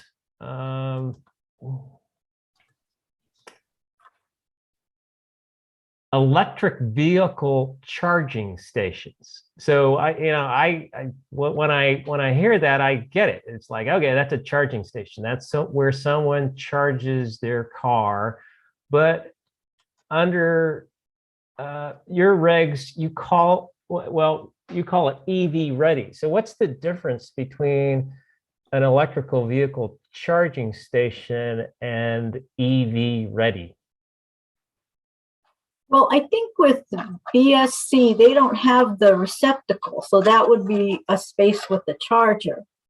Now, for our regulations, the EV charging station was when a charger would be put in. But now that we're recognizing the receptacles, we did put a definition in for electric vehicle ready space. And the way it reads is a vehicle space which is provided with a branch circuit, any necessary raceways, both underground and or surface mounted to accommodate EV charging, terminating in a receptacle or charger. So the EV ready actually could have the charger or just the receptacle. But when you go on to page 7, when we say 25%, that's specifically the receptacle we're talking about. Okay, so I mean, if I'm a resident or something like that, I come up to an EV ready space in the back of my trunk or whatever, I have a cord that plugs into the receptacle. Is that what that means, EV ready? If that's the way the signage is, some of the Caltrans signs are a little bit different. One graphic would just show sort of like the plug. It's in blue and they'll show the plug and it says EV on it. So that actually that could probably be either. I don't know if Sven has an example of a receptacle ready sign or not. So Commissioner Sasaki, to answer your question simply, yes, EV ready is going to be largely a receptacle at the power defined in the definition, available for an EV owner or user to plug in their cord set directly to that receptacle. Okay, the understood. EBSE is the charger installed, the full level 2 charger. Okay, understood. Thank you. No more questions or comments. Commissioner Sasaki, if I could add in real quick, this is Tom Martin with HCD. Being an EV driver myself, or my wife is, it is a learning process, but you do learn very quickly what these different terms mean. And so we have EV capable, EV ready, and EV chargers. EV capable is just the infrastructure. EV ready means you can actually charge at that space, whether it's through your own cord set or through a charging station that is physically there that you just plug into your car. It does get a little bit confusing, but it's something I think that anybody that's thinking about driving an EV, they do a little bit of research and they start learning very quickly what all these terms mean. Thank you. And then too, when you drive up, the chargers are larger, pieces of equipment. So it would be obvious that it's a charger. And then the receptacles might be just like a box that's mounted on a wall, but then we would require the signage. Thank you. Thank you. Commissioner Allegre, No comments at this time. Commissioner Stockwell, No comments. Thank you. Commissioner Rambin, No comments. Thank you. thank you. All right, we'll now take comments from members of the public on item 13C. And I'll just again recap these sub items that we covered. The definitions in item 2, and then items 3, 4, 11, and 15. I'd like to remind the public who are on the phone and wish to speak on item 13C to put yourself in the queue now by pressing 1 and then 0. We'll go to the phone after we hear from the Zoom participants. Barbara, does anyone on Zoom have their hand raised for agenda item 13C? Yes. So our first commenter is going to be Chris. Go ahead, Chris. Yes, hi, my name is Chris Chavez. I am the Deputy Policy Director at Coalition for Clean Air. You're going to hear a number of comments from EV advocates, environmental advocates, climate folks, and others. Really urge the Building Standards Commission to be more ambitious in your proposal. Certainly, we want to echo those comments. The other advocates who you'll be hearing from today will share their expertise, personal experiences, and passion for electric vehicles. There are some things, however, that justify the Building Standards Commission to being more aggressive in its EV charger strategy. 80% of California's smog-forming pollutants is from the transportation sector, as are 50% of the state's greenhouse gas emissions. Meanwhile, we have multiple air basins that fail to meet national and state air quality standards for ozone or smog and particulate matter. The transportation sector is once again the primary driver of these pollutants. California is home to the worst air in the nation, and both the climate and air quality crisis impact our most vulnerable residents the most. In response to these challenges, California is committed to deploying millions of electric vehicles over the next several years. We just hit the 1 millionth electric vehicle in the state sold recently. Further, the state is committed to deploying 1.5 million electric vehicles in 2025 and 5 million by 2030. This transition will only succeed if charging infrastructure is available to as many people as possible and as equitably as possible. The governor's executive order to phase out new sales of internal combustion powered vehicles underscores this need even more. So there are significant reasons why we need to deploy electric charging infrastructure as widely as possible. And we urge, along with our coalition partners today, that the Building Standards Commission really push forward and adopt an ambitious plan to get as many of these chargers out there as possible. I live in a community that does not have a ton of electric vehicle chargers, but if you or electric vehicles, it's a disadvantaged census tract. But if you walk across the street into another part of Long Beach, there are a lot more electric vehicles, and it's really a day and night comparison.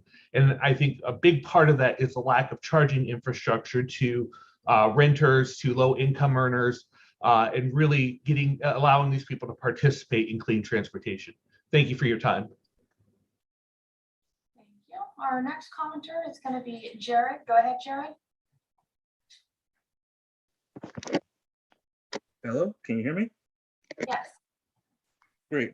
My name is Jared Johnson. I'm the Senior Manager of Policy for Octera. And on behalf of my organization, I urge the Commission to move California towards decarbonization, not by only adopting these codes today, but expanding access to EV charging to everyone in this cycle update.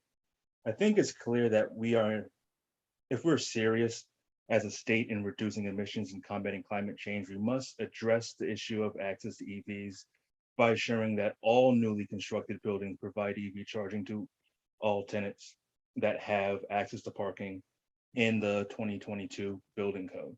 As we've laid out multiple times to this commission, our residential compliance pathway proposed in our coalition letter provides an EV-ready space supply with an average of 3.3 kilowatts of charging for each apartment and condominium unit, which has access to parking, reducing the required power supply and eliminating the EVSE requirements provides significant cost reductions, enabling an increase in port count and a small net savings in construction costs. Every new apartment condo unit with parking must have access to power, which means a space and plug and play EV ready. There's clear EV signage at the parking space. The electrical panel, whenever possible, has the circuitry to run directly to the unit's meter. I do want to thank the Commission for changing the definition of EV ready this code cycle to include a receptacle and increasing the overall charging requirements to cover up to 40% of spaces in new multifamily buildings. However, to equitably meet the state's climate and clean air goals, including 5 million EVs on the road by 2030, and the governor's ZEV market development strategy, new multifamily construction must provide EV charging to all new residential units, reducing required power and eliminating requirements for EVSE provides significant cost reductions. Additionally, this code cycle has been wrought with irregularities. At least 2,300 public comments to the Building Standards Commission were initially not included in the public record, as documented by our email on October 28th, 2021. Other irregularities in this process include inadequate notice for the December 17th, 2020 HCD public stakeholder meeting, failure to provide recordings of HCD focus group meetings held on February 10th, 2021, despite a formal request through the Public Records Center and numerous email follow-ups requests to staff, and finally, a lack of any published working versions of the code during the stakeholder process, resulting in no formal record of the decision-making process in the final proposal. We demand that these issues are addressed and that in the next code cycle, citizens have more say in the process and that the input is properly reviewed and studied. Also, as Vanessa Weinhardt laid out, you have the legal authority to adopt our alternative compliance pathway today and allow developers to provide access to charging to everyone. So I urge the Commission to move California further towards decarbonization by not only adopting these codes today, but expanding access to EV charging for everyone this code cycle update. Thank you very much. And our next commenter is going to be Mark. Go ahead, Mark. Hi, I'm Mark Geller, a member of the EV Charging Access for All Coalition and a co-founder and current vice president of Plug-in America, a nonprofit organization representing the voice of EV drivers. Plug-in America has been working to accelerate the adoption of electric vehicles since 2006. We were quite alone back then, But now all agree that the transition to plug-in electric transportation is happening. And with good policies, most folks will be driving electric sooner rather than later. We at Plug in America have been working on this since before Tesla, before Leaf. Now, as was reported just this week, even Toyota, the most recalcitrant of the automakers, is finally getting on board with EVs. But California, it seems, with the Cal Green residential code proposed here today, will still allow, as late as 2025 and beyond, new multifamily homes to be built where about half of the residents will not have access to power for electric vehicles.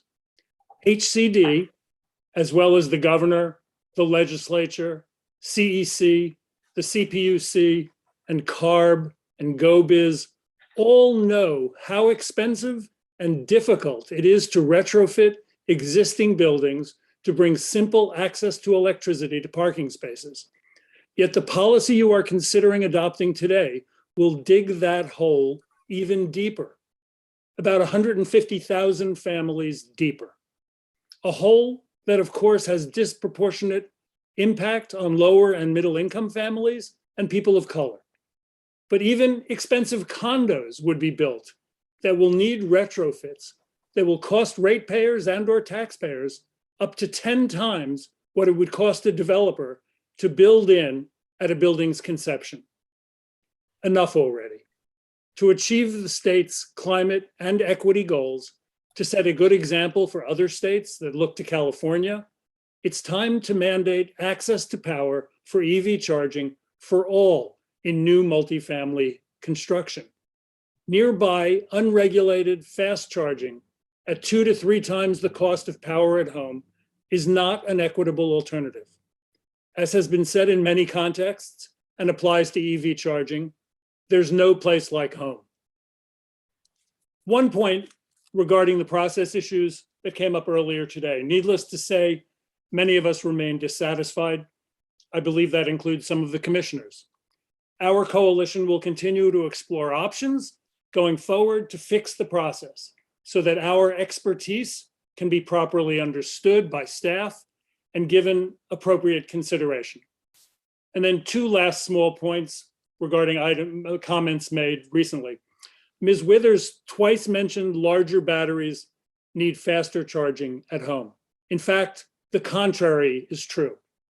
Now's not the time to go into the reasons for that, but this points to the need to get experienced EV drivers like those of us in the coalition seriously into the conversation and planning early.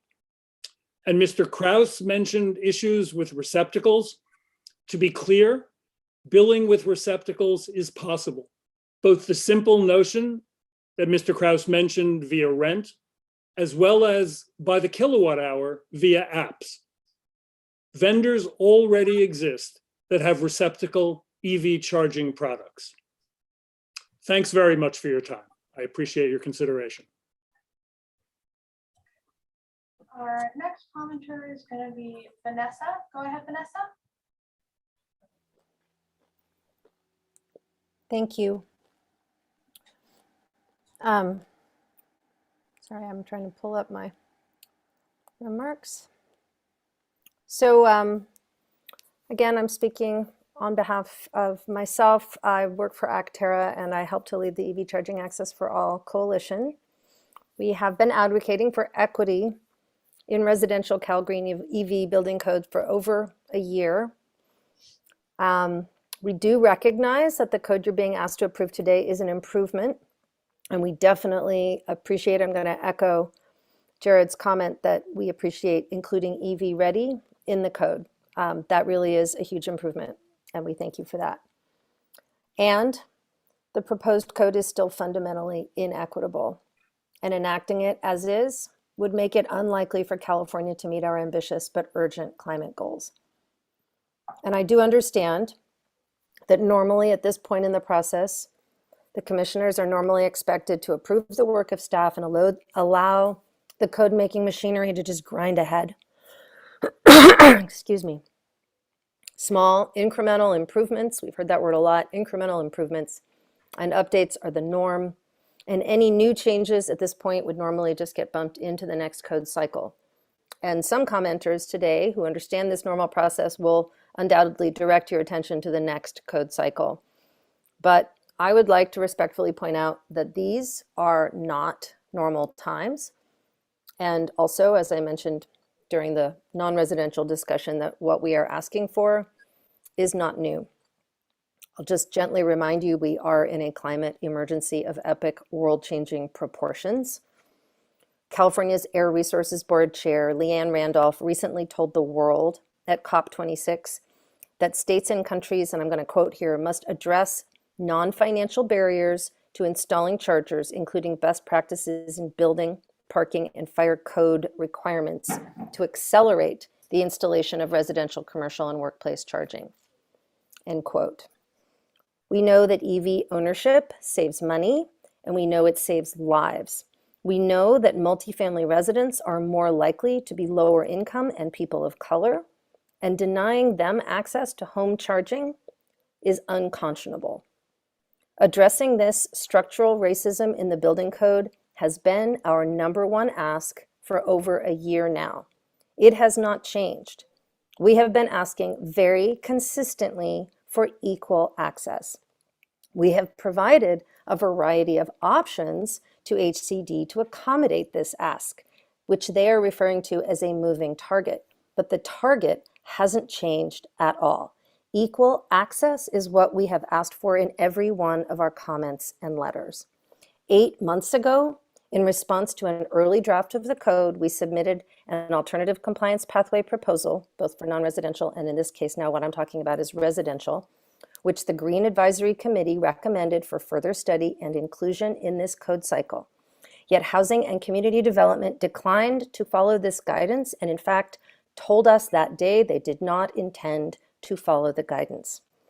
During the public comment period 3 months later, the vast majority of the comments you received demanded equitable access for multifamily housing. I would also like to correct the record to clearly state that over 2,000 comments were submitted during the public comment period. I have no idea where HCD got data indicating 170 public comments or 11 public comments. Those over 2,000 comments were in fact submitted and have finally been included in the public record this week, but only after we made repeated calls for them to be included. And I note that these comments are still not included in the final statement of reasons you have before you. These irregularities of process alone should be enough to merit a pause in this process. And contrary to the interpretation of the Building Industry Association, the Health and Safety Code does allow for amending the code. If you would like, I'm happy to read that section of the code, but I will point you to 18933 section A if it would be helpful. So after consistently weighing in at every possible point of this process, we have yet to receive a substantive response to any of the detailed suggestions our coalition has submitted. Even more concerning, we've seen no additional scientific, economic, or environmental analysis that would refute or preclude the findings of our submitted analyses. And I do appreciate Mark's comment as well about large battery size. I definitely want to echo that. Larger batteries act as batteries, so they buffer the amount of power. If you can't get faster charging, having a larger battery actually makes it more likely that low power charging will be useful to you. So the code before you, when you factor in the evidence we've presented, the lack of incorporation of public comment, and the climate emergency that we're facing, frankly, seems arbitrary and capricious. I call on you to meet this moment and use your authority under the Health and Safety Code to rewrite, edit, and amend the Cal Green Building Code before you to ensure that every new housing unit with parking in California, whether it's multifamily or single family, gets access to electrified transportation charging in this code cycle. Thank you. Thank you. And our next comment is going to be from Sam. Go ahead, Sam. Good afternoon, commissioners. My name is Sam Houston, and I'm a senior analyst at the Union of Concerned Scientists. We're also a signatory to the EV Charging for All Coalition letters. I'm here today to represent UCS and the UCS members and supporters whose comments on this docket were among the more than 2,000 that were lost and not included in the final revised statement of reasons. We are deeply concerned about that and other procedural irregularities. I would also add that the discussion prior to this public comment period in the meeting that referenced a different version of the terms document made it quite difficult for members of the public to follow and participate. So I just wanted to note that as a potential for improvement moving forward. On the substance of the code update, we urge the commission to align the Cal Green Code with California's climate goals and to promote equity, as Vanessa just discussed, by requiring EV-ready parking for every new multifamily unit with parking in this current code cycle update. Charging at home is convenient and it's critical to accelerate EV adoptions. Drivers who live in multifamily housing should not be left with more expensive public charging as their only option. Setting a universal charging access requirement in this code cycle is critical so that buildings constructed under this code do not require costly upgrades later. And we've heard a bit about that as well. We know we're going to have to do this because we build new buildings and we expect them to last for decades, if not hundreds of years. To miss this opportunity would be penny wise and pound foolish. The future is electric and no one should be left behind. Please, please do not leave behind so many multifamily housing residents now. Thank you. Thank you. Our next commenter is going to be Wendy. Go ahead. Wendy, you're muted.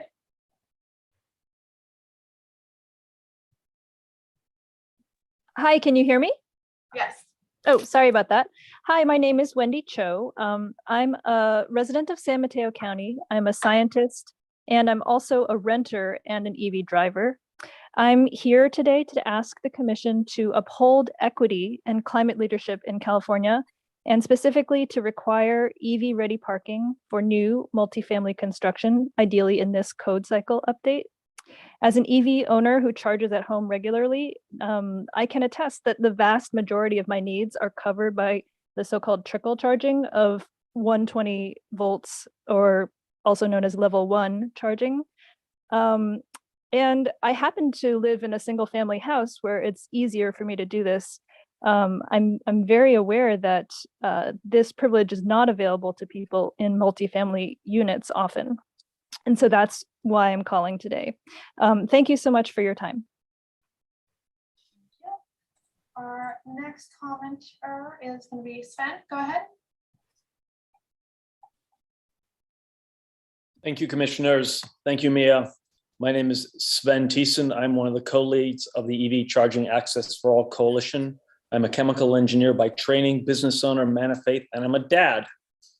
My almost 20-year electric vehicle background includes running PG&E's EV group under my direction, and this is 15 years ago.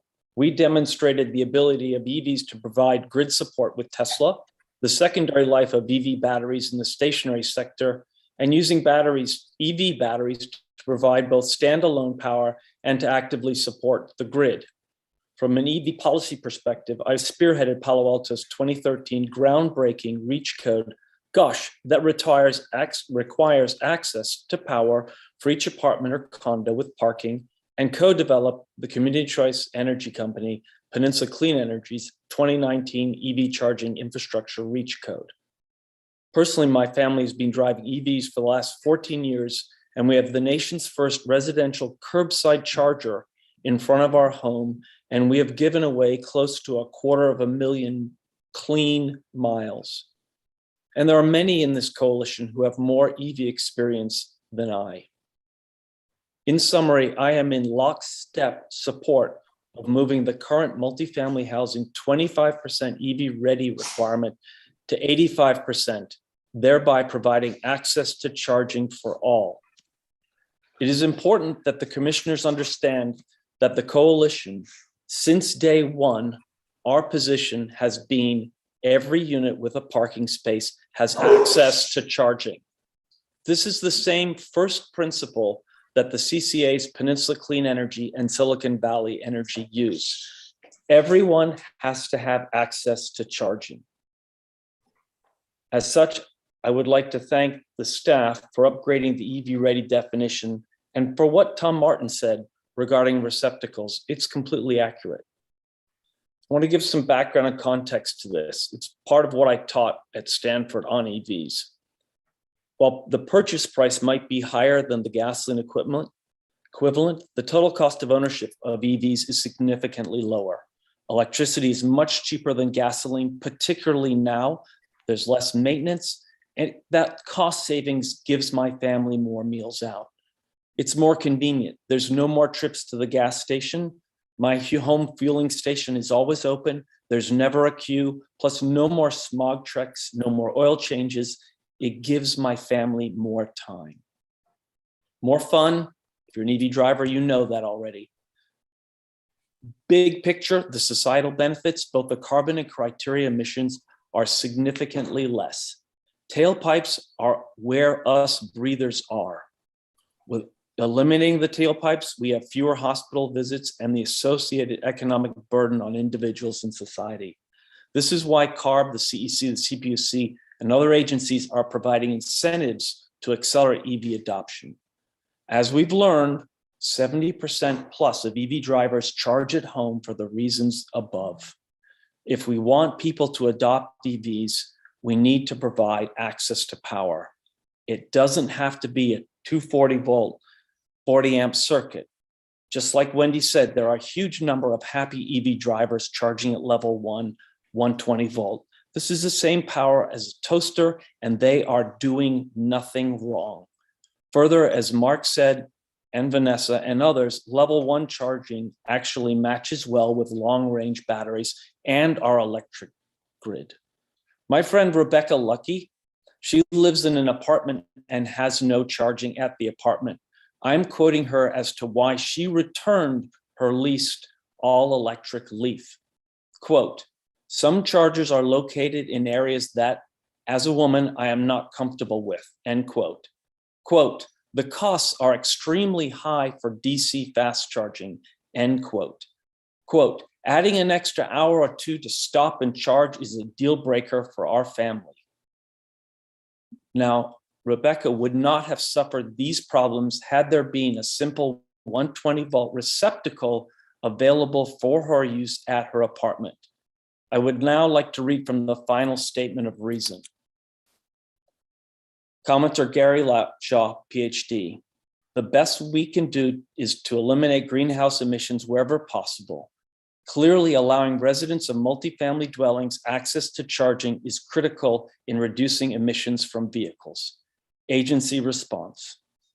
HCD will work to continue the advancement of EV charging requirements for residential buildings in a manner that takes meaningful incremental steps to address air quality issues, reduce greenhouse gases, and meets the needs of building residents that desire to purchase, own, lease, and drive EVs. No changes were made as a result of this comment. And why this is important is because that doesn't serve Rebecca Lucky, who wants to drive an EV at all. The only reason I can understand why the agency is not proposing to provide access to power to everyone is because of cost. We have spent 23 pages in detail with references, citing studies that have calculated the incremental cost for 150,000 new units, because that's what's projected to be built, is less than 0.03% in construction costs. This is all of $27 million. Mr. Thiessen, I'm sorry to interrupt you. I want to make sure we have time for our other numerous callers who would like to have a chance to comment. So could you kind of give your conclusion here and reiterate your support or opposition? And I'm afraid we're going to have to move on. I'm going to ask two things. There are 90,000 units right now under code projected to be built that we will have to retrofit. While I like my pension from PG&E, it is not worth us giving them $1.6 billion in costs to retrofit those 90,000 units. I have heard the words momentums and first of its kind regarding this code several times today. I would like all of us to reflect on the impacts of this state is facing right now. The momentous and first of its kind drought, the momentous and first of its kind fires we've experienced. Why can't we have a momentous and first of its kind code that provides access to everyone? When I talk about this with my wife, the physician, she asks, to save money, should she only cut out 40% of the cancer? Thank you. Our next commenter is going to be Linda. Go ahead, Linda. Yes, good afternoon, commissioners. Thank you for the opportunity to give public comment. My name is Linda Hutchins Knowles. I'm a resident of San Jose and I serve as the Carl Knapp GoEV Senior Manager with Actera. I'm also one of the leaders with the EV Charging Access for All Coalition. And again, to remind you, we are supported by over 1,400 organizations, dozens of elected officials, and thousands of concerned citizens around the state. Our leadership team is a highly experienced group, as you've already heard. We have been advocating since before day one for 100% access to EV charging for all residents of multifamily buildings who have access to parking. Today, you are going to hear and have already heard many reasons why it's vital to ensure that this Cal Code Green update, this Cal Green Code update today provide EV ready charging for every new apartment and condo with parking, just like the code already does and has done since 2015 for single family homes. These reasons include equity, climate, air quality, public health, and tremendous cost savings in avoided retrofits. As Sven said, the only reason why you wouldn't do this is concerns about cost. And that is why we provided an alternative compliance pathway that would not cost builders very much in additional costs at all, a negligible amount compared to the enormous cost of retrofitting these buildings later. I'm going to speak a little bit more about why I believe you must act this code cycle and then get into a little bit about how you can do it legally today. Please do not accept the California Building Industry Association's assertions that you are not allowed to do anything but rubber stamp this today or go back to ground zero. I will get to that in a minute. But first, I want to say that Mr. Krause today said that going too far too soon can have unintended consequences. Certainly that is true. But consider the opposite. Going too slow will have even greater consequences. You must stop the incrementalism. It's simply inadequate to the crisis that we're facing, the crises that we're facing of climate and public health and inequity. Every building that you build today is a building that taxpayers and ratepayers will have to pay to retrofit in just a few years. People will not even be allowed in California to buy a new ICE car after 2035. Where are the residents of multifamily buildings going to park EVs? Why would you think it's acceptable to continue with business as usual when Governor Newsom has declared, quote, we're in a climate damn emergency? I've heard references to the fact that Governor Newsom apparently gave his blessing to this code. We have sent him hundreds of letters asking to speak with him, and we will be pursuing that. Because if indeed at the top you are being told to slow down, there is a problem. But I suspect that that maybe not be the case. I believe Governor Newsom wants his mandate to succeed. I believe you all want the mandate to succeed. There's something broken in this process. And that's what I want to address now. I'm going to repeat a few things I said before. Please bear with me because this is on the public record in this part of the comments. But we at the EV Charging Access Coalition are feeling enormous frustration with this process. We have tried numerous times to give our expertise. I'm now going to go and refer specifically to some of the comments made by Ms. Withers. And pardon me because I didn't have time to prepare this ahead of time. I just heard her speak today. But there are some things that I do not feel are accurate and I want to be heard. At first, she said you were a moving target. Again, as Vanessa explained, we have always had the same target. We have tried to offer many different ways for you to reach that target. She said that the proposal we proposed, the alternative compliance pathway, was dated April 16th, and that your code meeting to consider it was the following week, and that therefore you did not have enough time to consider it. That is on you. That is on HCD. How could you not give enough time to read? We took hours and hours and hours of time to prepare that for you. And to you to tell us that even though we submitted it on time, that you do not have time to read it and vet it before the process, and therefore you will not consider it for 8 more months. That is simply unacceptable. If you needed more time to consider submissions, then you should space out these deadlines. Also, we're told that it was too late to incorporate these because you have to go through them with a fine-tooth comb. That is your job. Going through with a fine-tooth comb is what we are relying on you to do. We were not in the room. The HCD was given direction by the CAC to consider our alternative compliance pathway, and that recommendation was disregarded. What is the purpose of having a CAC if their recommendations are not listened to?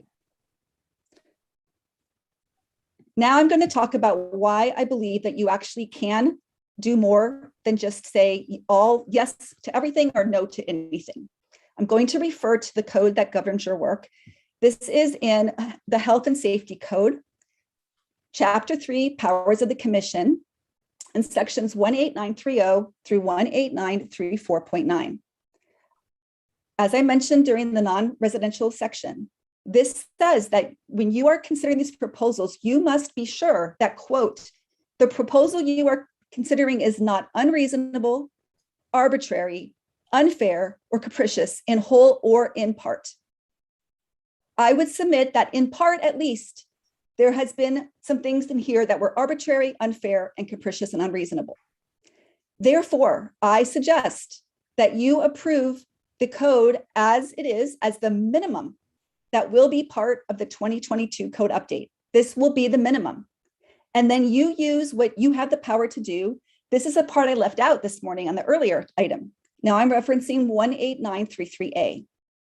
It says, quote, the commission may rewrite, edit, amend, or adopt and approve the building standards consistent with the intent of this part and in accordance with the Administrative Procedure Act and the criteria for approval of provided in section 18930.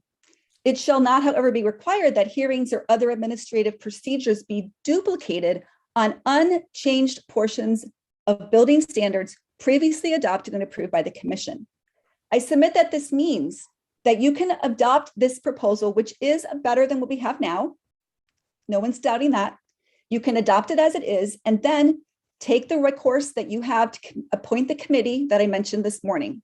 Again, you have the power to appoint a committee that would have representatives from the various state agencies that are affected, as well as members of the public. And we ask you to appoint 2 members of our coalition, the EV Charging Access for All Coalition, to this committee.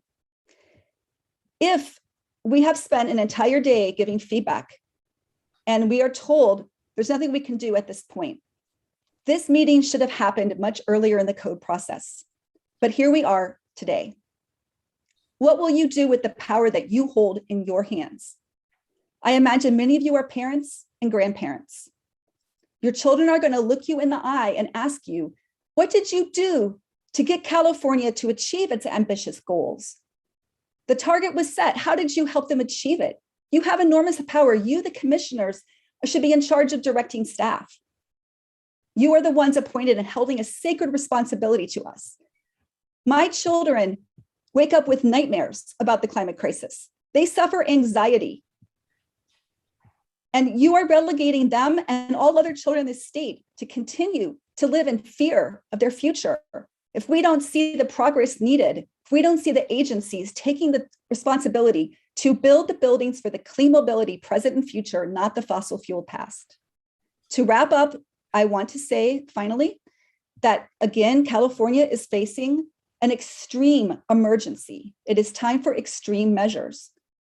To respond to the crisis, we must use every tool at our disposal. And that means you, the commissioners, must step in and ensure that this Cal Green Code update provides ubiquitous EV charging vital to achieving California's ambitious ZEV targets and providing equity for California's multifamily residents. We are counting on you to rise to this moment. If you are not satisfied with what you're hearing today, we ask you to get advice how you can use what's in your power criteria 5 was not met. Thank you. I am complete. So sorry. Thank you. Go ahead with the next one, Barbara. Lori, are you there? Yes. Can you hear me now? Yes. Okay, thank you.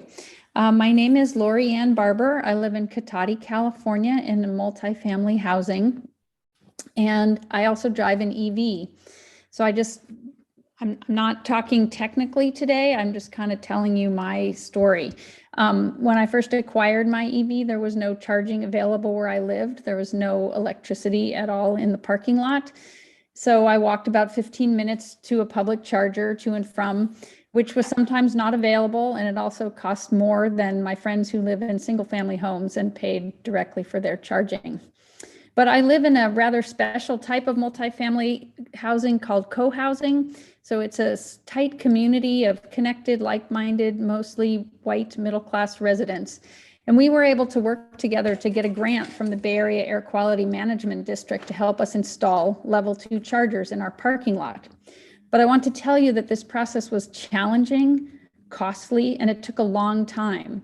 There was a particularly long delay waiting for new PG&E service, which was also costly. If it weren't for a retired neighbor who had the time and the smarts, we would not have these chargers today. It's hard for me to imagine that most multifamily houses or any multifamily housings would be able to pull this off, especially if the residents are renters and or low income, don't have the time that we had. Therefore, what I want to really emphasize is that it's extremely important that the infrastructure for EV charging be installed at the time of construction. Retrofitting is so difficult. And California has ambitious goals for EV adoption, but if residents of multifamily housing don't have access to that charging, we will never get there. We will never get all the EVs that we need on the road. It's also patently unfair that new single-family homes are required to have EV charging, but this is not the case for new multifamily. This continues all kinds of inequity going forward, and you have a chance now to create more equity. Why not do that? I also want to mention that when I got my EV, there were three total EVs in my community of 30 households. After we installed the chargers, we now have 20 electric vehicles among our residents. It's clear that access to charging drives people to buy EVs. And that's one of the things we really need in order to address the climate crisis. Governor Newsom has stated that we are in a climate dam emergency, and the UN has said it's code red for humanity. This is not the time for incrementalism. This is the time for bold action. I will just end by saying I call on you to meet this moment and to have courage and to use your authority and simply direct the staff to change the 25% EV ready to make EV access for everyone. At the very least, to direct staff to return shortly with a code that provides access to everyone. I thank you so much for your time. Our next commenter is going to be Stephen. Go ahead. Great, thank you. I sincerely appreciate the opportunity to address the commission today and the work of the staff of HCD and the other agencies that were involved over the last year. I'm Steve Douglas with the Alliance for Automotive Innovation. We represent every car company selling new vehicles in California, with the exception of Tesla, but we're aligned with Tesla. We support their comments and position. To be upfront, we support this proposal and we recommend the commission approve it today. We agree with many of the stakeholders that you've already heard and many that you will hear that more charging is absolutely necessary. And we're committed to working with you and your staff and the other stakeholders in the intervening code cycle. I agree, there's no time to lose. I'm sure you're aware that Governor Newsom's executive order calls for 100% electric vehicles by 2035. And the California Air Resources Board, CARB, they plan a hearing in just 6 months to make that requirement legally binding. President Biden has set a target of 50% electric vehicles by 2030. That's just 8 years away. And that's consistent with what we expect CARB to adopt. All of this leads to an all-electric future that's just 13 years away. And certainly the buildings constructed under these requirements will be in use long, long after that. For our part, for the car company's part, we're committed to electrification. We have investments that will exceed $330 billion by 2025. The car companies, they're developing, producing, promoting electric vehicles, but no one is going to buy those cars if they can't fuel them. As to the process, the proposals have undergone a substantial review and a very robust stakeholder process. We would have liked to see higher requirements, much higher requirements. And in fact, we recommended far more stringent requirements. However, we need the commission to approve these proposals today.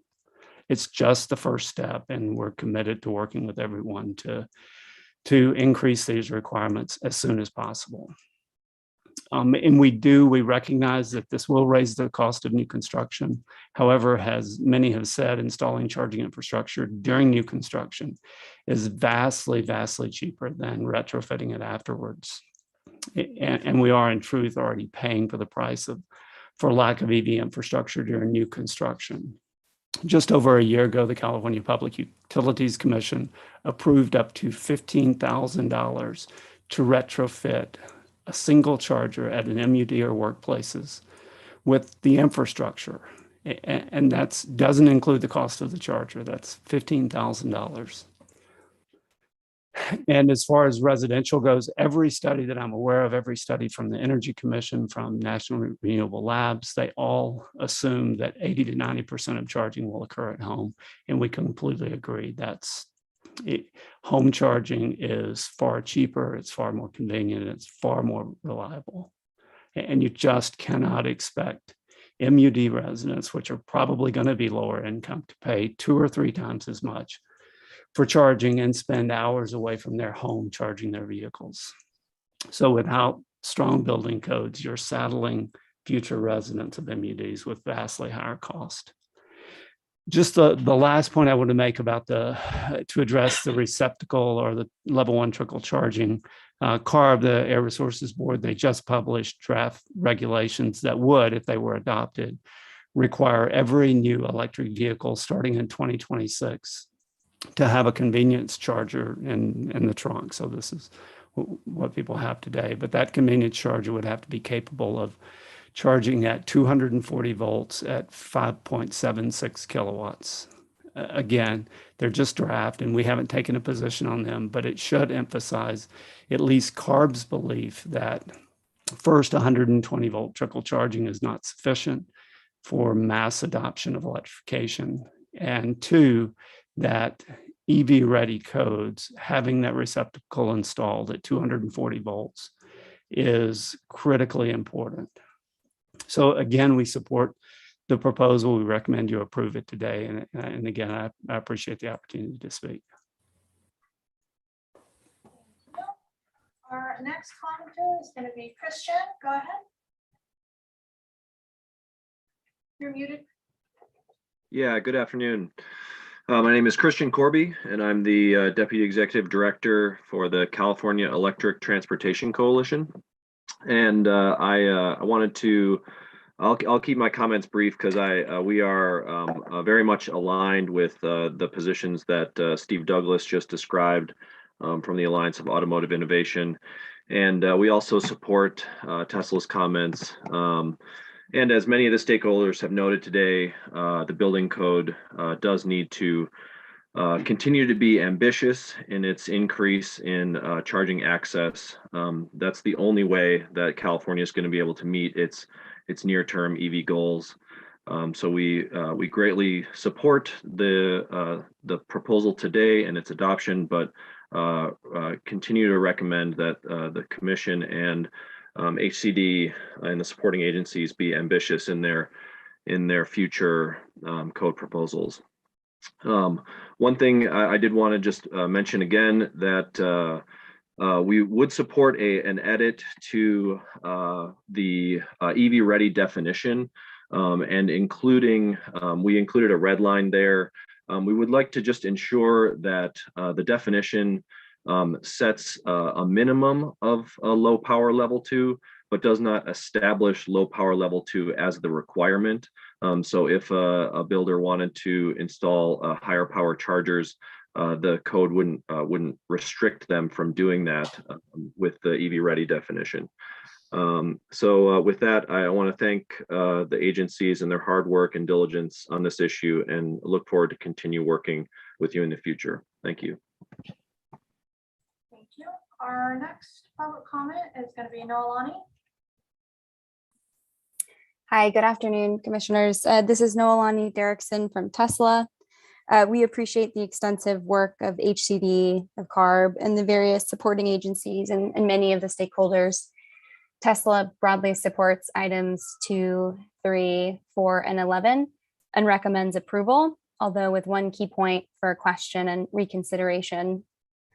First, Tesla supports the proposed increases for EV capable, EV ready, and EV supply equipment installed for building codes for multi-unit dwellings, while acknowledging the need for a lot more. We agree that to meet California's EV goals and adequately future-proof for an equitable transition, all multi-unit dwelling residents should have access to EV charging at home. So Tesla recommends continued ambition to increase these requirements to expand access to EVs for all new multi-unit dwellings. Second, Tesla strongly supports HCD's proposal to trigger a 10% EV capable requirement when existing multi-unit dwellings undergo additions and alterations that require a building permit for work at the parking facility. And third, Tesla has a discrete but important wording issue, as was flagged previously by Christian Corby from CalETC, on how EV ready requirements are written in the mandatory Tier 1 and Tier 2 proposals. So HCD's proposal, and this is in item 4, 106.4.2.1.2, the first time EV ready is outlined. And the EV ready requirement is that, quote, 25% of the total number of parking spaces shall be equipped with low power level 2 charging receptacles, end quote, which we interpret as requiring low power level 2 instead of requiring a minimum of low power level 2, which would then allow for standard level 2 to meet compliance.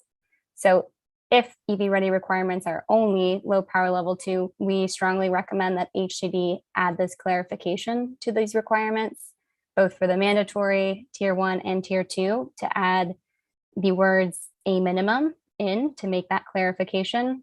This change would result in creating a floor for low power level 2 as intended by HCD staff, and then also allows builders to go beyond with standard level 2 as desired.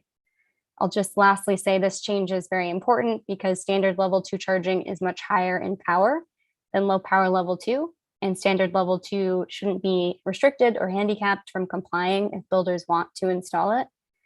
For example, low power level 2 would only provide around 100 miles of charge overnight versus standard level 2 would provide closer to 200 miles of charge overnight. So that difference is pretty impactful depending on how drivers are driving and what they need. So a few clarification questions for HCD staff. Can you clarify how the EV ready code requirements will be interpreted? Does it require only low power level 2, or does it allow for builders to go beyond low power level 2 with standard level 2 to meet compliance? And then also if HCD staff can respond to their openness to make this small wording change to add a minimum to the mandatory Tier 1 and Tier 2 EV ready requirements. Thank you. Thank you. Our next public comment is going to be from Philip. Go ahead. Hi there, good afternoon. Philip Kobernick. I'm the EV Programs Manager for Peninsula Clean Energy. We're a community choice energy agency and a public agency in San Mateo County. We submitted a few comments throughout this process, noting that the proposals here are mostly using what we consider to be an outdated understanding of EV charging for long duration situations like overnight parking at multi-family housing. They don't really reflect real world charging patterns, including the widespread use of low power charging that's occurring right now among early adopters of EVs, I should note. And we provided a few different cost-effective alternatives by using right-sized charging strategies. Really, I just wanted to emphasize that for future code updates, I would highly encourage HCD staff or other staff here to meet with EV program stakeholders across the state, certainly including CCAs who are designing charging for multifamily housing now and are deeply involved in designing model reach codes with local cities, including the next round of model reach codes, which we are working on right now. We're here to help and very happy to be a resource. So thank you so much, and thank you for your work on this. Thank you. Our next public comment is going to be Betsy. Go ahead. Betsy, you're muted. Good afternoon. My name is Betsy Thagard, Thagard. I'm a realtor in Berkeley, and I just want to say that this is an equity issue, folks. We all know that the only people who can now afford to buy single-family homes in California are the extremely wealthy. Everyone else is out of luck. And if you don't require that there be widespread charging in new multifamily homes, it means that only the very wealthy will be able to have EVs. And that is not fair, particularly given that EVs, when you take into account government incentives, can actually be cheaper than internal combustion engine cars. And the maintenance cost and the powering cost for EVs is much, much lower. Why are we adopting a code that continues the burden on poor people and only makes EV charging available to those who are really wealthy? It's grossly unfair. Thank you. Thank you. Our next public comment is going to be from Dwight. Go ahead. Good afternoon. My name is Dwight McCurdy. Excuse me. I worked with SMUD's electric vehicle program from 1989 until last year. So I've seen a few rounds of EVs in my day. I want to thank you, commissioners, thank the BSC and HCD staff and all the other stakeholders for their arduous efforts to bring about good standards and codes to support EV adoption as we need it in the future. I have several comments. One, SMUD, the flat fee concept is very workable. SMUD had a flat fee workplace charging program, $10 a month, all you can eat. We had 15 level 1s and 4 level 2s in the beginning. It increased greatly over time, but it was very workable, and it did not require any additional pilot testing for it to be successful.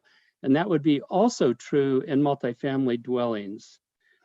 Second, there is a DGS program that installed 800 level 1 outlets across the state in many garages, 50 or so garages. It has been documented in past hearings or workshops that has been immensely successful. I would just not overlook that fact as part of your consideration of what may be successful or not. Third, there's an element of predictability required in multifamily dwellings, multifamily housing, in order for residents to be able to be willing to go out and invest in an EV. If they have any doubt in their mind about their access to a charging circuit, they are not in a position to invest precious, scarce dollars to get an EV if they don't know that there's predictable charging, which means a circuit to their apartment. You have to have a circuit to the apartment, or else, it raises enough of a question in their mind that it's not logical to go get an EV. The fourth thing is a little bit historical. I lived in Anchorage, Alaska from 1973 to 1976 in an apartment. And that day, if your parking for an apartment was outdoors, every apartment had a 120 volt circuit for head bolt heater access so that you could keep your car running when it was 30 and 40 below zero during the 3 or 4 weeks of winter when you had to have that 120 volt circuit to prevent your car from freezing up. So that was 45 years ago. Every apartment complex with outdoor parking had a 120 volt circuit switchable from the inside of the apartment, your apartment unit, to be able to keep your car warm outside. If they could do it 45 years ago, we can do it now. The last thing is, and it's sort of a question really for your consideration in the future. The prospect of advanced load management systems allowed into apartment complexes raises a question for me, and it's a question I think you would want to look into also. If you allow only 40% to go into multifamily housing, and if a provider of an ALMS is a monopolistic provider, it seems to me that you're allowing for a new unregulated electricity provider to go into the marketplace. It's one thing to allow that to take place in public charging arenas. It's a totally different thing to allow for a monopolistic provider to go into our living space, into our homes, where we have no control over whatever pricing they may want to put on that product. It may not seem like a potential problem, but in the future, I believe it will become a political problem. And for that reason, running the circuit directly to the apartment panel and meter becomes highly critical, so that the apartment dweller can get the same electricity price from their local electric utility as the person living in a single family dwelling, rather than having to pay a premium that goes to the ALMS provider because they have to charge that in order to recompense for their service. I think that's it, but just once again, thank you so much for all your efforts and your patience and your endurance, listening to all of us and taking our comments into consideration, and wish you well in your process. Yes. Our next public comment is going to be from Electric Auto Association. Go ahead. Yes, good afternoon, commissioners. I'm Guy Hall, a board director for the nonprofit Electric Auto Association, which has thousands of members in California. I'm a resident in Granite Bay, and I serve as the EAA policy lead. EAA volunteers have held over 500 community events in California, educating hundreds of thousands of families about the health, economic, and safety benefits of clean electric transportation. These events have been held across the state in rural and urban areas. We've heard firsthand from families that with their strong interest to transition to a new or used EV, they would like and they want to use an EV for their family. However, once, as you've been hearing previously, once they hear that they cannot charge at home, nearly half of these residents recognize that the inconvenience, the insecurity, and the poor economics of public charging prevents them from adopting clean transportation. Again, keep in mind that 100% of new family homes constructed since 2015 have to have charging infrastructure, but again, not true for multifamily dwellings. Now, we recognize the cautionary nature customary for code changes. However, a higher sense of urgency is necessary to fight climate change, the extreme climate change that we're facing, and correct the inequities in the existing and proposed codes. So we also concur with the point from several prior that the EV ready requirement should be a low level 2 or higher, not restricted just to a low level 2.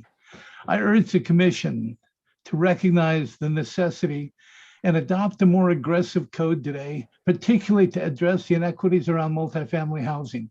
Do not rely on taxpayers and ratepayers to fund horribly expensive retrofits to fill in the gaps in the hole that we're continuing to dig.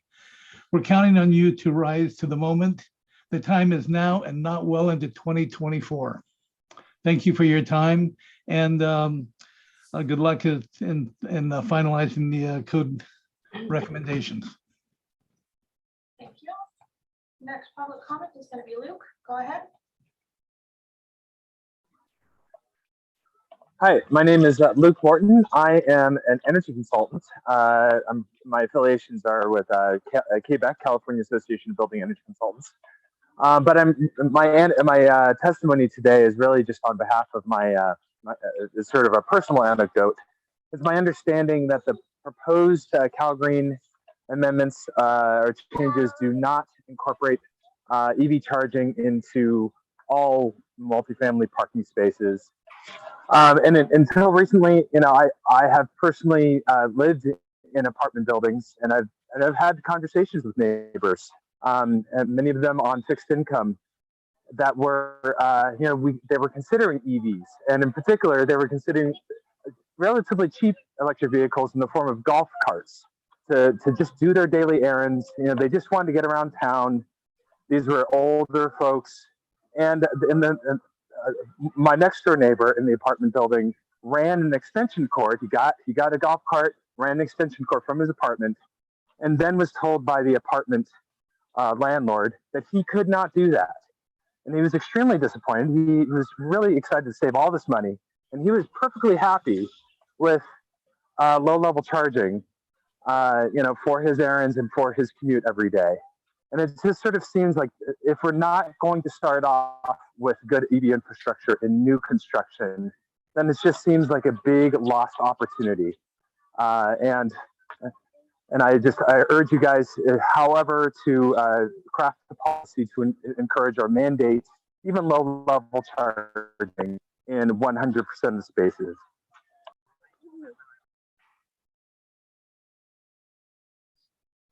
Is that your end of your comment, sir? Yeah.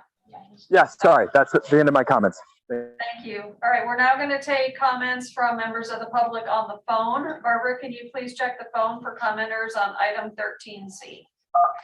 You have 4 questions remaining. EV charging in all new parking spaces and multifamily homes. Multifamily homes are mostly people of color there, and it's a racial equity issue. And also, the apartment dwellers are exposed to a lot more NOx and air pollution.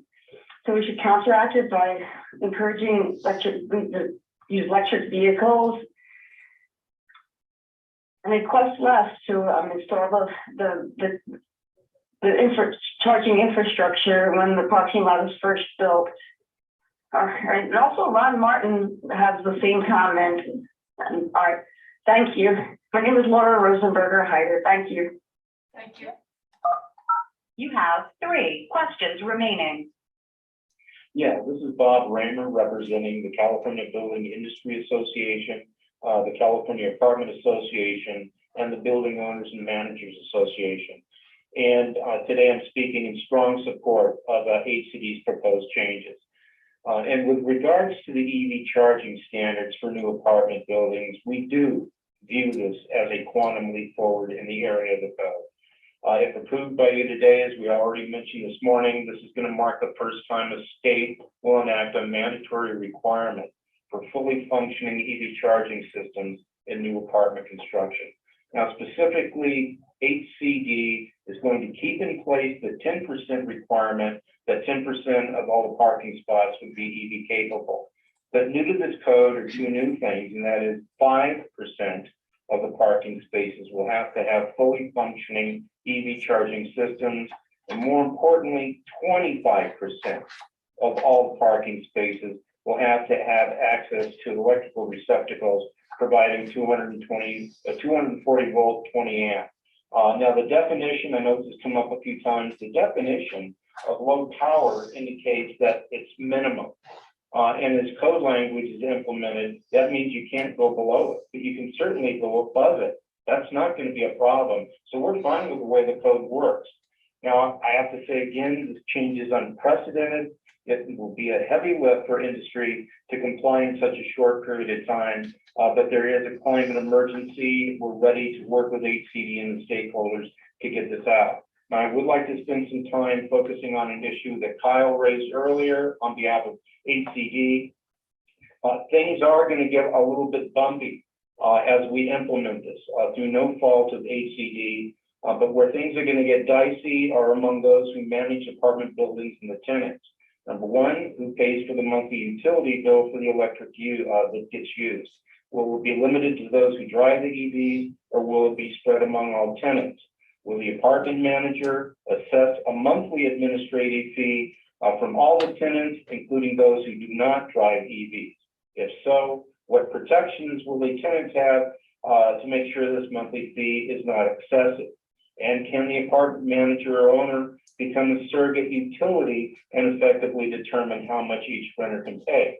Now, all of these issues are important, but they're completely outside the authority of HCD. And like water, the water submeter permit requirement, the water submeter requirement for apartments, these issues got addressed, but it took the legislature, I think it was 4.5 years to get that done. We're going to put these building standards in place first, and then the legislature is going to come in afterwards to fix this. But you can bet probably during the next 2 sessions of the legislature, this is going to become a very lively issue. And I'm hoping that the EV charging advocates will go over to the Capitol and make sure this gets done in an appropriate way. In conclusion, we strongly support HCD's regs. Let's get these in place now and go ahead and start working on the next iteration, just like we've been doing for the past 5 iterations of the EV charging code. Thank you. This is We Commissioner. have 2 questions remaining. Sorry, Commissioner Klaus-Brechner, go ahead. Just a moment. One moment. Sorry, afterwards, can I ask a question of Bob Raymer? I'm sorry, am I supposed to be speaking or not?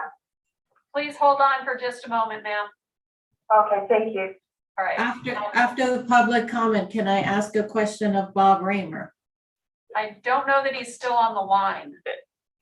He would have to be in the queue. He's on the phone, so yeah. He can put himself back in if you want. All right, we'll try to see if he can put himself back in the queue, Commissioner Klaus-Brechner, and we'll get back to you after the next 2 callers, and he should be lined up next then. All right, sorry, caller, can you go ahead and repeat your name and where you're calling from? Sure, thank you. My name is Ann Harvey. I'm a family physician who spent my career as a primary care doctor with Contra Costa County Health Services serving low-income families. And since I retired a few years ago, I volunteer with Climate Health Now, along with over 500 other California health professionals working to address the climate crisis and equity. I strongly urge you to support California's climate and equity goals by requiring EV charging access for all parking spaces in new multifamily buildings, just as it is for single-family ones. Low-income, BIPOC, disadvantaged Californians are most likely to live in multifamily buildings and to suffer the brunt of the most polluted air in the state due to historic and current discriminatory practices.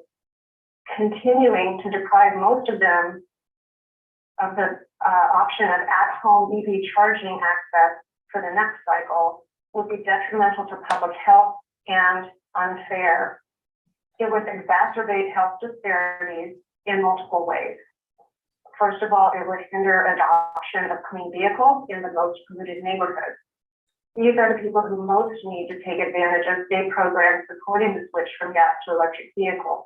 They tend to have older, more polluting cars, which add to already high levels of toxic air pollution from industry, freeways, ports, etc., and which impact all of us with higher carbon dioxide emissions per mile. Perhaps a view of EVs as a luxury early adopter item has served to justify requiring less access to charging for apartment dwellers. However, that view is now outdated. With the deadline, basically, of 2035 for purchase of new internal combustion cars, well within the lifetime of buildings built during this cycle. And also given the lower fueling and maintenance costs along with state and federal incentive programs, EVs will be everybody's vehicles. And for those with home and workplace charging, they're already becoming the more economical and time-saving choice. that having to find and use public charging stations will eat significantly into essential and already scarce parenting time, as well as budget for working families. Many of my patients suffered significant ill health effects from having to go without healthy meals for part of every month. They had to choose between food, medication, utility bills, and other essential needs. And some unfortunately suffered the severe physical and mental health impact of becoming homeless. A building home code that piles extra expenses on residents of multifamily buildings would exacerbate all of these problems. Multifamily building residents have the most need for the cost savings and time savings of home EV charging. Please do not adopt discriminatory EV charging requirements for another cycle. Such discriminatory requirements also render other state programs incentivizing the switch to EVs likewise discriminatory. Residents of multifamily buildings deserve the same home EV charging access as wealthier Californians. Thank you for listening to all of us, and thank you for your consideration. You have 2 questions remaining. Hi, can you hear me? Yes. Thank you. My name is Shreya Krishnan, and I'm a volunteer leader with Mothers Out Front, for a grassroots movement of mothers and allies mobilizing for a livable climate for all of our children. And on behalf of our 6,000 plus California members, I urge you to amend the proposed Cal Green Code update by requiring EV-ready charging with prominent signage for 100% of new multifamily housing units with parking. This is a key opportunity for you to demonstrate California's leadership on climate and to dismantle infrastructure racism, which is locking out residents of multifamily housing, the majority of whom are people of color in communities heavily burdened by air pollution from the EV revolution. In fact, on December 9th, the Washington Post published an excellent article titled, "Without access to charging stations, Black and Hispanic communities may be left behind in the era of electric vehicles," where the author explains that the lack of charging stations threatens to worsen an already disproportionate exposure to air pollution in minority neighborhoods and relegates Black and Latino drivers to gasoline-powered cars. If by 2035, all new light-duty vehicles sold in California must be zero emissions, why would it be acceptable to build brand new housing with parking spaces that can't charge those EVs, and then put other state agencies like CARB and the CBSC in the position of having to spend billions of taxpayer dollars to retrofit these very same buildings in just a few years? It makes little sense and is in fact a bit negligent. Rather than placing the onus on advocates like us to convince housing and community development to increase EV charging requirements, the burden should be on HCD to justify why it's okay to leave residents of new multifamily housing without access to affordable at-home charging, when since 2015, 100% of new single-family residents have enjoyed such access. Multifamily apartments without EV-ready charging are kind of like the last century's cold water flats. Until the government stepped in and mandated that all residential units be built with hot water piping, it was common in many major U.S. cities for apartments to lack hot water, forcing residents to have to heat their water on the stove. We ask you to stop allowing developers to build today's equivalent of those cold water flats, buildings that will leave residents without access to EVs or force them to go out of their way to seek more expensive EV charging elsewhere. Governor Newsom said we're in a climate damn emergency. It's time to start acting like it. That means we need to begin building housing now that's prepared for the clean mobility present rather than stuck in the fossil fuel past. So please step up and lead the way to a healthy and climate-safe future for our children, the eyes of our parents and our children, and the world on us. Please act with the urgency that this moment requires. Thank you so much for listening. You have 1 question remaining.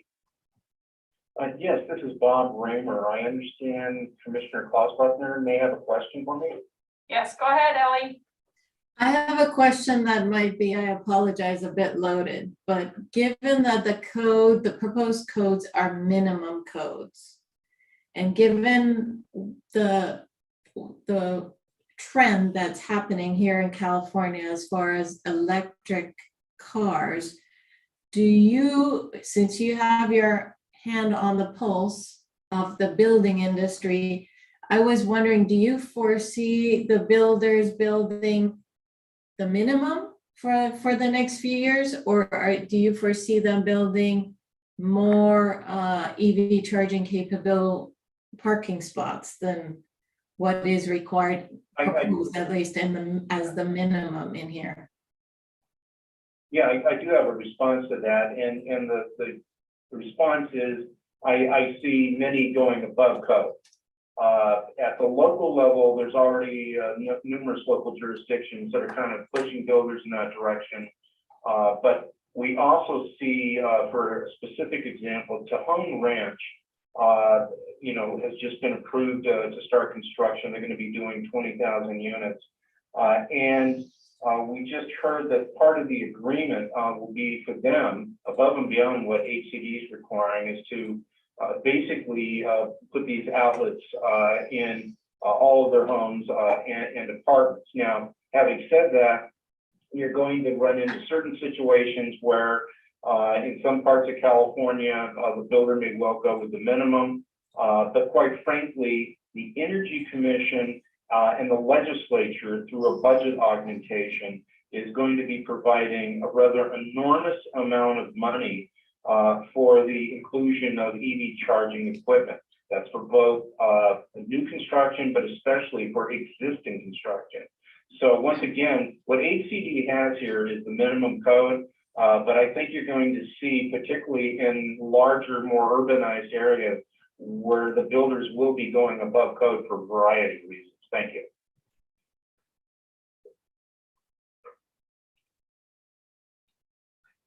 Does that answer your question, Commissioner? Yes, thank you, Bob. Thank you. All right, I think that's the end of our public You have comments. 0 questions remaining. All right, thank you, Barbara. What do you? I There's a can't see. hand up now. There's a couple of hands. There's 2 hands up now back in the. All right, let's quickly go back to Zoom. We are trying to squeeze in a break here for some of our folks. So if our 2 Zoom candidate participants could be concise in your comments, we would really appreciate it so we can move on to a break. So go ahead and let's catch the last 2 Zoom commenters. Okay. Christopher, go ahead. Christopher, you're muted.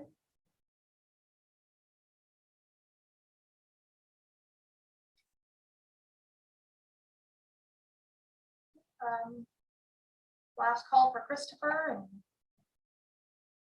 Chris, okay. We're gonna move past Christopher.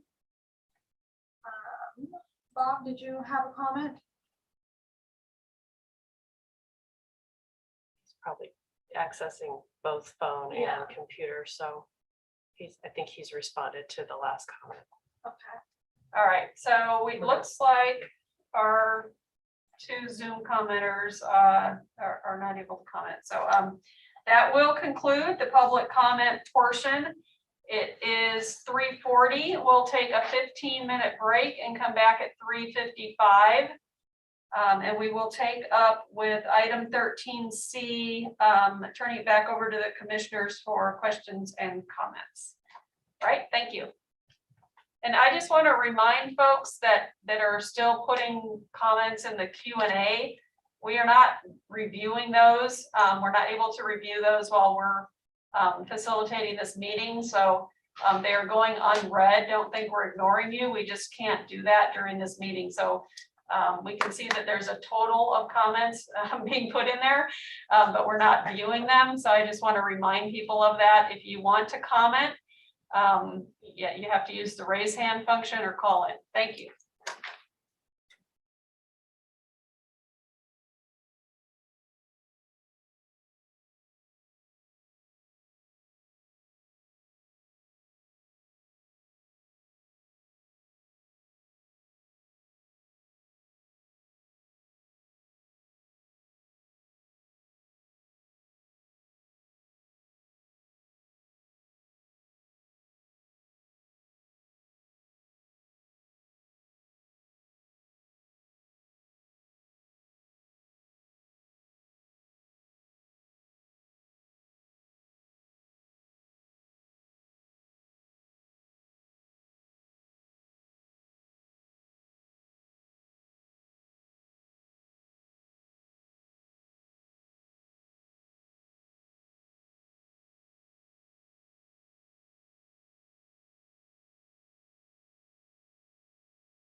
Yep.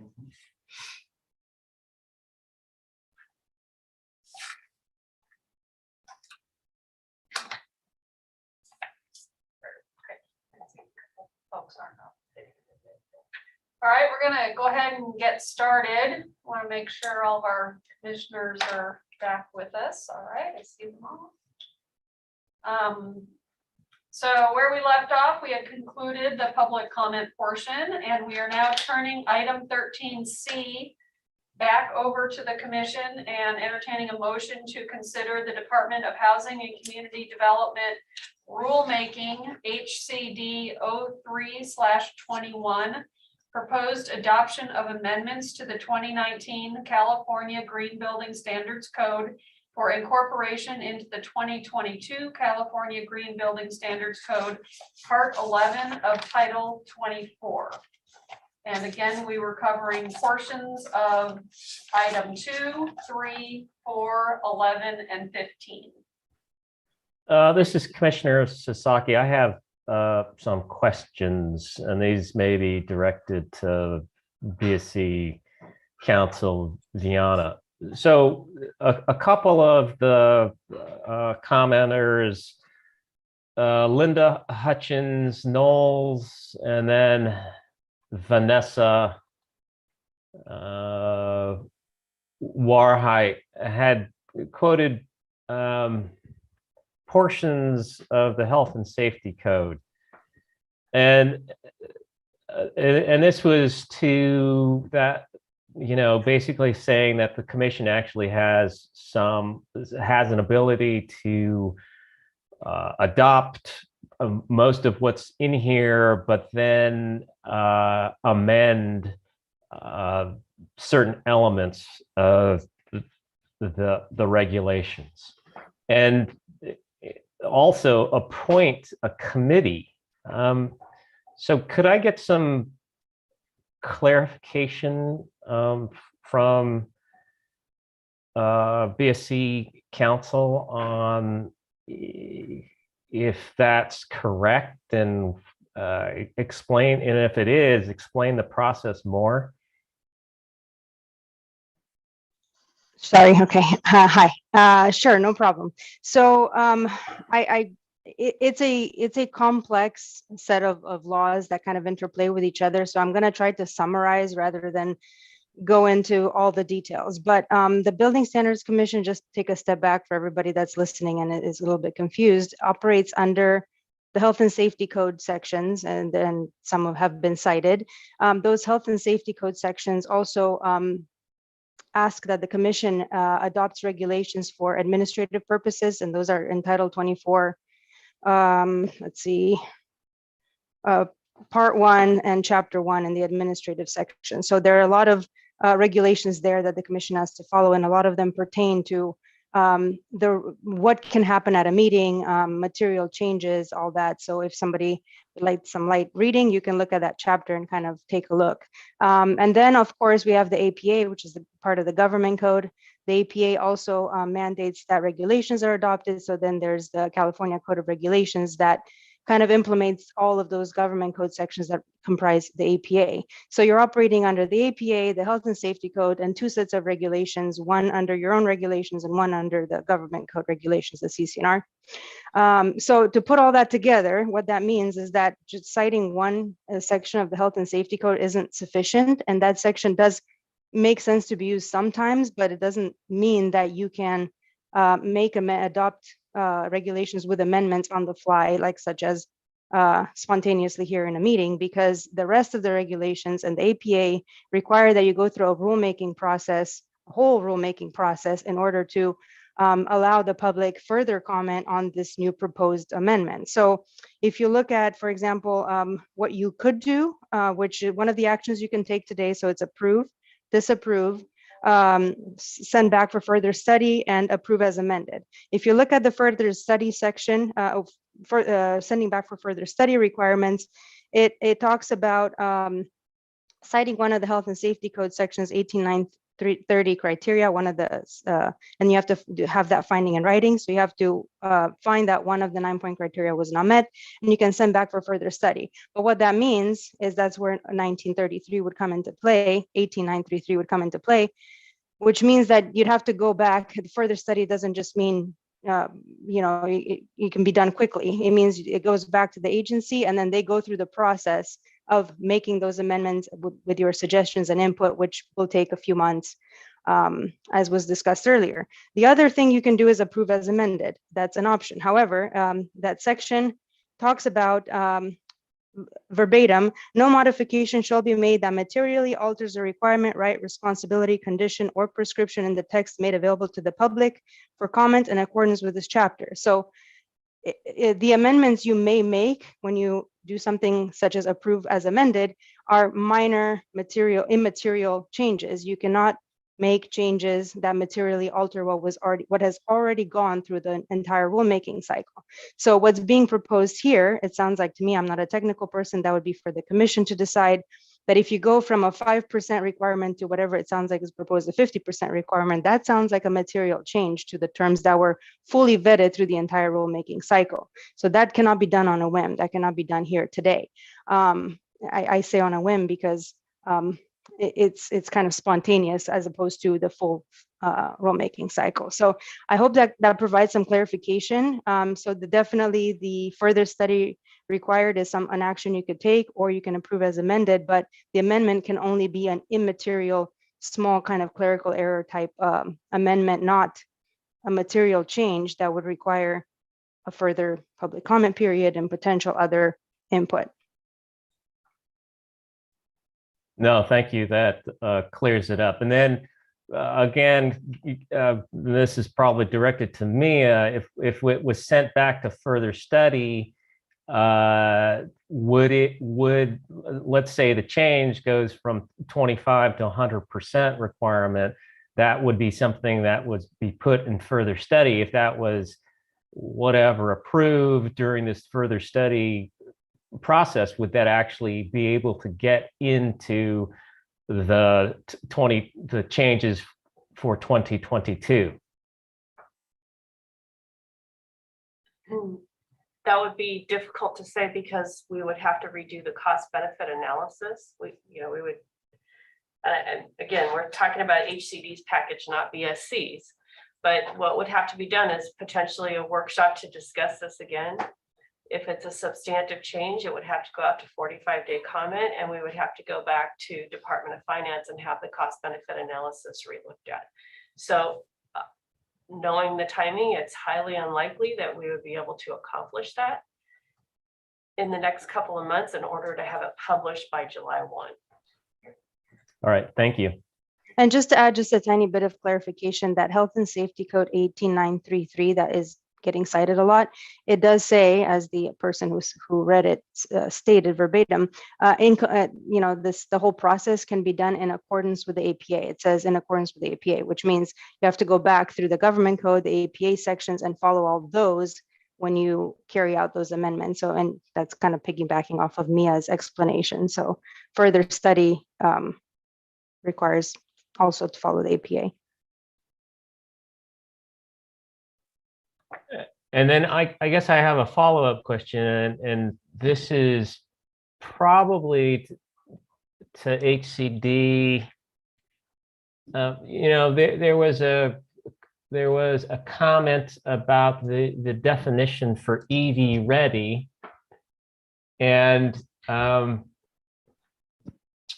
think the comment was the way one could read it, which it says 25% of the total number of parking spaces shall be equipped with low power level 2 EV charging receptacles. I think the commenter made the point that the way they read that, the way it could be interpreted is that that's not a minimum, but that is a requirement that all of those be with low power. So if we, for example, added something that language that said that was actually a minimum, is that a substantial amendment or change, or is that an amendment that we could actually approve today? If we thought Commissioner that was, Sasaki, Kyle Kraus speaking for HCD, to clarify, HCD's proposed definition of low power level 2 EV receptacle states that it's a minimum 20 amp branch circuit. So it would be redundant to add minimum, because then it would be a minimum of a minimum. Okay, understood. All right, thank you. Appreciate that.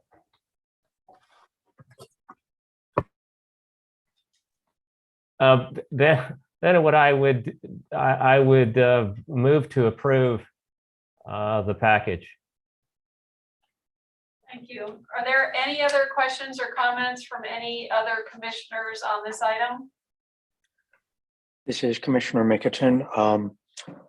I guess I want to first address the fact that, I'm sorry to hear that whenever the process is frustrating or feels broken to stakeholders, especially knowing that staff work so hard, as I've worked with them for 9 years now, and always wants to move good ideas forward. And in this process, I really do appreciate the work of all of these stakeholders and that they've come before us today to voice their concerns. Second, I guess I want to say that as an architect who's focused on affordable multifamily housing for 25 years, and as an owner of an EV myself that only has an 80-mile range, and I don't have a driveway or garage at home to charge it at, I really do understand all of the concerns that we've heard today about the proposed standards. So I'd like to ask that, BSC, DSA, and HCD, everybody who's involved with all of these, and especially the HCD housing standards, look deeply at the comments we've heard that were submitted, whether considered late or on time or anything. And they've, the agencies have said that they're open to continued review and discussion.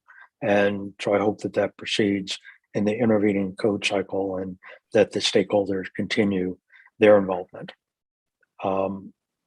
And one thing that hasn't been brought up is that I also hope that in that process that affordable housing developers who are struggling to make housing that gets people off the streets are definitely invited to be part of the discussion, since there are real costs to the EV charging infrastructure and charging stations. And it's, it's yet another element that we're adding to the already sort of stratospheric cost of multifamily construction in the state, which prevents more units from being built. So we're trying to balance the housing crisis and the environmental crisis at the same time. And I hope that they are at the table for that discussion and how these, greater standards would be implemented in the real world. And then finally, until that intervening code cycle changes, or potential changes come up in 18 months, if it's found that the current measures are insufficient for meeting the governor's executive orders that we've been talking about, there could be an opportunity for an emergency ruling that could change those requirements without having to wait that 18 months. So that's something for the agencies and the stakeholders to consider, how that might be implemented if it was determined that that was necessary. So anyway, in the interest of having something, which is, I think, a huge and groundbreaking new code, with the hope that we can get even more aggressive soon, I'm going to second the motion to approve. And this is Commissioner Sasaki. I mean, I want to echo Commissioner Mickelton's sentiments, and I get it. I mean, I am not an expert in electric vehicles, electrical charging, but I understand everyone's desires, concerns. We are in a climate crisis. I get that. And we need to move at warp speed to addressing it. And this is in part a step, albeit many of the callers think a very small step, but it is a step. But this is a process. We're here today. We're at this moment where we can move the ball, albeit, some people believe really small, but move it forward. And I think everybody on the phone or everyone here at the meeting agrees we need to do more, because for all the reasons that the many callers spoke about having equity, about availability, and it's going to be, as we can see it now, we're in the years to come, the percentage number of electric vehicles is going to rise hugely, right? And we need to have buildings and infrastructures that can support that, and that's available to everybody. So anyway, no further comments. Thank you. Yes, Commissioner Patel. I wanted to support the comments that were made by both Commissioner Sasaki and Mickelton. And I think all of us felt the frustration from the speakers that were on about the process. First of all, I want to thank the speakers. I also want to thank the department for all the hard work they did during this entire rulemaking process. And maybe just to put it in a little bit of context, this is not an excuse, but the rulemaking process is for all the codes. And so the departments have to process not just the Cal Green Code and the electric vehicle charging elements, but also all the other codes that are for fire and life safety, the building, residential, electrical, mechanical, plumbing. And so they're all going through the code process at the same time. So departments are doing quite a bit simultaneously in order to get us the best codes in California. And so I understand if there's not enough time to process every change, no matter how important it is, there is a balance there. And hopefully the people that we're speaking understand that now, or have some idea of the process, and we can be better as we go forward. So that's my comment for now. Thank you. Any other comments from any of the commissioners? All right, we have a motion from Commissioner Sasaki. Commissioner Mickelton has seconded it. So it is moved and seconded that this proposal be approved. Is there any further discussion from the commissioners regarding this motion? Hearing none, we will now have a roll call vote. Commissioners in favor, please indicate by stating aye. Those opposed, please indicate by stating no. If abstaining, please state this. Pam, please conduct a roll call vote. Commissioner Klaus Buckner. Aye. Commissioner Mickelton. Aye. Commissioner Sasaki. Aye. Commissioner Patel. Aye. Commissioner Santillan, Aye. Commissioner Legray, Aye. Commissioner Stockwell, Aye. Commissioner Rambin. Aye. Okay, thank you. Thank you. The vote is unanimous and the motion is carried. Next on the agenda is item 14, future agenda items. Do any of the commissioners have items they wish to have placed on future agendas?